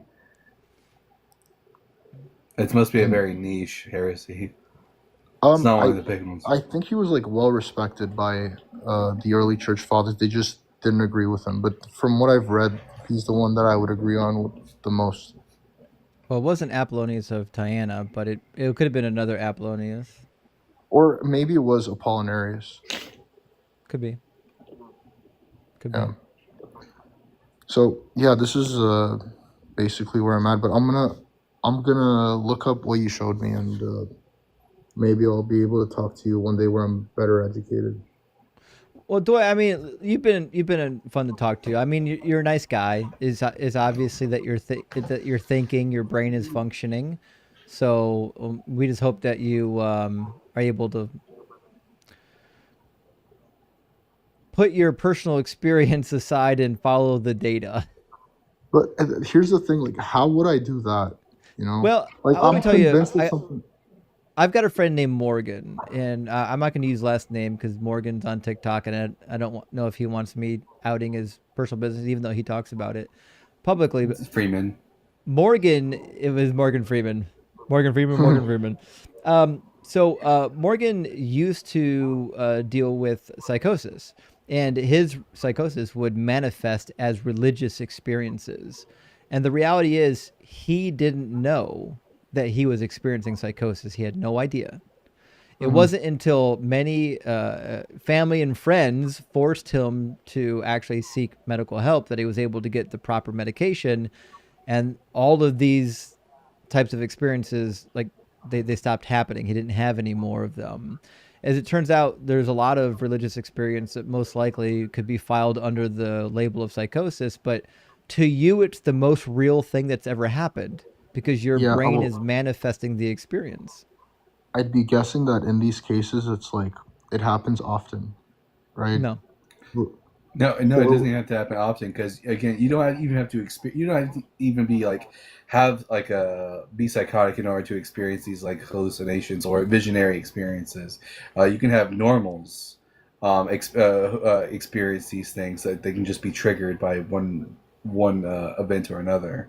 So it could just be like a one-time thing without you being schizophrenic or anything like that. Yeah, human brains are like prone to having these sort of religious experiences. They're very You guys have common never during had- periods of grief and suffering. Yeah, the thing is, mine wasn't really in a period of, because I hear that often that it happens to people when they're really suffering. You know, in my case, I was just doing fine. Everything was great, and then the next day, I was a Christian. It was so out of character for me. Mhm. All my friends and my family were like, "What the heck happened to this guy? Like now he's wearing robes and singing in the church choir." Um, I've been trying to find a way to describe it, but I can't. And I feel like it would make sense with my worldview right now if you could reason your way to God. It would kind of be unfair to the people who didn't have that capacity. Well, God doesn't care about fairness. He visibly appeared to Moses and others in the Bible. Like, that doesn't seem to be a concern of his. No, but I think Paul. he chose to appear to those people that he found worthy enough to visit. There we go. And we finally got to it. So I had this kind of thought when, like, the last stage of still being a Christian. It must have been 10 years ago now. 8 years ago. I don't know. 10 years ago. How old are you now? I'm past 40 now. I had So a you good look- friend. We were talking about personal experiences with God. Now, when I was a Christian, I had some experiences that, like you, I would have said, well, it must have been from God, right? And he was going through a kind of a big crisis of faith at the time, and he was lamenting the fact that he's spent so many years, crying and praying, and he's pissed. Like, how come God won't show himself to me? And it almost nearly, we were at the driving range when we had this conversation. It almost nearly left my lips. Well, God will only reveal himself to people that are like sincere. I stopped myself because I realized that as those words were about to leave my mouth, I would have been an asshole because this is a friend of mine who is sincere. And the reality is, when you get to the point where the only explanation for your faith is, well, God picked me because I'm special, that's problematic because there's many people that I would say are way more special than I will ever be, and way more dedicated and serious than I'll ever be. Think of all the religious adherents in Islam that are fervent believers in Islam, but God will never reveal himself to those people. But that's the one that I hear most often is Muslims getting these dreams and visions of Jesus. But they don't. Listen, there's 2 billion of them. They're growing faster than Christians. I knew a Christian when I was in seminary that converted from Christianity to Islam. And do you are like just real quick? Are you Catholic? No, I'm actually Oriental Orthodox. So what do we do with people who have visions of Mary? Oh, we venerate Mary. Well, specifically visions that like corroborate Catholicism specifically. I like, you want my personal answer or my church's answer? Well, I want the answer that you. Yeah, I think we're yeah, concerned so- with what you believe. Yeah, I think I think all Christian churches are valid. I think some more than others. I think honestly, if because I go to my ancestral church, because I think it's fine. It's a good church. I think my favorite would be Eastern Orthodoxy, and and then I think third place I'd give to Catholicism. So I think the Holy Spirit's active in all of them, and even in evangelical churches and Protestant churches. Fair enough. Yeah. Do you guys I have a mind if? friend. I have a friend that was visited by two of the Hindu deities. What would you say about his experience? I'd say like they were demons. But he would say that your God is fake. I'm Yeah, sure he would. I mean, according to Paul, even Satan can appear as an angel of light. If that's like in part of Paul's like worldview, why couldn't it just be that your experience was actually a demon leading you away from the truth? I think that your moral intuition, like I feel like you could train your moral intuitions. Well, what But we isn't call Satan a master deceptor? that's the thing. I think he could deceive you through sin. He could draw you in through your sinful desires, but I don't think that he could trick you by acting perfectly morally. But Then Jesus he would didn't just act perfectly morally. But if you worship what did Jesus as God and Jesus wasn't God, you wouldn't be acting perfectly moral according to the Hebrew Bible. You would be guilty of idolatry. yeah, but that's why I think that Jesus is God. But he's not for the reasons we listed prior. I mean, look, Like if for you, now, I'm still on my Christian thing, but you were about to say something else. You I just lost brought up track. something. It was about Jesus, Yeah, but he was another a point. fraud. He's a He liar. can't be God if he's not even the Messiah. Like he says that Isaiah 61 is about him. It's not. Isaiah 61 is about the restoration of the Israelites after the Babylonian captivity, which is clear if he read more than just verse 1. If you actually just make it to verse 4, it's clear that this is about the Israelites being restored to their land again. When Jesus stands up in Luke chapter 4 and reads from the Greek Old Testament this particular passage, not only does he add a line to it that wasn't there, it gets rearranged in a different order, and he just doesn't even understand the context of it. The guy was a goof. Yeah, he makes the claim that he quotes a psalm in John 10, but says it's the law of Moses. If this was God in human flesh, you'd think he'd know that Psalm 82 is not in the law. Well, obviously, Dalton, that's a translation issue. If you look at the original Greek, it must be nomos for law. So Psalm 82, and the one you said just earlier was about which part was it? Isaiah 61 is what Justin referenced. Yeah, Luke 4, Jesus goes to the synagogue and reads from the Isaiah scroll, according to legend at least. Because they quote from the Greek, not from the Hebrew scroll. And he says that today this has been fulfilled in your hearing. And he quotes Isaiah 61, verse 1, minus the last line of it. And then there's an additional line about a sight to the blind that's not actually in the Hebrew scroll that gets added. Mm-hmm. And the reality is that certainly was not about Jesus. Jesus didn't fulfill any of that in their hearing. Mm-hmm. Earlier, I remember what you were going to say. You said that Jesus wasn't perfectly moral. Yeah, because he's a liar. So these are the lies that you mean that make him immoral. This is clearly one of them. He also said that no man has ascended into heaven, which I don't know if it's a lie or if he's just dumb. He forgot about Elijah and Enoch. I mean, that might have not been heaven. That might have been like It says realm. heaven. It says heaven in the text. But does it say, like, what does it say in the Hebrew or the Greek? So in the Greek of it uses Hashemayim in is it First Kings? Or Second Kings? Second Kings chapter 1 or 2. Yeah, and then in the Greek of the New Testament, it uses Oranos, which they're the same. They're one for one the same. If you would read the Septuagint, it says that Elijah ascended into Oranos. Mm-hmm. And he uses the same word in the New Testament when he says no one's there. Yeah, no one's And ascended there. And could it possibly be referring to two different places? Nope. Why No, not? they didn't You have see Elijah because floating around in the clouds?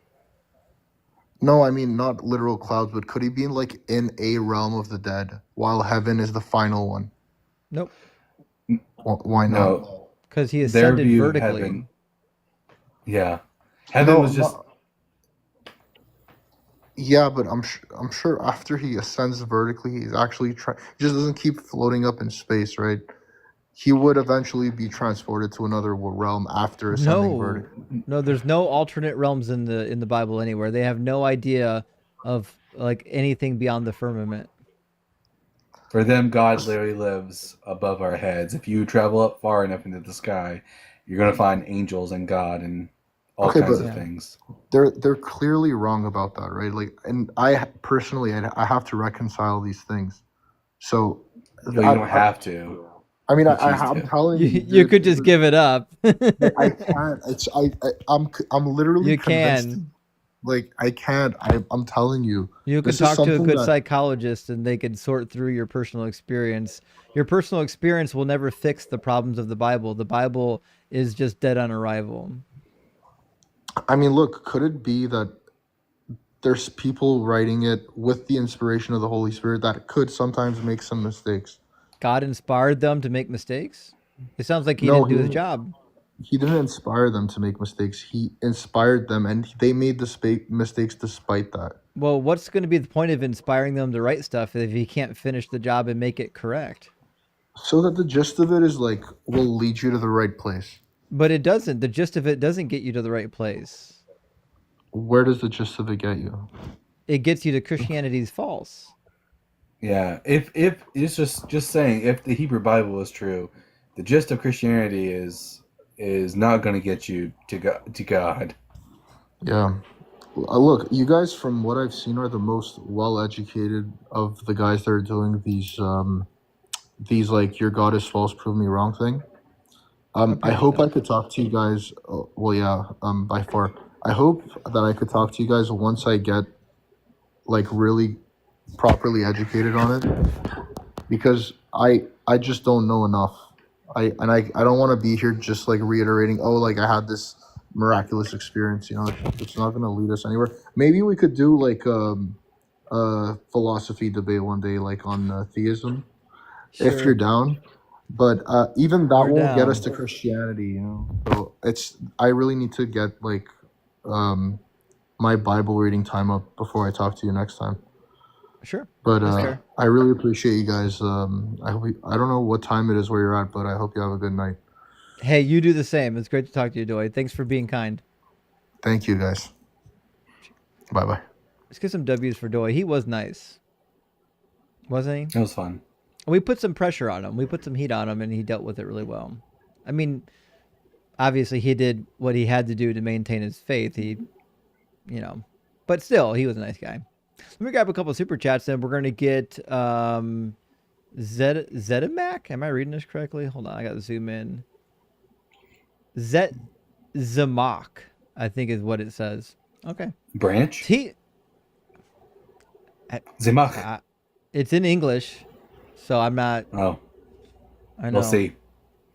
T-Mass says, when will we get you on Jubilee or some big debate against someone like Frank Turek? The love of Doug must be spread to all corners of the earth. Well, I don't know. I tried getting on Jubilee. I think there might be some actual application process. I'm not aware of how to do it. I got to talk to some people that are more in the know, but I'm hoping to get on Jubilee eventually. I think it'd be a really good platform to just go on and cook. And if I get accepted, I'm going to get Dalton in there somewhere. If I had to pick someone for you to debate just for the fun of it, it would be you versus Cliff Connectal. Oh my gosh. He's a train wreck.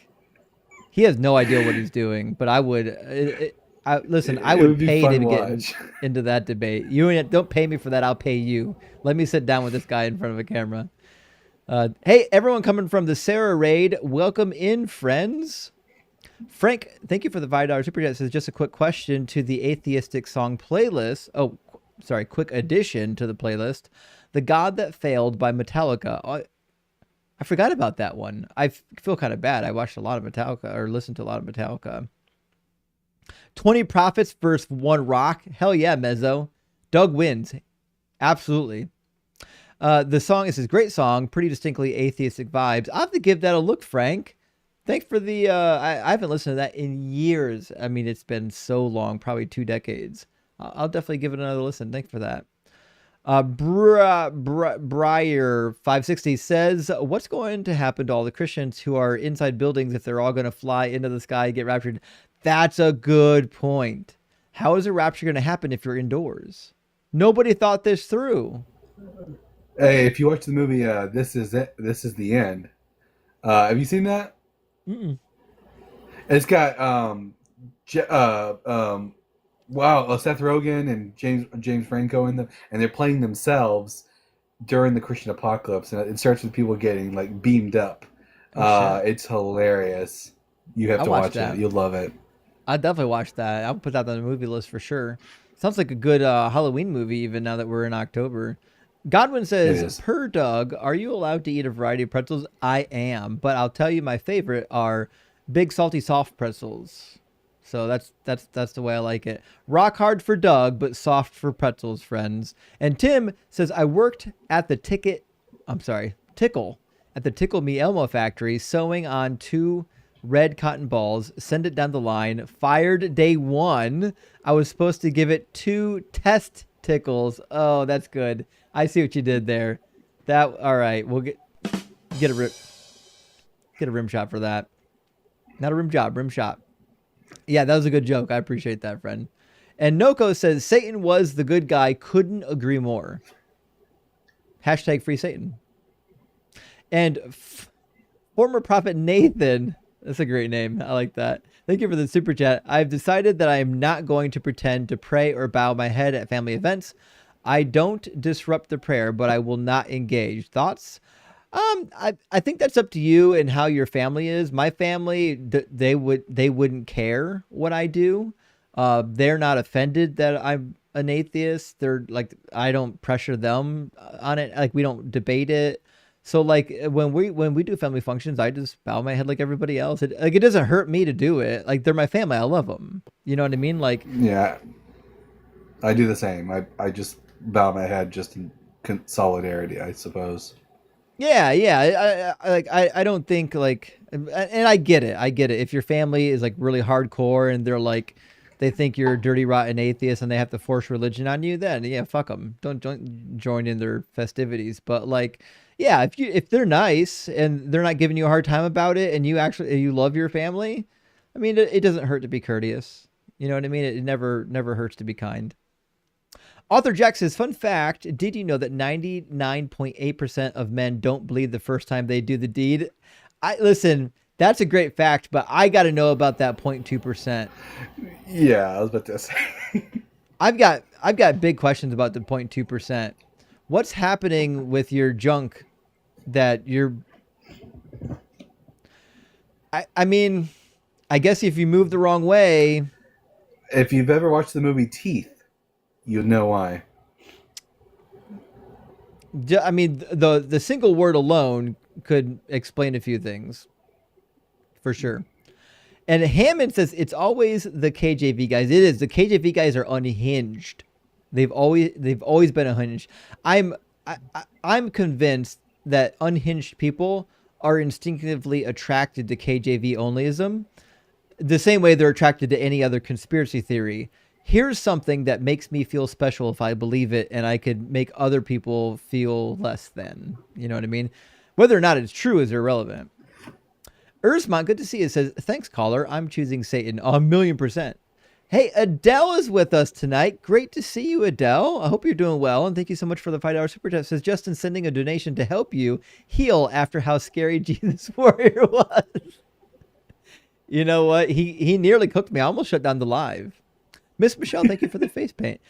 He was cooking me so hard, I nearly took Doug off the shelf and became a Christian. I'll let you know. The couple days till Sunday, I'll let you know if I'm going to attend. Rock Hard for Doug. Speaking of Adele, our friend Rock Hard for Doug's here. Thank you so much, my friend. Says, I got a Rock Hard for Doug chip in my forehead. Hell yeah. I'll get the Doug chip any day of the week. Oh, man, that's great to hear. I hope you're doing well, buddy. And Chip, thank you for the super chat, says, here are 2 more good insults for you. I love a good one. Justin, fuck nozzle and twat waffle is a classic. Rock hard for Doug and simply went for sharing. Listen, I love twat waffle.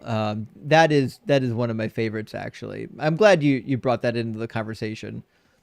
Dr. David, again, thank you for the super chat, says, Jeepers Creepers, a.k.a. Jesus Christ followers like Mr. Eat Shit Exhibit, the true hate of Christian love. He's a total Dalmatian. I don't know what a Dalmatian is, but he was certainly a dullard. Say that. That's what I'm saying. Ellis with a lowercase e. Ellis, thank you for the 7-Eleven. Thank heavens. Says, I love the faith Christians don't have in their God. It seems their Holy Spirit will short out in the presence of a chip. Actually, that's a very good point. It's weird that like Christians could be so overcome by a chip that they can make a mistake, get a chip, and then now God's going to curse them. When I was moving away from when I was a Christian, moving away from the chip was a literal physical object to more of a spiritual thing, was because it occurred to me that what if someone held you down and like forced an RFID chip into your hand? Would you just automatically be cursed to hell as a result? Didn't make any sense. None at all. I'm 1,000,000% with you. Cameron, great to see you, friend. Thank you for the $10 super chat. So, Justin, your time is so precious, so please don't waste it on these guests who have an IQ of under 50. I'm begging you, dodge number 5. Ian. You're right. You know what? I shouldn't waste that much time on those types of guests, but to be fair, like, it's entertaining for a little bit to see somebody unhinged come in representing Christ so well. Drew Smith, thank you for the $10 super chat, says, I assume that I'm sorry, I got so used to saying it. I assume that RFID guy wasn't an EE, and you nailed it. Not even close. But, I mean, anyone with even a minor background in electronics could see the problem with the microchip discussion. It's not a good one. RFID, passive RFID isn't really going to get you anywhere close to what Revelation 13 is suggesting. David Burke says, dropping by. Well, thank you, David Burke. I appreciate you dropping by, and thank you for the $20 super chat. Says, to say hello, do Christians think the universe will go on forever? Kinda. It's going to get renewed. If so, why can they not believe it has been around forever? Because, well, they have to believe that there was a beginning, because without a beginning, then there's no gap for them to fill. They're doing a God of the gaps. But if there's no gap, they're like, fuck, we got to make a gap to put God in. And that's why they're so insistent on there had to have been a beginning of all things. Even though, like in classical theism, like in ancient Greece and Rome, they wouldn't have said that there was once nothing. I mean, they would have committed to all kinds of eternal states of affairs in the past, with or without various gods. So yeah, it's kind of silly. Varen says, people can start typing in RFID for Rock Forever and Doug. Oh my gosh, we could start doing RFID and rock hard. Yeah, make it happen, people. Oh boy. Varen, thank you for this. Another super chat says, heard you mention Esther Hamori a while back. Currently reading God's Monsters. Yes, super cool. 100% would recommend. Esther is stellar. Her first major work that people are familiar with, When Gods Were Men, stellar work, kind of expensive, kind of pricey to get a hold of. There are ways to get it if you know how, but I always recommend paying for it. But you'll never regret not getting that, or you're never going to regret getting the book. Just pay the money for it. It's really good. Such a cool book. Yeah, she's stellar. I love her. Kevin Schlong, amazing name, and thank you for the $20 super chat. It says, I'm saying the universe has answers we'll never get because it's beyond comprehension. I like your show. Here's 20. Well, hey, thanks, Kevin. The universe has more answers than God. We can say that. Like, whatever answers we're going to find them from studying the universe and not from the God thing. And Cascade, thank you for the $20 super chat. Says, by the way, Zach, I did not forget your conflation with military service. Yes, you caught it as well, with military service and slavery yesterday. How dare you insult my fellow service members' service just so you can attempt to wiggle out of your slavery apologetics. Yes, that's exactly what happened. I'm glad somebody caught that. Thank you, Cascade. I really appreciate that. And Penelope's with us as well. Penelope, thank you so much for the spirit. It says, Zach should know that the largest Protestant denomination in the U.S. is the Southern Baptist Convention, which was established in 1845 for the purpose of promoting slavery. Just saying. Yeah, we agree with you. We were saying the same thing too. All right, friends, I'm going to grab another guest, and then I apologize. We had so many super chats came in that I'm really behind because we had those long conversations, but we were having good conversations. That's why I let them go so long. So after the next guest, I'm going to read all of the remaining super chats. Okay. All right, let's grab Zet. How you doing, Zetsamak? Hello, can you guys hear me? Yeah, I can hear you. So I'm going to say this is the first time I've ever even tried anything like this. So I will admit I'm not going to have all of the best answers, but I do have some questions. Well, we just ask that, guests be honest. That's Sure. all. Yeah. I mean, you do start with your God is imaginary and then prove me wrong, which I've always kind of found it interesting that those two things, even when it came to Stephen Crowder putting that up in the first place, you start with a claim and then you put the burden of proof on whoever comes up to speak, right? But if you're going to make a claim, would not the burden of proof be on who makes the claim? So if you're going to say your God is imaginary, I would actually ask kind of where you come from with that. I have heard you both say that you were previously Christian, so I think that maybe you have some point of view on that. Of course, if you're going to make the claim, you have to have an idea about why. Yeah, well, I think if we're talking about all God concepts, there are a couple like global arguments you can use, like the problem of evil. I think is a really powerful argument against basically all the God concepts except for deism. Deism, that God just like kicked everything into motion and then kind of fucked off. He doesn't really care what happens. But unless if you don't believe in deism, then this argument works for just about everything, which is it's kind of assumed. Now, theoretically, you could believe in an evil God. It does work for an evil God too. But you could assume that like if you have a traditional theistic God that's like good and knowing and powerful, that he doesn't want the evil happening here that's unnecessary, only the evil that is necessary. So then we could narrow it down to like, okay, what about unnecessary suffering? My favorite example has always been natural disasters. And the reason why I go to natural disasters is because God created nature, not humans. And so it's weird that we would believe in a God that like specifically created us to live in this location, but then made the location incredibly hazardous for us to live in. Sure. Okay. I would say, I think from any worldview, though, regardless of if it's Christianity or if there's a God, any worldview, regardless of what you believe, has to account for suffering and has to account for pain and natural disasters and the way that the world works, right? So you do actually have to account for that regardless of which God you believe in or which worldview you decide to ascribe to.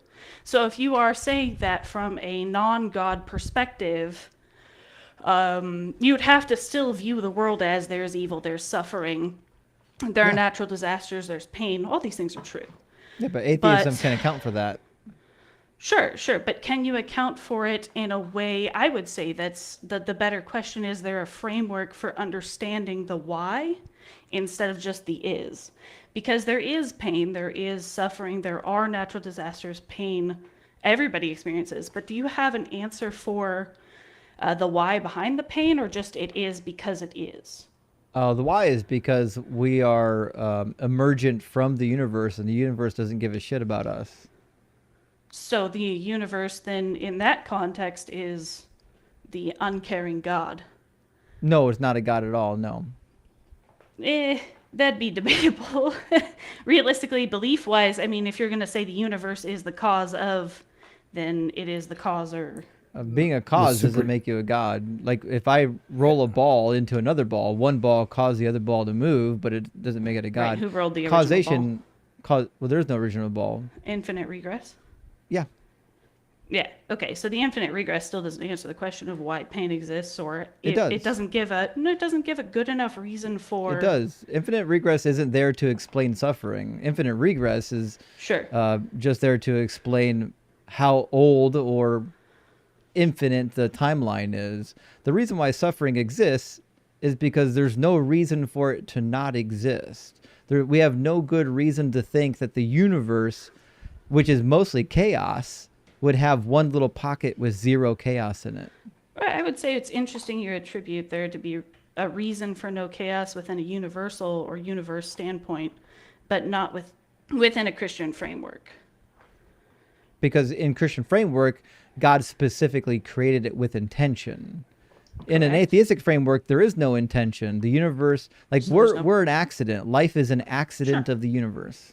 So there's no answer for suffering. Suffering exists one way or another, right? God or no God, suffering exists. Yeah, the thing is, in the atheistic worldview, it's expected. In the theistic worldview, it's not expected. It requires apologetics. It's anti the natural order, right?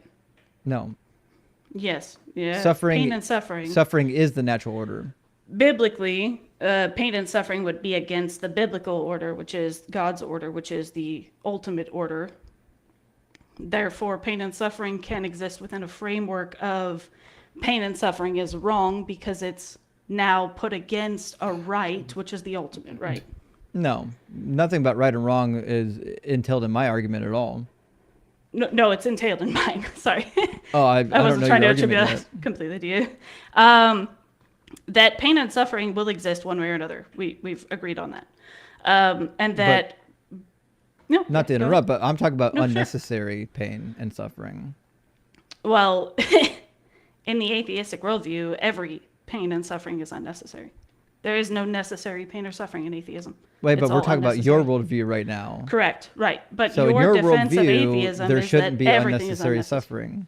No, I'm not saying Wait, that it's why- unnecessary. Why is there Okay, no so then- necessary suffering yeah. in atheism? Every I have suffering to is go to the unnecessary. I have to go to the dentist Sure. in 2 days. That's going to be I'm going to suffer in that chair. It's Yeah. necessary if I want to have this tooth removed. To be sure, in atheism, which it could come in many forms, suffering is expected and necessary. Anything that the universe does is necessary by the nature that it couldn't be any other way. But the reality is, in Christianity, unexpected or unnecessary suffering isn't part of the equation. You have to find a way to make all suffering necessary somehow, or you would have to admit that God lacks omni-properties. I still might disagree with the idea that atheism can answer what suffering's purpose is. It doesn't have a purpose. Correct. There's no Therefore, answer. there's no necessary or unnecessary, but you couldn't say it's necessary or unnecessary because you don't have a framework to put unnecessary and necessary into within atheism. We do have a framework. The word necessary just means it couldn't be any other way. Unnecessary without means a not God, needed, necessary means needed. Yeah. Without a God, everything see that it. is already necessary. Necessary obviously means required, right? Essential. So necessary is essential to. Unnecessary would be unessential to, but there's still not an answer to pain in atheism. Yeah, the It just answer is. is that the universe doesn't care about you. There's pain because there's chaos. It's still attributing a God category to the universe. It's not a there. category. No, it's not a God category at all. The universe is chaos. Chaos causes harm. Gods are supernatural beings which are worshipped. The universe doesn't fit any of those categories. Yeah, until the do universe think becomes that- sentient, it's not a God. I do think that you have to believe in a non-God to believe in atheism. Therefore, it's Oh. definitely still a faith framework. It's certainly not even remotely close to being true. You don't believe in a non-God. You just lack a belief in a God. Which is a belief. No, it's Lacking lack belief of is lack still of belief. Nope, wrong again. calling lack of a belief is like calling abstinence a sex position. I can't. Okay, I'm gonna take that as fair enough. I can't even upset at that. That's good. That's Somebody true. clip That's pretty that. Please do. Actually, that's. What's going on my Fine, channel tomorrow? I do still think that there's some defense here where your God is imaginary. I do think that there's a better moral framework that's an interesting question more than just whether or not there's a God. Um, I think it's Moral hard to argue framework? that there isn't versus that there is. Yeah, sure. I think that just saying your God is imaginary does still put the burden of proof on, can you prove there is not a God? I can prove that your God's not real. So if you read Well, my but how prompt could you do that? carefully before you tried to burden shift, if it says your God is imaginary, your God's a Sure. Christian God, right? Correct. Yeah, it's easy. All you have to do is show that the God portrayed within Christianity either entails contradictions or that there's lies in the book that simply couldn't be true. Oh, like that's not even hard. So you both were Christians in the past, correct? Yeah. Mm-hmm. Yeah. Yeah, and you were led away due to Studying the logical Bible. The Bible. inconsistencies, studying, yeah, okay. And was there something Me specifically, I yeah, went from sure. Christianity to Judaism, and then from Judaism Right, to right. I did atheism. hear that earlier. Yeah, for sure. Which consistency do you think is the most egregious if you had to pick one? I mean, I think the most obvious one that Christians are completely blind to is the position of the law. Both Yahweh, the entire Old Testament, all the prophets, and Jesus says that the law is not abolished, that it's in effect until heaven and earth pass away, and that you need to actually follow it. And then after Jesus dies, the message is, oh, nope, the law was bad. It was a burden. You don't have to follow it. In fact, if you even get yourself circumcised, Christ is of no use to you. That's a huge turnabout. Right, the Jesus did not come to abolish the law but fulfill it. And then it's kind of moving the goalposts potentially when Paul comes in and says, hang on, wait, we're changing some things. Is that what you mean? No, he contradicted Jesus' own words. Jesus says, I did not come to abolish the law. In Ephesians chapter 2, 14 and 15, Paul specifically says, no, he abolished the law. Yeah, that's fair. Like I said, this is the first time I've ever done this, so I'm curious, but I'm not going to concede it until I know it myself, but I can show it to you. yeah, please do. Also, Mr. Morpheus is in the comments saying I knew she would crash and burn. I admitted from the beginning. I'm love more Morpheus. curious to have the conversation than have anything. I think you're doing. Yeah, you're doing just fine. Yeah. I would rather have the conversation than have a. I hate echo chambers. I think they're really boring. So Yeah, I'm with you actually myself. So Matthew 5, 17 through 19, you already know the beginning of it. Do not think that I have come to abolish the law or the prophets. I have not come to abolish but fulfill. For truly I tell you, until heaven and earth pass away, not one letter, not one stroke of letter will pass away from the law until all is accomplished. Followed up by, therefore, whoever breaks one of the least of these commandments and teaches others to do the same will be called least in the kingdom of heaven, but whoever does them and teaches them will be called great in the kingdom of heaven.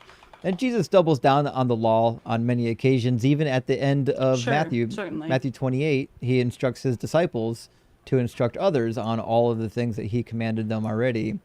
But when you get to Ephesians, well, really all kinds of writings of Paul, Ephesians, Galatians, Corinthians, Paul is convinced that Jesus did away with the law.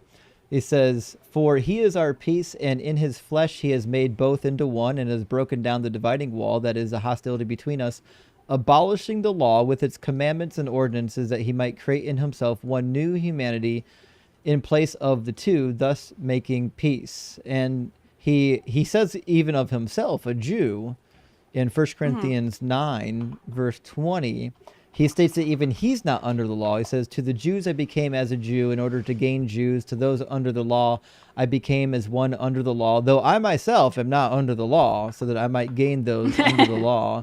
But like if even Paul, a Jew, isn't under the law, then certainly he's just contradicting Jesus and the entire Old Testament. The Old Testament says that they have to follow the law for literal ever. So there is, regarding Paul specifically, while he wasn't obviously directly involved with Jesus' ministry, was at least in contact with people who knew Jesus. And he does argue that Jesus' life sacrifice was completing the law with a purpose. So I would say there's Romans 10:4. I think it is. Hang on, let me make sure. I don't want to. That was Paul's theology. But Sure. Paul wasn't getting that theology from Jesus or from any of the apostles, as far as we can tell.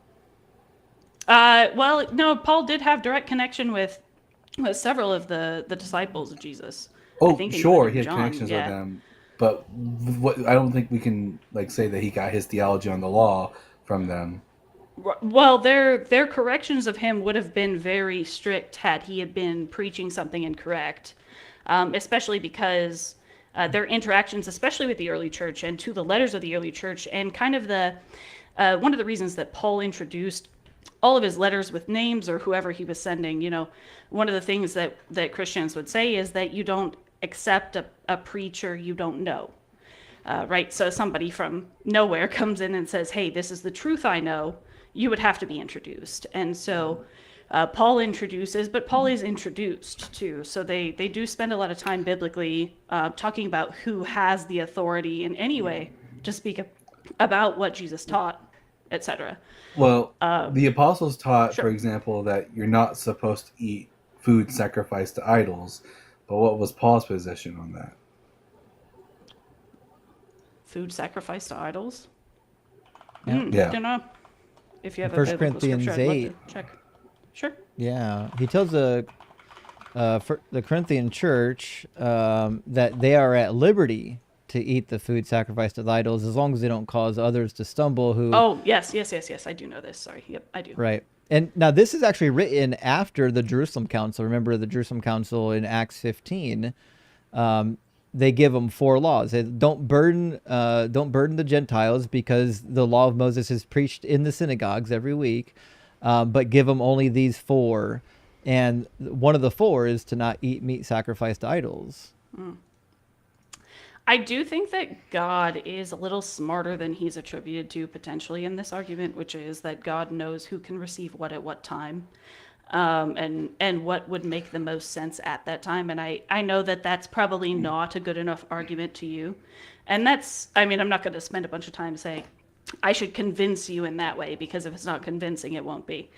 So I don't want to spend a bunch of time saying this should be. But even after the Pauline epistles, we have in the book of Revelation, the author of Revelation points to like an individual he calls Balaam, and he says that this individual called Balaam, who is evil, is teaching that people can eat food sacrificed to idols, and this was after Paul's epistles. So concerning food sacrificed to idols, which would be that part of Corinthians, the intent of the not allowing somebody else to stumble, it specifically does say where you are at in your heart with God, where it's between you and somebody else, where you don't cause the other to stumble because ultimately it is between you and God. But super quick, sorry. We did derail for one moment just away from something I was going to say, and I would love to bring it back just one moment. Yeah, just where we were talking about the fulfilling of the law. In Romans 10:4, Paul did write that Christ is the culmination of the law. Right? So there may be righteousness for everyone who believes. So those who potentially don't follow the law of the old still have to believe in Jesus, and that's the culmination of the law. There's also Galatians, which explains that the law was our guardian until Christ came, right? That we might be justified through faith. Right, so the faith has come, so we're no longer under a guardian. So the guardian was there up until, and then we're justified by faith, and the faith was in Jesus Christ. But that's where the contradiction is.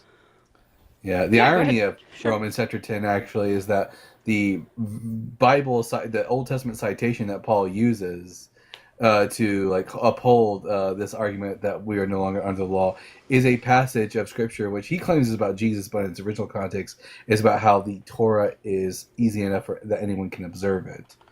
The original passage is about observing of the Torah, the oral of the law of Moses, and Paul reapplies it to be about Jesus and uses it against the law of Moses. Do you know what passage he's applying? Deuteronomy 30. Yeah. Starting in verse 11.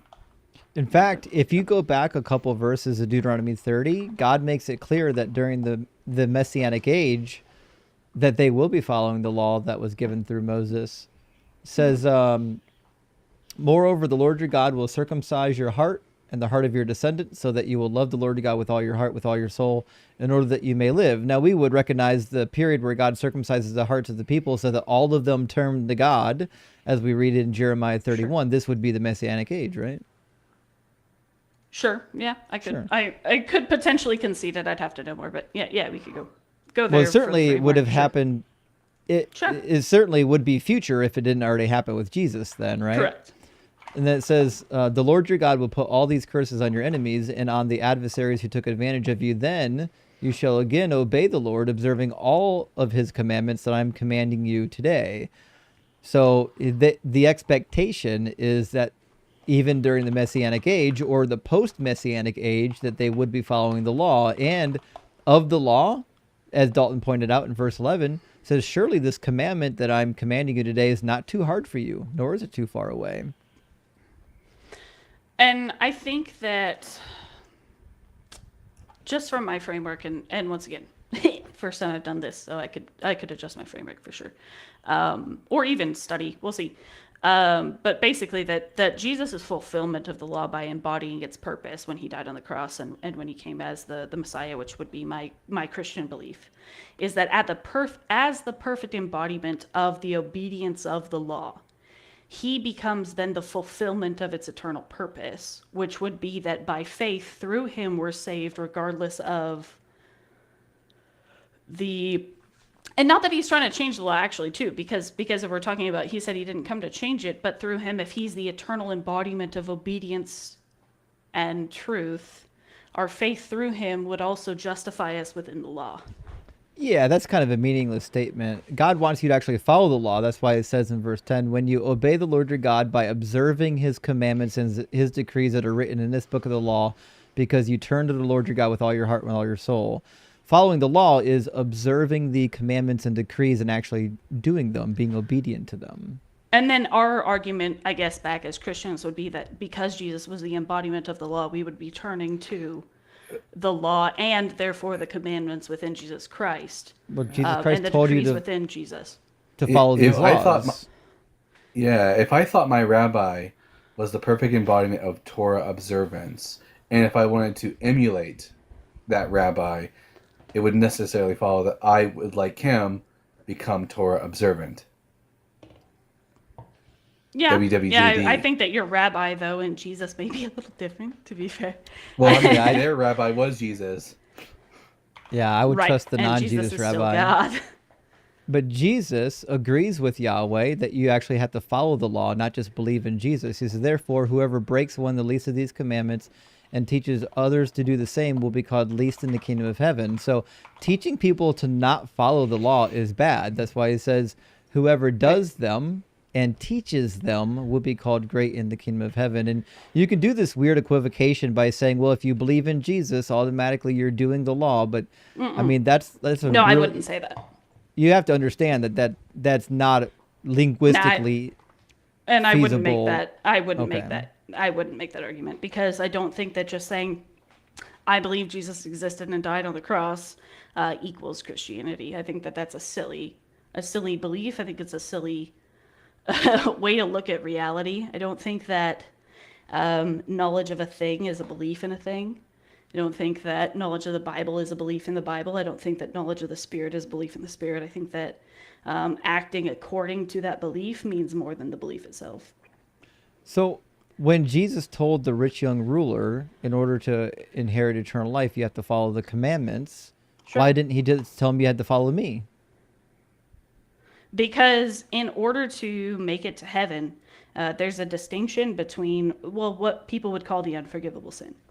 I'm sure you've heard it before, which is blaspheming the Holy Mark Spirit. chapter 3. Right. The blasphemy. So there's the. Let's go back to Pharaoh with Moses. Everybody likes to quote that. Pharaoh didn't blaspheme Hold the on, Holy hold Spirit, though. Right. Hold on. I'll get there. I promise it does make sense, actually. But that Pharaoh hardened his heart. And then eventually God hardened Pharaoh's heart. But everybody likes to just say God hardened Pharaoh's heart first. But that wasn't true. Pharaoh hardened his heart multiple times before. Blaspheming the Holy Spirit is that you know the truth. You have all of the tools to accept the truth. You've been given the truth on multiple occasions.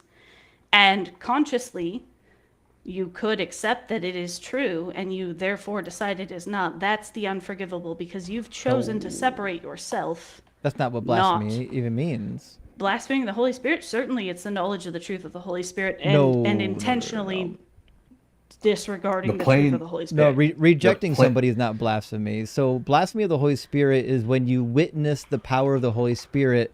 It's what the Pharisees were doing. They were watching Jesus cast out demons using the power of the Holy Spirit, and they said, "No, that's Beelzebub."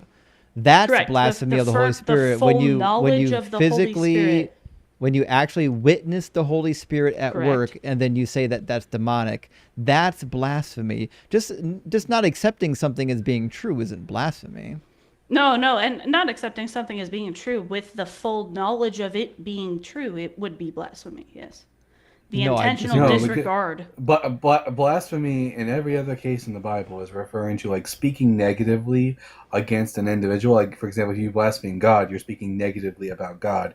If you blaspheme Jesus, you're speaking negatively about Jesus. If you blaspheme the Holy Spirit, this is just a matter of speaking negatively about the Holy Spirit. The reason that later Christianity has come to reinterpret this to make it a commandment which is so hard to actually break is because of, if you read it plainly, it becomes very easy to fall into this like belief that there's a sin you can commit that'll like permanently like cut you off from God, which makes people uncomfortable. Well, I would disagree a little bit there. The sin you commit specifically is that you've chosen to separate yourself intentionally from God. No. That's a completely Not believing different God That's has not what nothing to do blasphemy is. with choosing to separate yourself. Not believing in God when you have the full truth of whether or not God exists certainly is choosing to separate yourself. No, You've made the Then- you've made the you're decision with you're every. assuming that the person knows that they have the full truth. That I think it's a very rare occasion where somebody actually knows something to be true and then says, "Fuck it, I'm just not going to follow it." That's really I weird. would I don't know. disagree. I don't know anyone who does that. Actually, I mean, one of the most famous Christian apologetics of all time said he was dragged kicking and screaming into the faith only after being approached by I mean, so much truth and that's couldn't just back out of that's it. just rhetoric. Are you talking about Lee Strobel? C.S. Lewis. Oh, okay. Lee Strobel uses the same thing. That's just rhetoric. Though. I mean, Stealing. at the end of the day, Just kidding. you are either convinced of a proposition or you're not. And like for example, I can't choose to like disbelieve in gravity because it's evident to me. I could never On actually, the internet, some people do. Sorry. Okay, continue. that's just because they're ignorant and stupid. It's But true. but no one can actually know the truth and actually willingly like not believe it. That's an impossibility. I would. Gosh, I try so hard to be like very respectful. I would heartily disagree that people can know the truth and still disagree with it, because I think that there's a lot of truth out there that people very consciously choose to disagree with. I mean, they can lie about it. They can tell people they don't believe it. But if you know the truth, then it's logically entailed that you also believe the truth, even if you're denying it.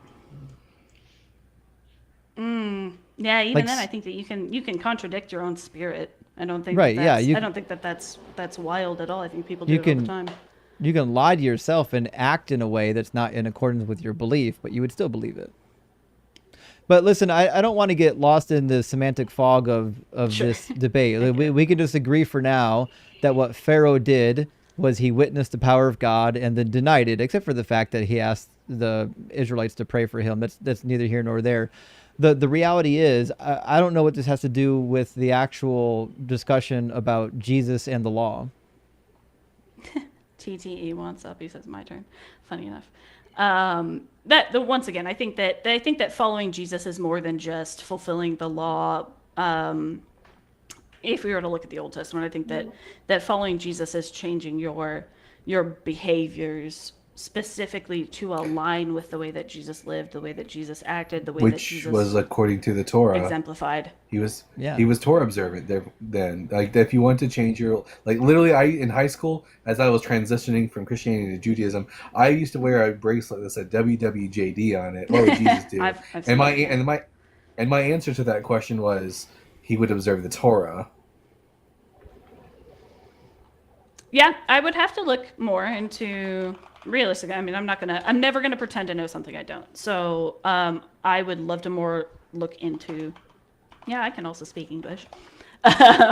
The kind of Jesus Torah observance, and then maybe where some of those diversions are, because I don't think that they were created in a vacuum, and they could have been truly created through Pauline doctrine, which is a big contention, especially with Islam, of course, with Christianity.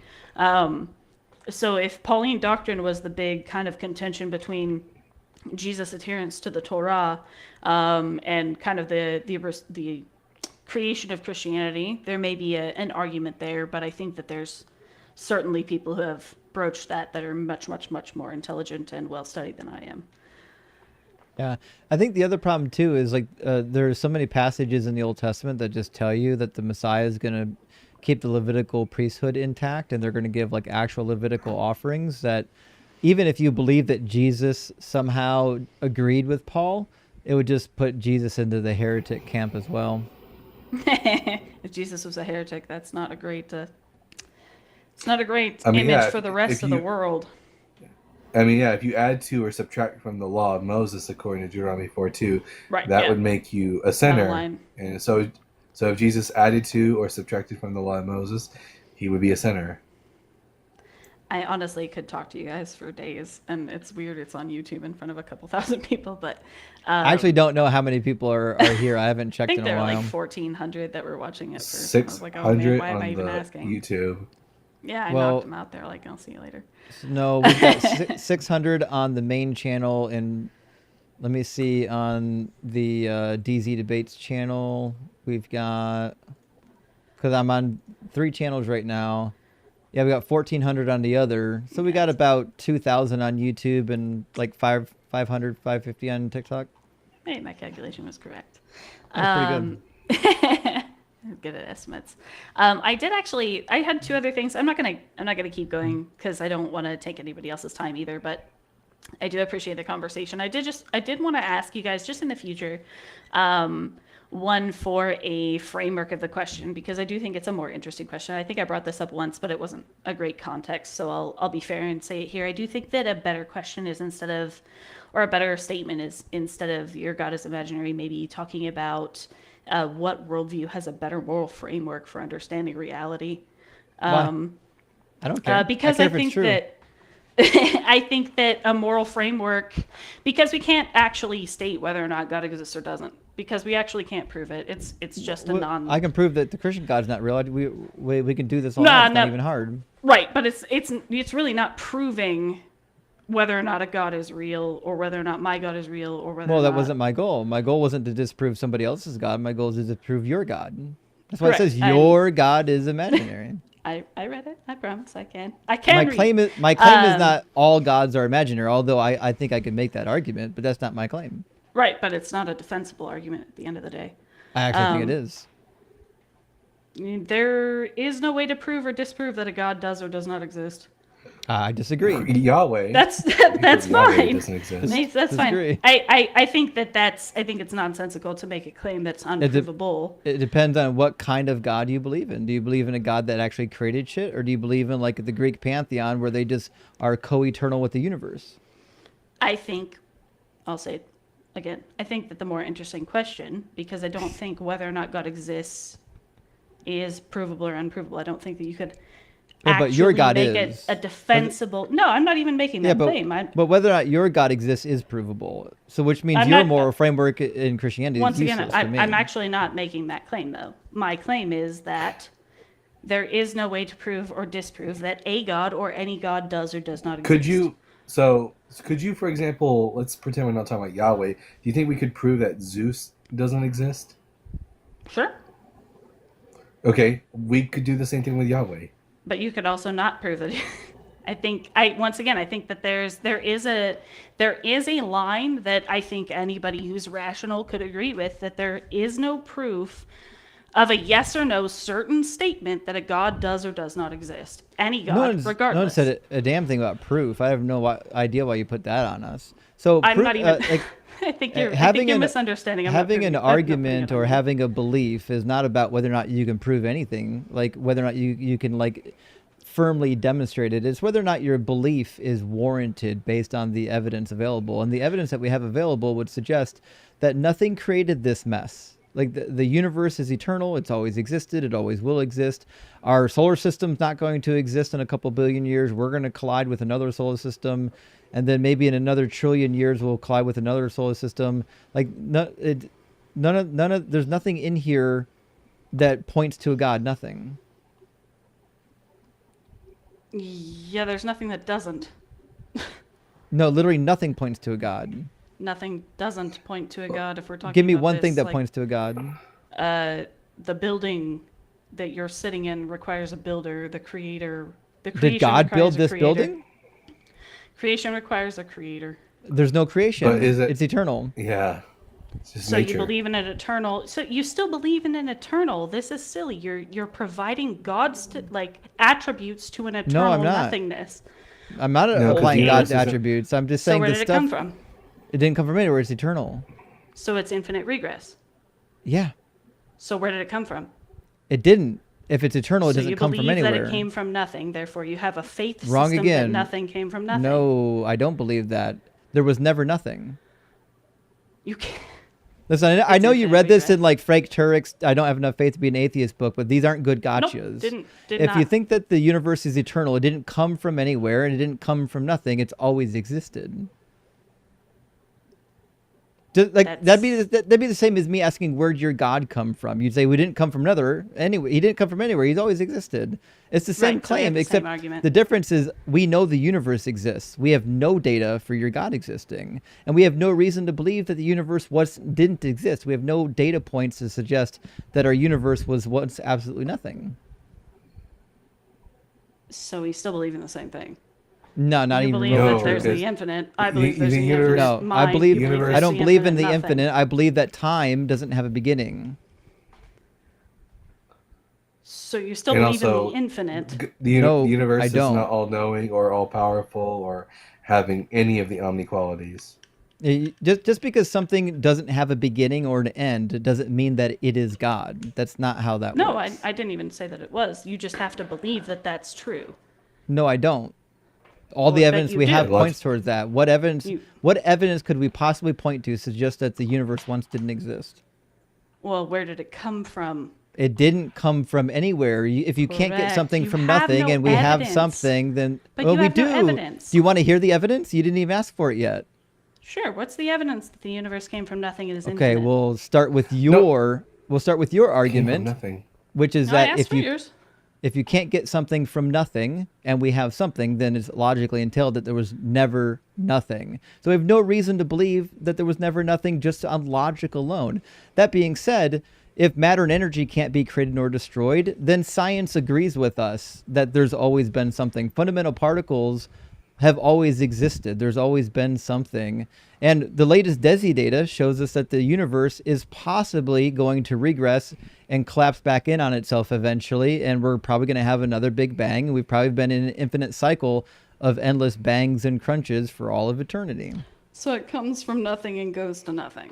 Not No, even it remotely doesn't true. come There's from never nothing. been nothing. There's no such thing as nothing. Nothing never existed. So you believe in eternity. I believe in infinite time. Yeah, I really, maybe I'm too stupid to be fair. Maybe. I don't potentially. see why this is difficult. No, The it's universe not is not difficult. sentient. The universe didn't create anything. No, I do understand. The all of- universe I do just understand your exists argument. at all points in time. I think that you're making a concession for yourself to believe in an infinite I'm without not a creator because conceding. there's I just gave you because the data there's points no, that lead to my conclusion. But there's no what are evidence what are for the that. data point? I just gave you the evidence. You want to hear it again? Were you listening?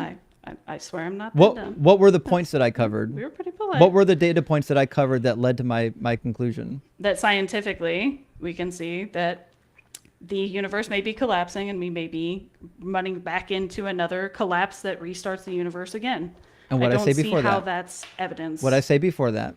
No, missed it. You can say it again. Okay, we'll start at the syllogism. beginning. Okay, logically, we can conclude that there was never nothing. If you can't get something from nothing and you have something, then logically there was never nothing. And even in your worldview, you don't believe there was ever nothing because God is something. So neither one of us believe that there was never that there was a state of nothingness. Neither one of us. The only difference is I believe in the thing that I know exists. You believe in a fairy tale. I don't believe in fairy tales. That being said, the next piece of data is from actual science, which is that matter and energy can't be destroyed. You can't create it, you can't destroy it. If there was a way to destroy it and there was a way to create it, then we could say, I don't know, it looks like somebody could have created this shit. But the reality is, we have no evidence that that is the case. And we have no evidence that there's a time limit, that fundamental particles like time out, that they stop existing at some point, or that they came into existence at some point. As far as we know, quantum fields have always existed for all time, and we have no evidence to the contrary. You won't accept this as true, most likely, but biblically, if God made Adam as an adult, he certainly could make the universe as whatever infinite he could want. That doesn't address anything I just said. Well, do we have any evidence that the universe was created from nothing? I mean, God could just say, hey, universe, here it is. Could not, but do we have any evidence that the universe was created from nothing? Not necessarily, no.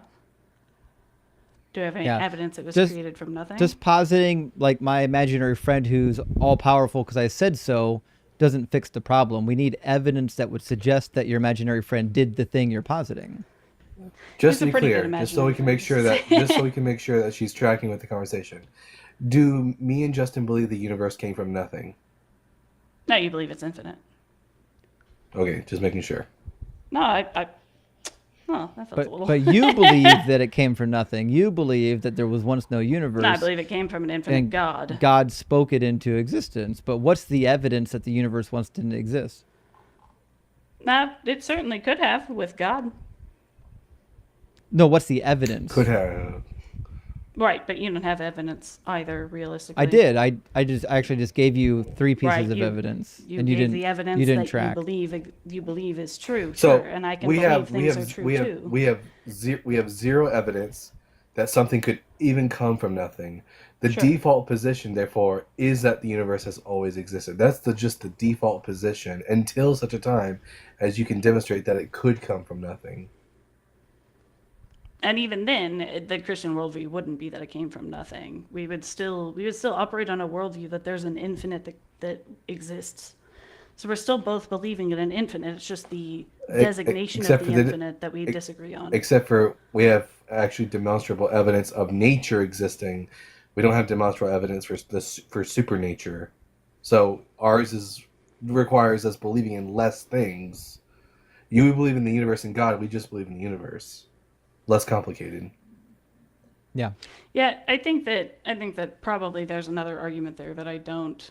Once again, not going to argue something I don't know. I could probably think about it and come up with it at some point, but promise not materialize it. What I was going to say that kind of led up into all this, though, and I'll leave it at that because I don't want to take time away from TTE, who has been so patiently waiting. Well, I hate to tell him I'm going to bed in 45 minutes. Fair enough. We still got super chats to read, so I don't know if he's going to get in. I'll boot myself out in just a moment. I would say that the one thing that has led me to Christianity that will most likely keep me in Christianity is that there's an answer for pain and suffering. There's an answer for objective morality. Nope. Yeah. Once again, we can neither have a one of conversation those. about that later. I think we could easily. You don't have objective morals if morals come from God. Yeah, objectively, God is the moral truth, and therefore I can attribute is all God my does morality God to have a God. mind? Did God's mind give you the morals? Yep. Then they're subjective. They're subject to the mind of God. If they were Subject to objective, the they'd mind be of outside God. of God's mind. And yet they're all based on the same God, so That's they're all subjective. based Yeah. on the same morality. Yeah, It's yeah. called subjective. Better than my fifis. No, it's actually not God's better because in your worldview, it's Oh, they're God's much better. fifis, and you can't question it. So when God says you have to go murder babies with swords, you can't question it. Oh, yep. We could have a much longer conversation about that one. I mean, it's just true. God tells the Israelites to murder babies. Yeah, this would be a much longer conversation. And that's the problem with divine command theories. If God tells you to do horrible things, you can't question it. If God told you to go burn down the orphanage, would it be the right thing to do to be obedient? To be obedient? Yeah. Probably. Yeah, see, there you go. That's the problem with the divine command theory. Typically rational human beings will commit to atrocities like burning down orphanages. I mean, rational human beings will commit to any atrocity as long as society supports it. So that's As long as authority tells them to do it. society. Yeah. And that's not Societal necessarily true norms because support all kinds of terrible things. Nazi Germany supported like the genocide of the Jewish people, but there were citizens that didn't necessarily like care that the fact that society said that this was okay. So just because society says one thing doesn't mean that it automatically means others Right. people will agree with it. Yeah. Like you can be mostly. moral despite what society says, and you can be moral despite what you think God says. Yeah, longer conversation. I appreciate you guys' time, though. I really do. I think Yeah, it's good talking to you. Come back sometime. We'll definitely do a longer rendition of the moral argument because Yeah, I'd love honestly, to dive into it. I think the moral argument is another good argument for atheism. I think it's a tough one. It's a deep one. There's a lot of questions about it. Yeah, I'd be all about it for sure. Okay. Well, Yeah, we thanks. appreciate you coming up and being candid with us, and we'll probably see from you in the future. Yeah, happy to. All right. Cheers. Bye. You know, one She of was my fun. least favorite things. Oh yeah, absolutely. I'd say I forgot to point this up that I think one of my least favorite things about the idea is that it gives an answer to like suffering. It's like it gives an answer, Not a good but it is answer. the right answer because what is 2 + 2 = 5? 5 is an answer, but it's not the right answer. Yeah, if suffering is because Adam and Eve ate the fruit, that's not a good answer. Not at all. It's very similar to Zach, who was like Christian because it had utility. Like I don't really care if it has like some sort of utility. I want to know if it's true. Okay, so just to be clear, this is the newest Christian nationalist talking point. This is every right-wing Christian channel on the internet is doing this talking point, and the reason is because they can't win on whether or not it's true. They've already lost that conversation. That ship sailed a long time ago. That was a decade ago. That conversation's gone. Society has moved on. That's no longer it. So they have to do these dumb secondary topics like, well, it has utility. It brings about good things. Well, bullshit, it does. I saw the video with you and Michael Jones, and that the whole point that they were just trying to bring up is that they weren't trying to. He didn't even want to address whether or not Christianity was true. All he wanted to talk about was whether or not it was like it had utility. Yeah, actually, it's annoying. funny. They invited me to that like 2 or 3 days in advance, so I didn't have much time to put any notes together. But like, so I went out there, and I was shocked by how much Mike didn't like. In the middle of the discussion, he was like, "We're not talking about if it's true, Justin. We're not talking about if it's true." I'm like, I mean, I realize that's not why we came here, but don't you think that's important? Apparently Oh, well, not. what are you gonna do?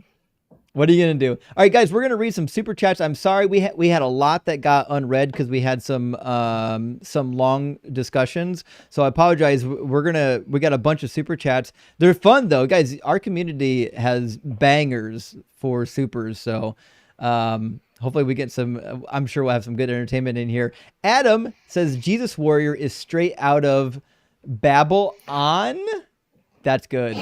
That is good. Come on, everyone's got to get that one. That's an easy one. I like that. Thank you so much. And Hammond says, Jesus Warrior's prophet is King James. Peace be upon him. Oh, my man. God. I wonder if any of these KJVers know about King James being a little bit fruity. I don't know if many of them do, or if they care. There's a whole Doctor Who episode dedicated to it. Y'all gotta watch it. Is it really?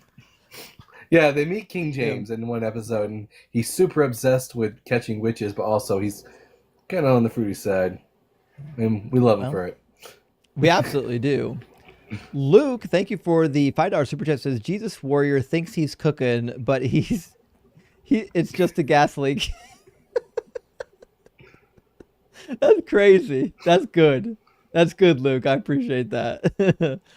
And Tim with another one says, I like lickspittle and troglodyte as insults. Oh, troglodyte's good. I'm sorry I haven't used that probably in at least a year. That's a really good one, though. I do like chud as well. That's a highbrow one. You got to wear a 3-piece suit when you call someone a troglodyte. That is true. I'll make sure and bring my suit to the next cookout. Thorian says that Jesus guy had a good old Holy Spirit crash out. Sure did. I mean, I was here for it. It was at the beginning of the live stream. I had lots of energy, and I was like, yeah, let's have the nonsense. Let's see what happens. Godless, thank you so much for the super chat. Says, I'm late. Did I miss the proof of God? Actually, you know what? Dalton and I have now converted to Christianity. The arguments were so good that I guess we'll see you in church on Sunday. Well, this is what it is. Jesus titty effing Christ. Thank you so much for the super chat, Fred. Says, thank you for never mentioning that I was found with a naked boy when the Romans arrested me. Just a friendly lice check, I swear. Yeah, you know, I don't browbeat that particular passage too much because I think there's a good explanation for it. I think it was an accident, but certainly what a weird thing to include in the text. Isn't that a weird thing that you think somebody with some common sense would be like, let's not, we don't need to Yeah. write about that. You know what I mean? This is somewhat related. Just a really, really quick, I just want your opinion. Do you think the beloved disciple was Lazarus? So I'm a little undecided, but my current opinion is that it was John. And the reason is, if you triangulate the beloved disciple and then also do a chronological ordering of the other gospels, it seems like the phrase beloved disciple gets used of John specifically in certain contexts, where when you look at the other gospels, John is always there in the same story. Oh, I have to look at that out. So that's how they're triangulating the beloved disciple, is not necessarily because it's explicit. It's because every time it's used in the narrative, and then you go to the other gospels where that narrative is told, you're like, oh, fucking John's there. Interesting. I'll have to look that up now. Right. It's one of the, you got to do it the side by side. You know what I mean? I did it back in Bible college. I did the side by side comparison to go on that route. Now, it's not to say that there couldn't be alternative cases. I just think that's the best one. Quofi reacts. Thank you for the super chat, friend. Says that very useful. Actually, I finally made notes about the 666 Nero name babble. Rock Hard for Doug, Simply Wet for Sharon. Hey, I'm glad you wrote down some notes. I actually have a TikTok video on this that I made like 2 years ago. I could pipeline for somebody who wants to watch it. Maybe I'll get around to making a full-length YouTube video on it showing the manuscripts. But yeah, I mean, the reality is even the early church and almost all theologians agree that Nero was the Antichrist from Revelation 13. I don't know how we're still having this debate in 2025. Godwin, thank you so much for the super chat. My friend says, regarding the mark of the beast, is it in the hand or the forehead or on the hand or the forehead in the original Hebrew? Well, it would have been in Greek, but my guess is it probably says on. It might say something like epi. I'd have to look at it. Let me see. Great rich report. Given a mark. It's epi. Yeah. Okay. So yeah, it would be a pawn. Epi is a difficult word in Greek because sometimes like it can refer to like just a proximity, like an aboutness. But more often than not, when we see it in these phrases, it just means like a pawn, you know. So that's how I would read it. But the point that you're making is actually really good, which is if the mark of the beast was inside of your body, we would expect to see N for in. So, but we don't actually find that. I'll have to bring that up next time someone talks about RFID chips. Yeah, I actually think this is a really good point, Godwin. I'm glad you brought this up because now we've got another tool in the toolbox that we could bring out. That's really good. Lord Illuminous Pooh says, why do they think it's believer versus non? Shouldn't they be fighting each other? Leave us alone. We're not involved. Actually, they do sometimes. I actually like there's a couple Christian apologists that primarily just debate against Islam. And I don't fuck with them because like if I have to choose between Islam and Christianity, if one of them is gonna be forced on me, I'm picking Christianity. So like it's one of those things like the the enemy of your enemy is your friend. It's kind of one of those situations. Like if there's a bunch of Christians that want to spend their time just trying to debunk Islam, I'm all for it. Go do it. I won't even bother you. But the minute they start coming for atheism, we got things to talk about. You got a three-way fight between a Jewish person, a Christian, and a Muslim. Who are you siding with? Well, I like Jews better. Yeah, I would say you don't have, as a Noahide, you don't really have to observe all of the 613 laws. So I think I'm going to side with the Jewish person. And they're Less pretty bullshit to chill. also mess with. Like they don't think that it's their job to go out and convert the world. You know what I mean? And like, they're actually funny. They tell good jokes. Oh, yeah. They're hella funny. Hella funny. Maybe Sadie says best effect. Guess woman had too many rights. I don't know. Maybe Sadie. I'm not sure. I understand your comment.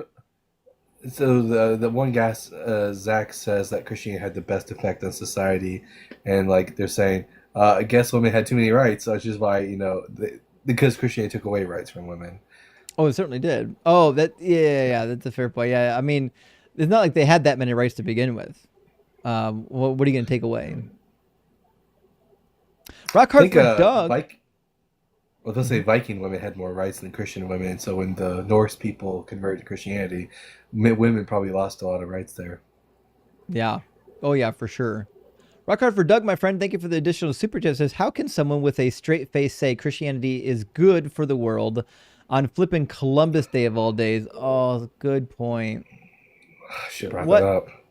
What a great parallel that I missed, man. What we did. What Europeans did to the natives was horrific. Yeah, I know. I don't. It's because so I don't even notice it.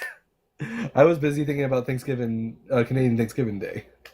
Yeah, it really hurts me to think about what happened to the Native Americans. And I know Canada wasn't much better. Like I had friends that took Canadian history, and they said, "Hey, we were talking about the Native American genocide basically at one point."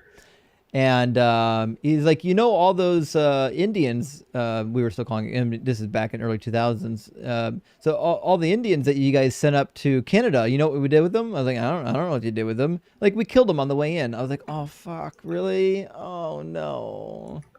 I'm actually super in favor of today's holiday actually being Indigenous Day. Happy Indigenous Day for sure. Yeah. Columbus was not a good man. Nicasia says Christianity contains nothing uniquely good. I agree. There's nothing in Christianity that we couldn't have got somewhere else. All of the morals, the supposed morals you like about Christianity, we can find already in Judaism, in Greek philosophy, in some of the Roman writings, in Babylon, in Egypt. I mean, it's just the Bible's not necessary for any of it. And Dan Monzalowski says Zach is the personification of the checkmate atheist meme. Actually, I feel like at first, when he first came up here, he really thought that his arguments were good. I think he settled in, though, as we talked. I think you know what I mean? Yeah, he by the end of it, he was at least thinking. So. Right. Yeah. HP Love Cats, thank you for the 666. Big W, my friend. It says bad faith Phil bro, and I'll tell you what, we've seen a lot of them. We've seen a lot of bad faith Phil bros. We're with you on that. And Nicasia says our ancestors figured out the ethic of reciprocity when we formed tribes and clans to survive. Humanism for the win. 100%. Listen, like, people generally figure out that working together is better than not working together, and we've done it throughout history. Helping Mega Deconstruct says nuclear chemists know no world history. Nazi Germany, Soviet Union populations were overwhelmingly Christian. The Soviet Union used the church as control. That was the case, actually, and I know people point to like Stalin, but Stalin didn't get rid of the churches. Stalin didn't insist on atheism. It's true that he was an atheist, but like he never had a campaign for spreading atheism. So like I don't know. And Dr. Joe, thank you so much for being here, friend, and thank you for the $20 super chat. Big W says, not just history. I have clients every week harmed by belief. She's a therapist, by the way. Also, well-being stats of secular, pro-social support, sex-positive countries are better than religious ones. Health, unwanted pregnancy, violence, and mental health. Yeah, if you just look at the stats of the secularized nations, like the ones we were mentioning prior, like Scandinavia, Denmark, even like Japan, you could include, like the numbers are just better, like just all the way around. And Jay, thank you for the $5 super chat. Says, was there an overlap between your deconstruction phase and your tenure as pastor? Yes, actually, there was.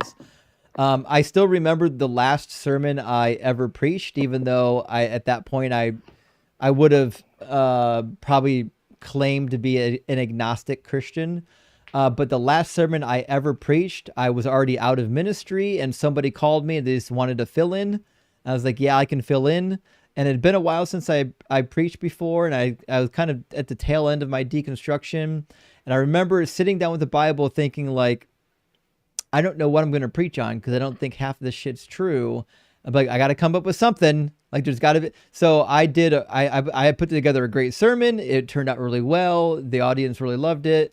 And I was able to do it just by using basic principles of humanism and just cherry picking which parts of the Bible I use to support these principles.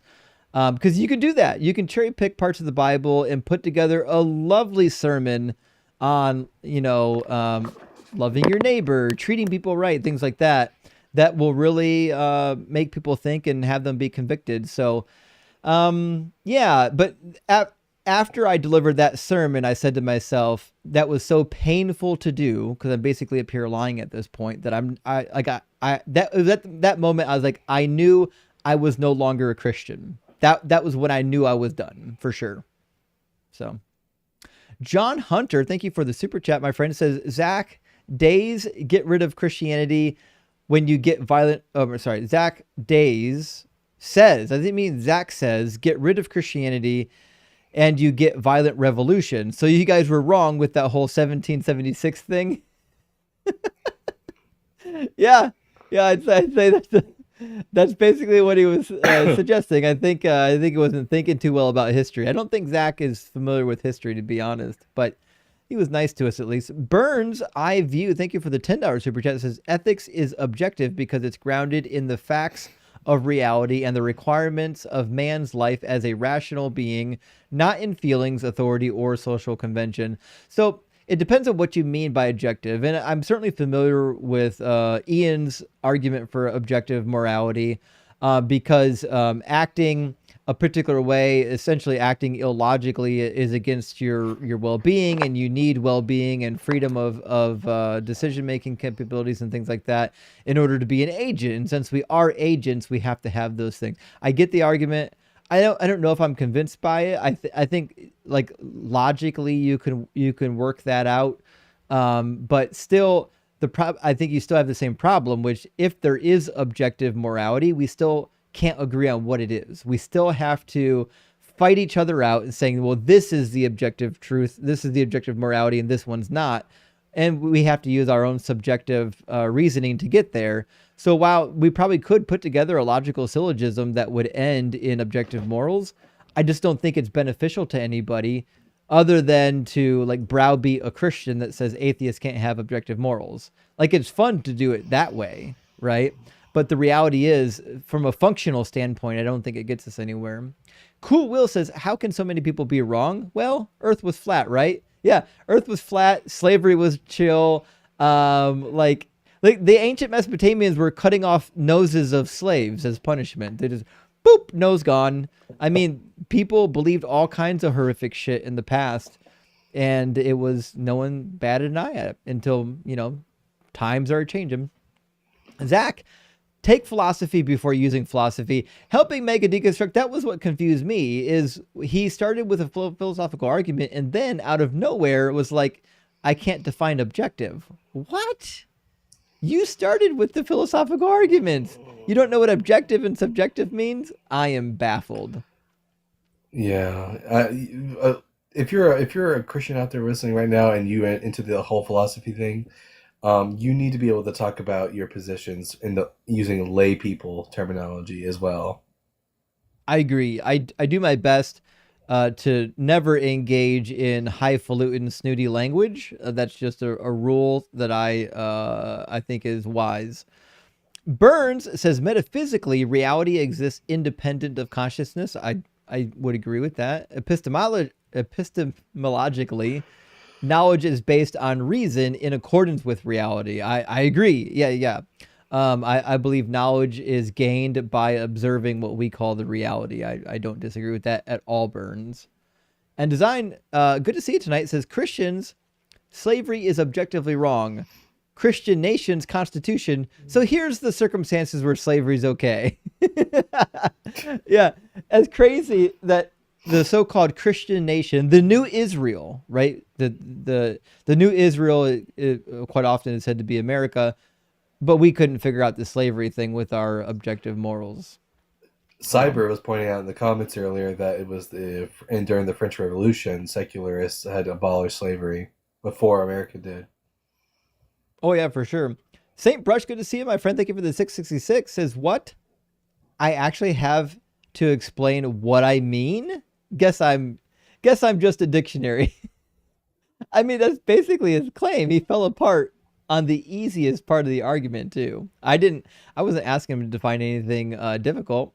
Alex says, I'm not the evil Christian. Well, the minute you advocate for the horrific stuff that Christianity did, you're evil whether you want to be a Christian or not. And Science Lover, thank you for the 349 THB, says philosophical arguments for God are BS. You can create a hypothesis, but it needs to be tested. So this is actually a really good point.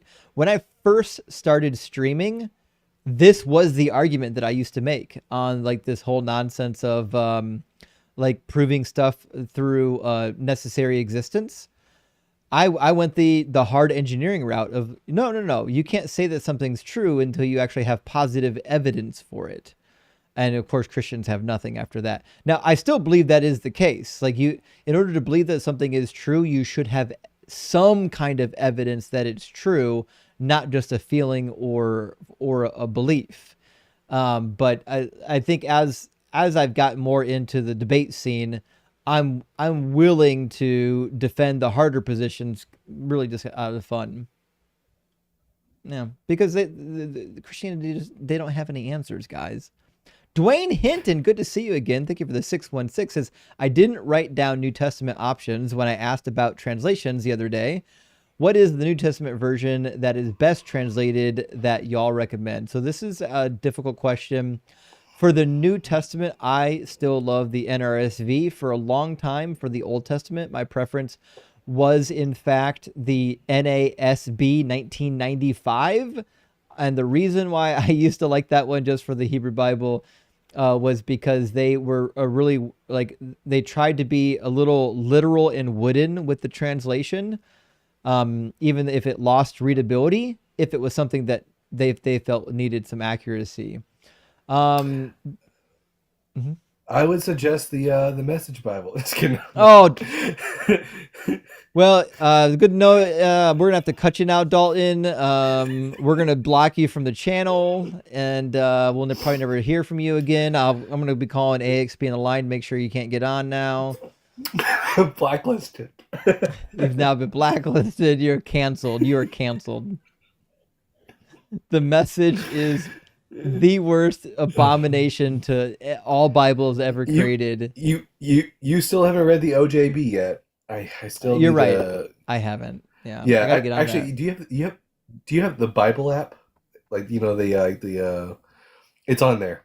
The OJB's on there. So when you get a chance, go and check it out because it on is Bible Gateway. wild. No way they have it. They do. Yeah, no, they do. The Orthodox Jewish Bible. They got it on Bible Gateway now. Okay, hold on. This is crazy. Okay. Yeah, this translation's wild. So Deuteronomy 13. Check out a New Testament passage. Okay, let's grab. Well, since we're already there, everyone knows it. We'll do Matthew 5:17 through 19 and see what it says.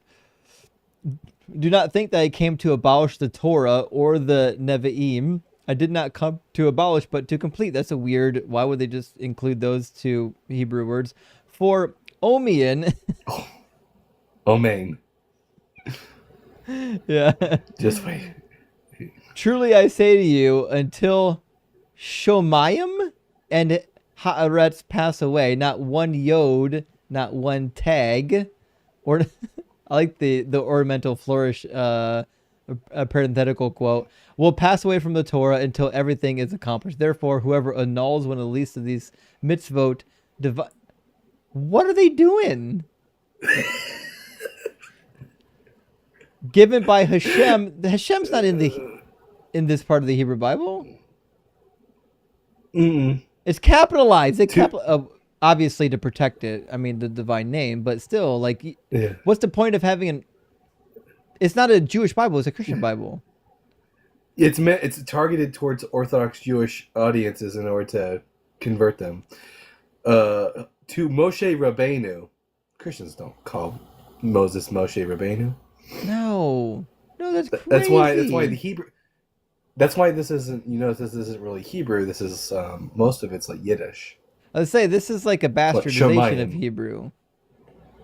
Yeah, it's Yiddish. Yeah. If you know enough Hebrew to know what the words are when you sound them out, just put the fucking Hebrew word in there. What are we doing right now?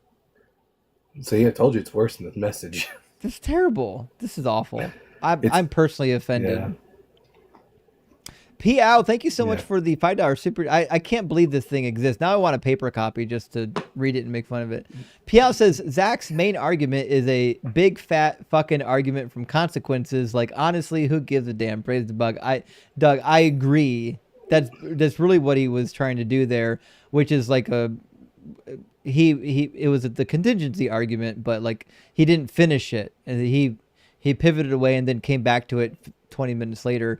I mean, I would have been happy to do the contingency argument with them. I don't know why he pivoted away, but Nicasius says Stalin, Hitler, and Mao engaged in statuary. Statulatry? Is that a word? I don't know that one. Yeah, let's find out, because it looks like statolatry. I think it's supposed to be... Statolatry is the worship and idolization of the state. Yes. Statolatry. Statolatry. Like you have the word monolatry, monoslatry. This is statolatry. That's what I'm saying, yeah. I think the first syllable would be stat. Or statolatry. That's a crazy combination of syllables. Let's not worry about that. But yes, we agree. We agree, actually, yes. Kevin says the Kibbolin is the most recent early... What is that? What are you guys doing to me? I don't know any... Kybolian? Guys, I studied electricity and Bible. I don't know these things. Okay, it's Kyboloin. It refers to a book that presents a summary of Hermetic philosophy, which is it's Hermeticism from Hermes Trismegistus. The emerald tablets and all that nonsense. Oh yeah, of course the emerald tablets. I forgot about the emerald tablets of Thoth. Boogit, thank you for the super chat. Says Jesus fucking Christ, Zach. Those things didn't happen in the name of atheism, unlike the Crusades, and which were religiously fueled. They were indeed actually religiously fueled. They were sanctioned by the fucking Pope. Sonic Shroom says missionary work is human trafficking. I agree. Actually, that's I would say so. It's got to be a form of it. It should be a form of terrorism. Orin Patch says I was a hard atheist, but Zach is making me deconstruct even harder. Rock hard. For Doug and Simply Went for sure. I love it. I love it when we get a theist up here that reinforces everybody's atheism. Author Jack says I'm campaigning to add Amber to the pantheon next to Doug and Sharon. If you get it, you get it. Are we talking about the amber that comes from trees we have yeah. And then it hardens like a rock. That's what I'm thinking. I mean, it matches the petrified wood, right? Yeah, I was just thinking of Jurassic Park. Unless amber is like a abbreviation for something I don't know about. I don't know. Thank you for the super chat, though. And April Newman, thank you for your super chat. And thank you for being a member. Says, don't have to read during live. Don't have to? Me or you? I'm so torn. I see what you're saying. Don't have to read during live. I'm so torn. If I watch you live at night, then I don't have anything to listen to the next day while at work. UPS sucks without D-Zone. I'm sorry, friends. I will be doing some extra live streaming during the work hours on Wednesday, because Wednesday I'm going to be going live. I think somebody canceled on the Wednesday night show with Matt Dillahunty, and so I'm going to be filling in for whoever was supposed to be there that canceled. And that starts at 7 our time, Eastern time, so 6 Dalton's time. And so I'm just gonna stream before it. I'll do a short stream before that, and then I'll switch over to their channel. So yeah, you'll get some daytime cooking on Wednesday, friends. And Michael, thank you for the $10 super chat. Says cafeteria Christians ignore the fact that Christian philosophy is based on Greek philosophy. I agree. St. Augustine, Thomas Aquinas, and all the philosophers in history start with Plato and Aristotle. I really do agree with that. I think Christianity would not exist if they didn't start including Greek philosophy. If it wasn't for like Philo of Alexandria and some of the early Christian philosophers like Origen and whatnot, I don't know if we'd ever get to what we have. Yeah, I always make the point that Christians don't really worship the God of the Bible so much as they worship this hybridization between Yahweh and Aristotle's prime mover. Ike says, Justin, did Jesus come from Nathan's hot dog? I don't know if he did. But I love some dogs. I hope Jesus has nothing to do with hot dogs, because then I'll feel guilty eating hot dogs. But the Hebrew hot dogs. Oh, Nathan's are Hebrew hot dogs? No, Hebrew National, because they're Jewish hot dogs. But this is Hebrew National. Yeah, I forgot about those actually. Yeah. It's been a while since I've seen those. The stores where I live don't really carry them. Well, when I was keeping kosher, I was all about them Hebrew National hot dogs. I think if you go north closer to Cleveland, you can find them. We've got a bit of a Jewish population in Cleveland, but here where I live, there's not much. It's like, yeah. We don't have a Jewish population here. They just sell it. They sell Hebrew National and Menashevitz for some reason. Oh, interesting.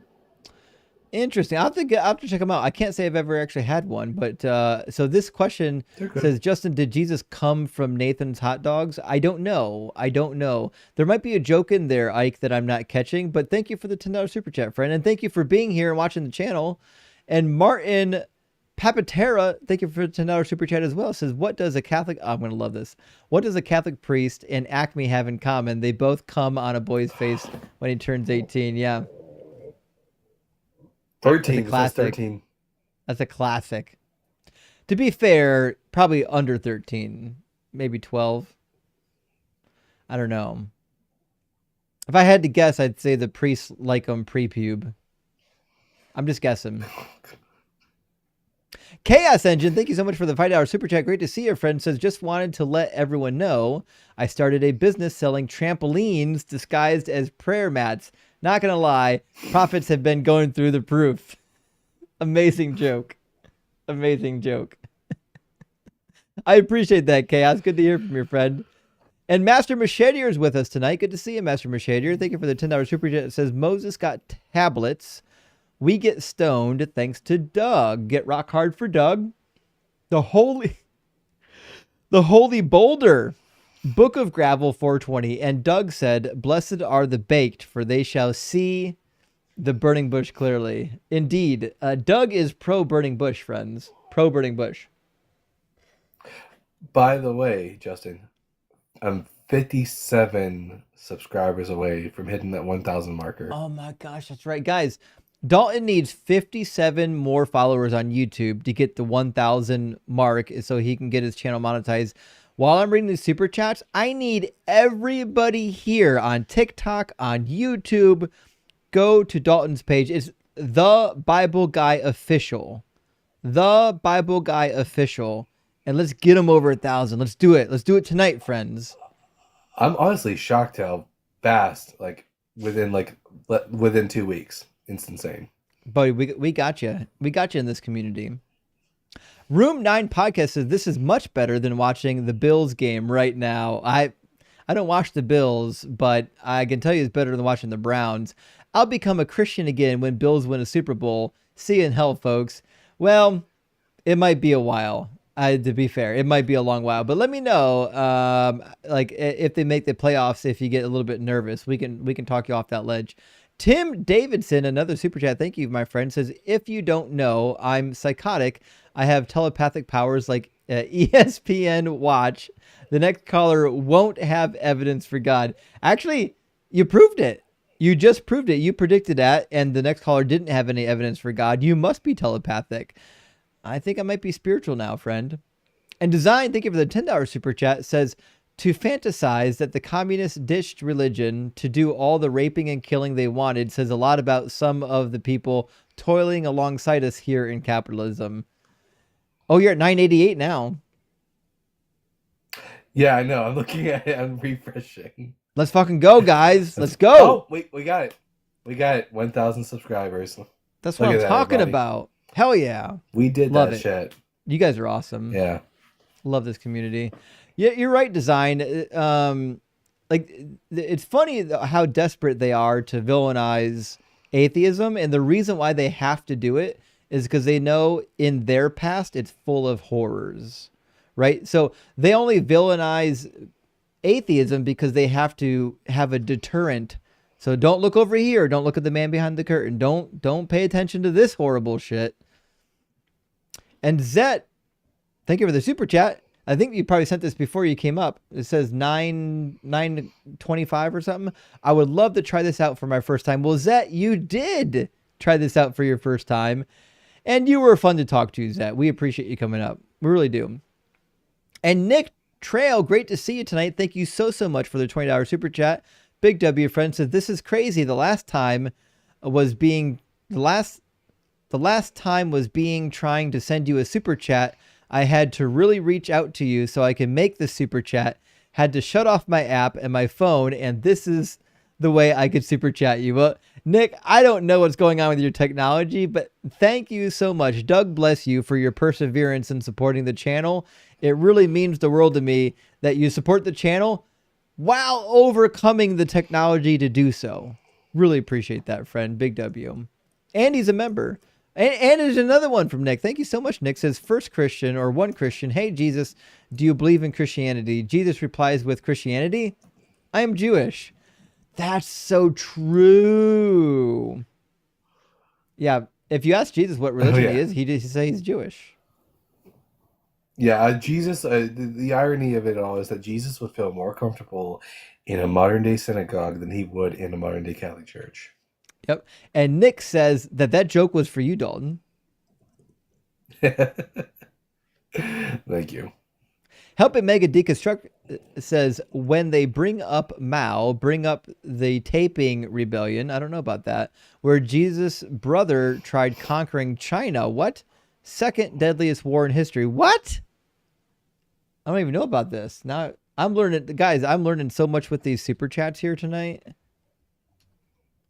You guys are really pumping me up. It says the Taiping Rebellion. Okay, it's a civil war. Okay. Yeah, it's a religious war too. Shit. Okay, I'm gonna be reading about this rebellion tonight. I got locked in my browser. Thank you for that. This can be my bedtime reading, I think. Ruth, thank you for the $5. Yeah, I assume it's some sort of a cult, Christian cult. Says, we are local followers of Doug and Sharon. We love that, Ruth. Can you share where you got that gonna fucking snap mug? Love it. Well, it's funny, you can't read it right now because my screen is flipped. And the reason why my screen is always flipped is so that when I'm talking, I'm facing the guest. I might unflip it on the horizontal stream because I could just put the guest elsewhere. I can't flip it on the vertical stream because TikTok won't let you put the guests where you want them. But it's a snapping turtle and it says gonna fucking snap. I love it. It's an amazing mug. I'm pretty sure I got it from Spencer's. But they are, the mugs at Spencer's are pretty seasonal. I don't know if they still have any. Check it out. If you want to see something really crazy in your spare time, Justin, there's a great video from 7 News Spotlight on YouTube about an Australian man who claims to be Jesus of Nazareth. And it gets crazier. His immediate inner circle of followers also claim to be Mary Magdalene and the other apostles. That's crazy.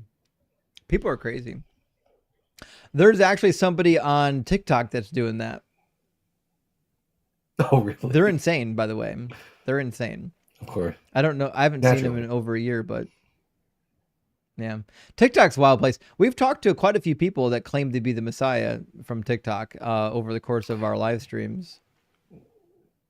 Yeah. Yeah. Oh, I think I might know who you're talking about, actually.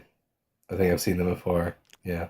Kevin Schlong says Corpus Hermeticum and the Emerald Tablets. I think that's clarification for your prior comment. I think Dalton had that figured out, so I appreciate that. Thank you for clearing it up, though, explicitly. Dr. Pizza in the house. Great to see you. Thank you so much for the $20 super chat, friend. That's generous. This is Justin. I need a tattoo in the oldest language possible that translates to "the future is looking bleak." Are there any online resources that you can trust to translate, or do I have to start emailing professors? Well, first of all, I would start emailing professors, because even if you use a translator, they're not going to do ancient languages like Sumerian. You might be able to, like, Egyptian hieroglyphs are pretty old, but as far as I can tell, you're probably going to do Sumerian, but the Chinese had writing at around the same time. So I think one of the oldest languages that you can get like a really good translator for on the internet, like instantly, is going to be Tamil, which is the language of like, it's like the pre-India language. Like, it's one of the oldest languages that's like still being spoken. Yeah. I don't know what the oldest language would be, but my advice to you, ancient language grammar is really complicated. I would not farm it out to Google Translate or any other AI software. The ancient language grammar is, and it even changes. Like, for example, like the original Hebrew grammar, when it came from Proto-Sinaitic, is not going to match the grammar of the Bible, because it was influenced by Aramaic, and it was separated by many hundreds of years. So yeah, grammar is very meaningful. And I think, like, if you got an English tattoo that said "the future looking bleak," except what it actually says is "the future was looking bleak." Like, the smallest change in grammar could really fuck something up, you know? Well, don't you know, Justin, according to a lot of Christians, even if it's written in the past tense, that could still be a prophecy about the future. It's a prophetic perfect, of course. Yeah. Of course it's a prophetic perfect. Oh, goodness. David, thank you for the $10 super chat. It says, with or without religion, good people can behave well and bad people can do evil. But for good people to do evil, that takes religion. Steven Weinberg. I don't know who actually said that originally. A lot of people have said it, but it's a great quote. It's so true. To get a good person to do atrocities, all you have to do is introduce an unquestionable authority source, typically God. Baby paste. Yep. Goes to baby paste right away. Or, as we found with our last guest, burning down orphanages. So. Oh, this is a good one. Adam, thank you for the super chat, says, in relation to Lubavitcher Rebbe, Messianic Jews are fond of saying, right idea, wrong guy. The Lubavitcher Rebbe is Menachem Mendel Schneerson. He was like the last like grand rabbi. Yeah, so they're like, oh, Gotcha. because a lot of if you look into the Mashiachist, which are the people today who still believe that the Rebbe is Messiah, you see a lot of correlation, including they actually attribute Isaiah 53 to him because he got sick and died at the end of his life, and they say, well, he took on our sicknesses. When it comes to Isaiah 53, if you interpret it as a human being, there's so many Jewish leaders it could have been. Like, the idea that Jesus' suffering was somehow unique, it's like, it's not even special. Design, thank you for the additional $10 super chat, friend. Says Jesus was the 100% best proof for Christianity and couldn't convince more than 10% of those who met him, executioners included. Now, what's your evidence again? This is where the argument gets really fun with Christians, because technically you would say, well, Jesus had to die, right? He could have prevented his death, but he had to in order to fulfill the scriptures. But the reality is God doesn't have to do anything. God could do literally anything he wanted to. If God wanted to save the world without dying, he could have saved the world without dying. It's just nonsense. Like, it's not even entailed that the person in Isaiah 53 dies. It says they're cut off from the land of the living, which so was Jeremiah. So like that just means they were exiled. They had left their land. It doesn't mean they're dead. Yeah, the best thing to point to is the Valley of Dry Bones, which is clearly about not a literal resurrection, but the resurrection of the national people, which is clearly what it's just a motif that's found throughout the prophets. That is, to be fair, though, if you interpret Isaiah 53 as an individual, you could say when it says they made his grave with the wicked, you could say that was him dying. So fair, am I not fair? Yeah, you could make that claim. Either way, though, there's no reason why you would apply it to Jesus. If early Christians didn't believe in an empty tomb prior to the Gospels being written, and they thought Jesus was buried in a mass grave, him being buried with the wicked, they could easily apply that to him. That's true, yeah. Aaron Leitz, my friend, great to see you tonight. Philo Dragon, it's been a minute. Hope you're doing well. Thank you for the $20 super chat. Says Dalton and Justin, big W. Appreciate you so much. Hey, we appreciate you. Thank you for supporting the channel. And Dalton is a big W. And guys, we got him over 1,000. But if you're not following Dalton yet, if you're just now tuning in, go to his YouTube and give him a follow. Matthew says theology is basically arguing what color unicorn farts are. Yes. Yeah, theology is exactly that. In fact, I remember when I graduated from seminary, I posted a Facebook update of my graduation certificate. And one of my friends who's an ex-Catholic who went to like pre-seminary, he's an atheist, he commented on it, School of Wizardry, basically saying that it was from the same as having a Hogwarts diploma. And at the time, I thought it was funny because by the time I got through seminary, I was like, yeah, it is kind of silly, isn't it? we used to joke when I was Christian. We used to jokingly. I had a friend who went to Bethel, like the supernatural school or whatever, and we used to jokingly call it the Bethel School of Witchcraft and Wizardry because it really is. It's Christian Hogwarts. It's pretty bad. It really is Christian Hogwarts. Rocky D. Gonzalez, thank you for the $5 super thanks. I appreciate that, friend. And also, Holla Furphy, great to see you tonight. Thank you for the 666 ARS. Says, Jesus was eternally receiving it. My guy was insatiable. Over and over again. He could really take it, that's for sure. That whole thing about Jesus eternally receiving God's name is just flat out contradicted by the text because it's in the past tense, I have received your name. It's like completed action. Yeah. So plus silly. like any action that's being done eternally is an action that never gets completed. Like that's the dumb. If you say it's being done eternally, you have to say it's repeating eternally. But like if the action itself is eternal, then you have no action. Action entails a sequence of events from beginning to end.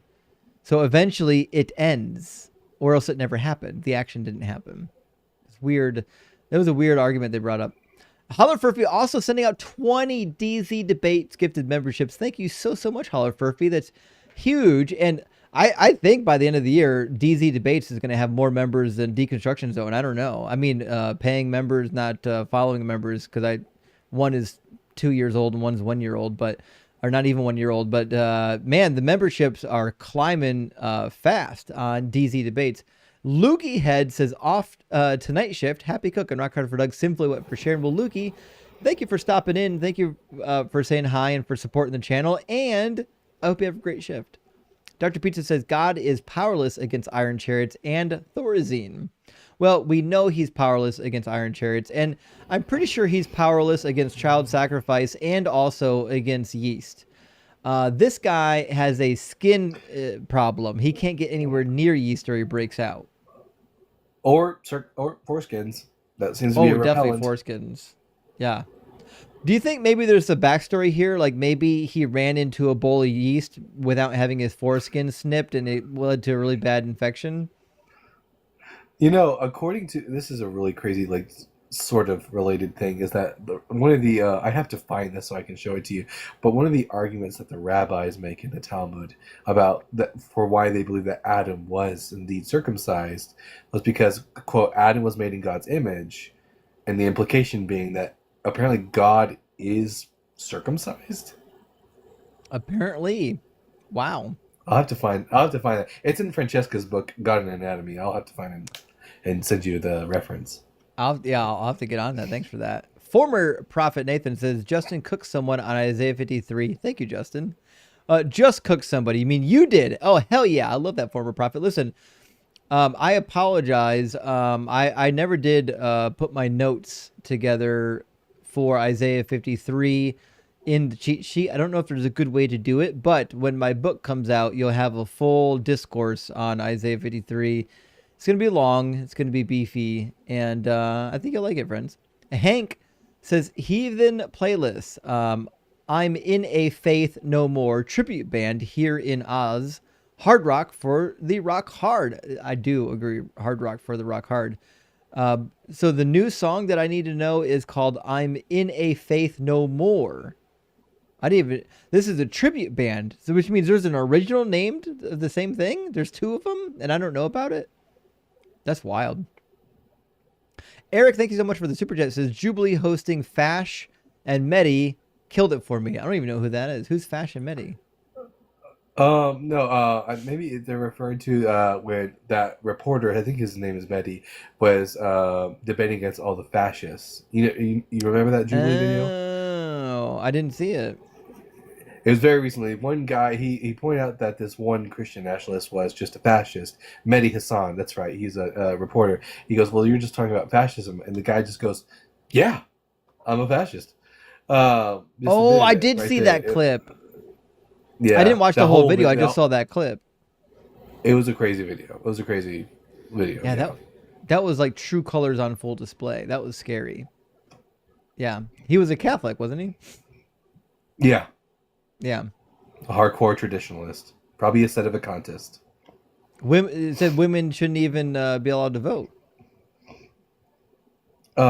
Maybe I don't remember. It's been so long since I watched it, but it was wild. Midlife Crisis, man. Thank you for the 99 ZAR. It says Frank Turek and Mr. Banana are definitely God's most aggressive prophets. Best Bra'i ways? I know what Bra'i means. It's barbecue. I don't know what We'az. Does anyone know We'az? What that means in South African? Here we go. Bra'i. I have to learn 5 languages to keep these streams going. Oh, come on, stop trying to correct it. Why he's mean. Somebody say wishes. Right. It means wishes. Oh, you think it's a typo? Oh, good wishes. Best Bra'i wishes from South Africa, meaning best barbecue wishes. Yeah, I'd buy that. Yeah, it's probably wishes. Good point. Good point, friends. Good point. I love how Twisted pointed that out. Twisted got worse eyes than me, and she was able to figure it out. Mere Banana says, you get involved at all that the Satanic Temple. I don't get involved with the Satanic Temple only because there's not one local to me. But if there was, I certainly would join the Satanic Temple. Hell yeah! I mean, you can get a card. You can get a card. You can become an official card carrying member. You could. Maybe I should. There's a really great book for anyone who wants to know more about the Satanic Temple. It's called "Speak of the Devil." And it's written by like a reporter who's an outside observer, but it was a really good book. I'll definitely check it out. I did read the Satanic Bible back in the day when I was in high school. And it was funny because my dad was terrified when he found the book in my room. And he was like, are you safe reading this? What if you get possessed? Yeah. I'm like, Possessed? I mean, the guy's an atheist. He doesn't believe in Satan. Like he didn't think Also, Satan's real. oh man, look, no. If anyone's a member of the Church of Satan, not the Satan, because that's the book from the Church of Satan, not the Satanic Temple. But if anyone's a member of the Church of Satan, sorry, but that book was cringy as hell. Yeah, it really was. I didn't. Yeah, it said if anyone enters into your domicile, I was like, okay, Anton, I get you cosplaying. That was the feeling I got. It was super like if Chad was an edgy atheist teenager. Philistine, thank you for the $10 super chat, friend. Says you should really check out the channel A Dose of Reason and watch his short video called Why Some People Turn to Religion and Others Don't. Fascinating and valuable research. I don't think I know that channel, but I'm going to look it up right now and follow it. A Dose of Reason. Sounds like a channel up my alley, actually. Wait me 1 second, and I'm going to check it out. Oh, my shit, I'm already subscribed. Must be a good channel. Hell yeah. I'll definitely check it out. Thanks for the suggestion, friend. And Design says, I assert suffering has agency. Behold, my God now exists, and no butt stuff. Yeah, I'll never understand that part of Christianity. That's why God would possibly care where you're putting your dingling. David says, atheist, e.g. non-smoker, is addicted to not smoking. What? This is a reference to how non-belief they were asserting that non-belief was a form of belief. Non-smokers is addicted to not smoking. Yep. Oh, shoot me, my gosh. The other analogy is that it's like calling not being a stamp collector like a hobby. The non-stamp collector is perfect for this, yeah. Lock4, thank you for the $10 super chat, says, good thing Sky Daddy told Paul he can make up whatever he wants. Seems legit. Yeah, and to be fair, the talking point she had is one of the only talking points that is legit. Like even the early church used it. If you read the Against Celsus by Origen, this comes up, and he basically suggests that the reason is that the disciples and others weren't ready for it yet. But it's a bad argument because like theoretically only what a decade, 2 decades, maybe past 3 decades. Like what happened in 3 decades? One of the things that really makes a Christian short circuit is if they'll try to make the claim that Christians are no longer obligated to observe the law of Moses. Just simply ask them to make that argument without citing Paul and only citing Jesus. They won't be able to do it. That's actually a really fun discussion. I've done that before.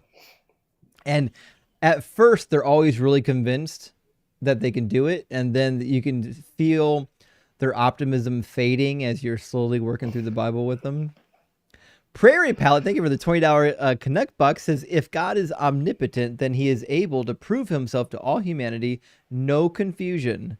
The fact that he can't prove himself takes him from omnipotent to impotent. I agree. Or he doesn't care to, and he's an asshole. Right? Because if he burns you in hell forever for not believing in him, but he doesn't give you what you need to believe in him, well, that's his fault. Alex Eldridge, thank you for the super chat. Says, too long, didn't read. Sister put 666 on doll head as a kid. Years later, it scribbled out and replaced with 729 for some reason. Anything fun that it could mean? I've never heard a reference to 729. I'm curious if somebody saw it and got weirded out by it and just erased it and put another number on there, hoping your little sister wouldn't notice. I don't know. Yeah. I'm afraid, Alex, I can't help you out there, but your little kids putting 666 on dolls' heads sounds like deep indoctrination. McDubbin says, can a girl's heart be circumcised? This is a point that I've talked about a lot, which is that the covenant that God made with mankind is literally only with men. God's covenant, the thing that makes you part of the in-group, didn't even include women. Like, you're a woman, you're part of God's in-group if you just marry the right man, basically. Pretty crazy. Yeah, I mean, to be fair, there is such a thing as female circumcision. It's female genital mutilation, but the Hebrews, as far as I know, weren't practicing it. No. Matthew says, "Lady, you don't know what you think you know." That seemed to be the case. That did seem to be the case. But I think she was polite about it at least. And Ghost21, thank you for the $10 super chat. It says, I'm trying to get my father that I messaged you about on Discord about to call in to debate you, but people who are willing to stone their own kids tend not to listen to them. So Ghost, I assume you're the one that messaged me about getting your father to call in the show on Discord, because that's what you're saying. And you're right. People that are willing to stone their own children are not really good listeners. For those who don't know the backstory, Ghost messaged me on Discord and said that his dad admitted that he would stone his own children. This is the child. So like religion's super toxic. Like people will stone their own children because of it. It's horrific to think about. And Design says, caller corrected. Caller? So you're saying I'm not justified. Yeah, she did try to go into some weird semantics on some of the topics. It did. I don't think it worked out too well. Jasper, thank you for the $10 super chat. It says, atheists be like, we don't believe in miracles or God, but the Big Bang is the greatest miracle of all. No, the Big Bang's not a miracle. The Big Bang's not something from nothing. Frank Turek alert. Yeah. Big Bang. Listen, we're glad that you wasted $10 on that utterly stupid super chat by letting everyone know that you don't know what the Big Bang is. But I mean, hey, we'll take your money. And Simple Programmer says, if you're reading this, I was raptured, yeeted right through the firmament. Well, shit, Simple. Did you write this before or after? Is this like Elijah's letter sent from heaven? What's happening right now? First one to go. That's one of my favorite Bible anachronisms, but there's actually an apologetic for that, right? Really? Yeah, you're never going to believe what the apologetic is. The apologetic is that Elijah literally wrote a fucking letter from heaven. That's literally the apologetic for it. I heard there was one group of people who seriously believed that Elijah didn't go to heaven, and they said that Elijah went up into the heavens and then went back down onto a mountain, and there he lived the rest of his life, and that's where he wrote the letter. That would be better, but that's not in the book. No. Yeah. Dr. Joe, thank you for the additional super chat, my friend. I appreciate that. It says, for the love of Doug, please tell Zetz that atheism isn't a worldview, that we aren't homogenous, and her assertions are erroneous. I agree 100%, Dr. Joe. Although, Dr. Joe, I don't know if we ever disagree. Thanks for being here, friend. Guys, if you need to talk to a professional therapist, Dr. Joe's got you. Join the Discord. She's active on Discord. You can get hooked up with her. Snipnut says, God was going to create the universe until Jesus reminded him of the law of conservation of mass. That's what it was. That's what it was. Then he just made it eternally existing.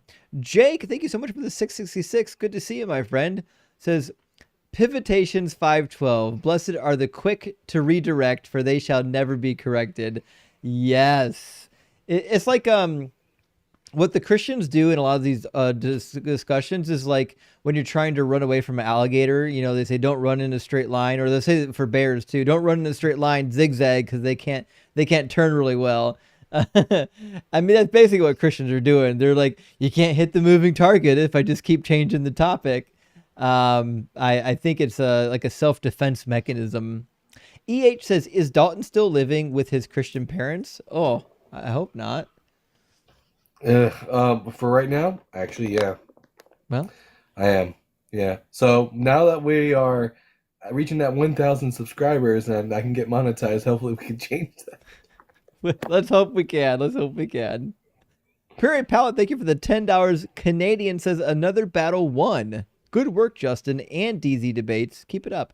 Well, thank you, Prairie. I really appreciate it. And I don't know if I look at these debates as battles. To me, it's kind of like a puzzle. You know what I mean? Like you're trying to solve a puzzle, but sometimes they do feel like a battle when you get like a really crazy guest.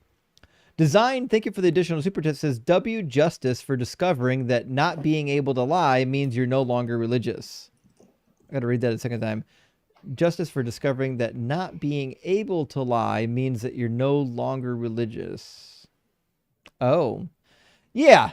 I mean, I think, did you mean Justin? I think that that is the case, right? When you're recognizing that following this thing would be a lie, you only have one of two choices, right? You continue in the lie or you change course. And I've known quite a few people that continue to lie. I know people right now that I went to school with that are in the ministry as we speak, trying to figure out how they're going to get out of it. They don't have anything. It's been, when you're a minister and you're getting your livelihood from doing this, it's very difficult, which is why there are so many secret ministers who are atheists, and they're all part of the clergy project. Yep. There's a ton, friends. And Prairie, again, thank you for the additional super chat. Says it's Thanksgiving in Canada. Actually, we learned that earlier this weekend, but I ain't giving thanks to Jesus or God, giving thanks to myself for working and putting food on the table. No Jesus involved. Hell yeah. Jesus didn't do none of that shit for you. You got up and you did it. And I'm proud of you. Because like you got to take care of yourself and you got to take care of your family. You got to do it. They got to do it. It's I don't believe in objective morals, but if there were objective morals, I think that would be behind the list. The Walking Dad, thank you for the $3 super thanks. I appreciate that. And Pac-Man says B-Day is in 1 hour, 14th. Great to spend it with y'all. Your 14th birthday? On the 14th. Oh, on the 14th, because today is the 14th. It's in 1 hour. Would it be tomorrow? Yeah. Well, for you it is. You're in the That's future. now. I'm in the past. Hold on. You said that 11:45 and it's currently 12:29. In like 15 minutes, buddy. Happy birthday. Happy early birthday. Big W. Happy birthday, Pac-Man. And Lock4E says best Bible translation is obviously Rapid with Jesus 100%. And the Gen Z Bible, for sure. I was going to bring that up earlier and ask if you read it. Parts of it. It's pretty crazy. Luke says OJB is the only actual Judeo-Christian text that I would say no, it can't. No, there's no Judeo-Christian anything.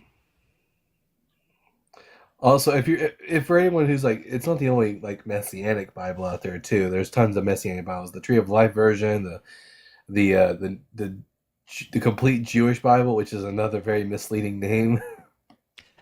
Listen. Every bookstore I go to that carries the complete Jewish Bible puts it in the Judaica section. They don't know. It's a scam. It's not a Jewish Bible, friends. It hurts me every time I see it. Oren Patch says, I imagine it sounds like idolatry, but for a state. Yes, Oren, we did gather that eventually, but thank you. You did recognize it. You did. And Prairie Powell, again, thank you so much for the additional super chat. Big W for the $50 super chat. That's super generous. Says, thanks for helping me on my deconstruction journey, DZ. Well, listen, I'm glad to hear it, Prairie. That is the reason why I started the channel. The reason why I started this channel is to help people deconstruct and so that they don't have to do it alone. I deconstructed from this religion essentially alone by myself. It wasn't that great. I didn't enjoy it. It was very painful, but you don't have to do it alone. You can do it with us. So we're super glad that you're here. And thank you for being honest with yourself. And Tony says, for a Christian, the best kind of faith is blind faith. The Bible says so. It does. Yes.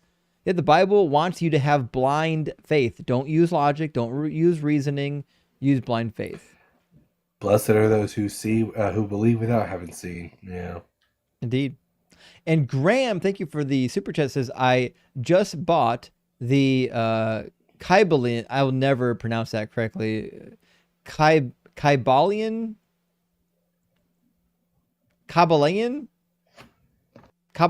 Listen, that's a tough word. You know, that's outside of my diction. And the Nag Hammadi scriptures. You'll like the Nag Hammadi scriptures. They're pretty dope. A few days ago. I'm astonished that one of those was mentioned tonight. All hail Doug and the DZ. Well, thank you. Yeah, praise Doug. And guys, the Nag Hammadi scriptures are really fun. Like you got to read them up. It's super interesting to see like the fusion of Gnosticism in Christianity. It's worthwhile. Jim and Jay says, I never needed superstition. Touch wood, Douglas Adams. Or do you mean touche? Touch wood, touche, Douglas Adams? I never... Listen, Jim and Jay, it's good to see you again, buddy. I hope you're doing well. And I agree. We don't need no superstitions. Never did, never will. And Knight of Cypher? This is a name I don't think I recognize. Shouldn't we be worshiping Yahweh's dad, El? He is the elder. I mean, listen, that's the whole point of Christianity, is that they doubled down on the one God, even though prior to Christianity, there still wasn't one God in Judaism. So, like, yeah, I mean, to be fair, they should. Like, all Christians, if you want to get back to basics, should be worshiping probably like one pre-Christian, pre-Jewish Canaanite deity named El. I would concur. And Jamma J says 729 is 9 times 9 times 9. Oh, maybe upside down math. Oh, now I get just to double check. 9 times 9. Yeah, that's it. That's what 729 means. It's 999. And you just got to flip it on the head, and it's going to be 666. That's actually really interesting that somebody figured that out. Shit, Jam and Jay. That's a round of applause. That was good stuff. And Skeptic Goddess, good to see you. Thank you for the $6.99, friend. Says we actually have a National Indigenous Peoples Day in Canada, June 21st of each year. No shit. I didn't know about that. We need something like that in the U.S. We got to make this happen. We got to make it happen. And Noah's Lives 8 Dead Babies on the Ark. Great to see you today, friend. Thank you so much for being here. So Elijah had one of those trampoline prayer mats. Yeah, that seemed to be the case. Just not enough to get him past the firmament. He got stuck up in that firmament somewhere. And Alex Eldridge, thank you for the super chat, says the 666 was an Omen reference. Oh, like the movie? I don't think I've seen it. We grew up in a strict anti-theist house. Watched my mom rip a Book of Mormon in half with her bare hands. Sad for 729. Shit. That's pretty impressive. Watching a woman rip a Book of Mormon in half. They're pretty thick. I've got one. They're really thick, actually. Big W there. And Luke, thank you for the super chat, says OJB is Judeo-Christian because it's trying and failing to be both. Yeah, we could agree there. I know Judeo-Christian is an incoherent phrase. Rocket for Doug and Simple Fisher. We agree, Luke. We agree. Judeo-Christian is an incoherent phrase. 100%. We 1,000,000% agree on that. I think that's our last super chat. Friends, who's live right now that we can go raid? We got to see who's live this late at night. I'm going to pull up the YouTubes here and see who's live. If we got anybody live on YouTube and TikTok at the same time, we can send everybody all to one place.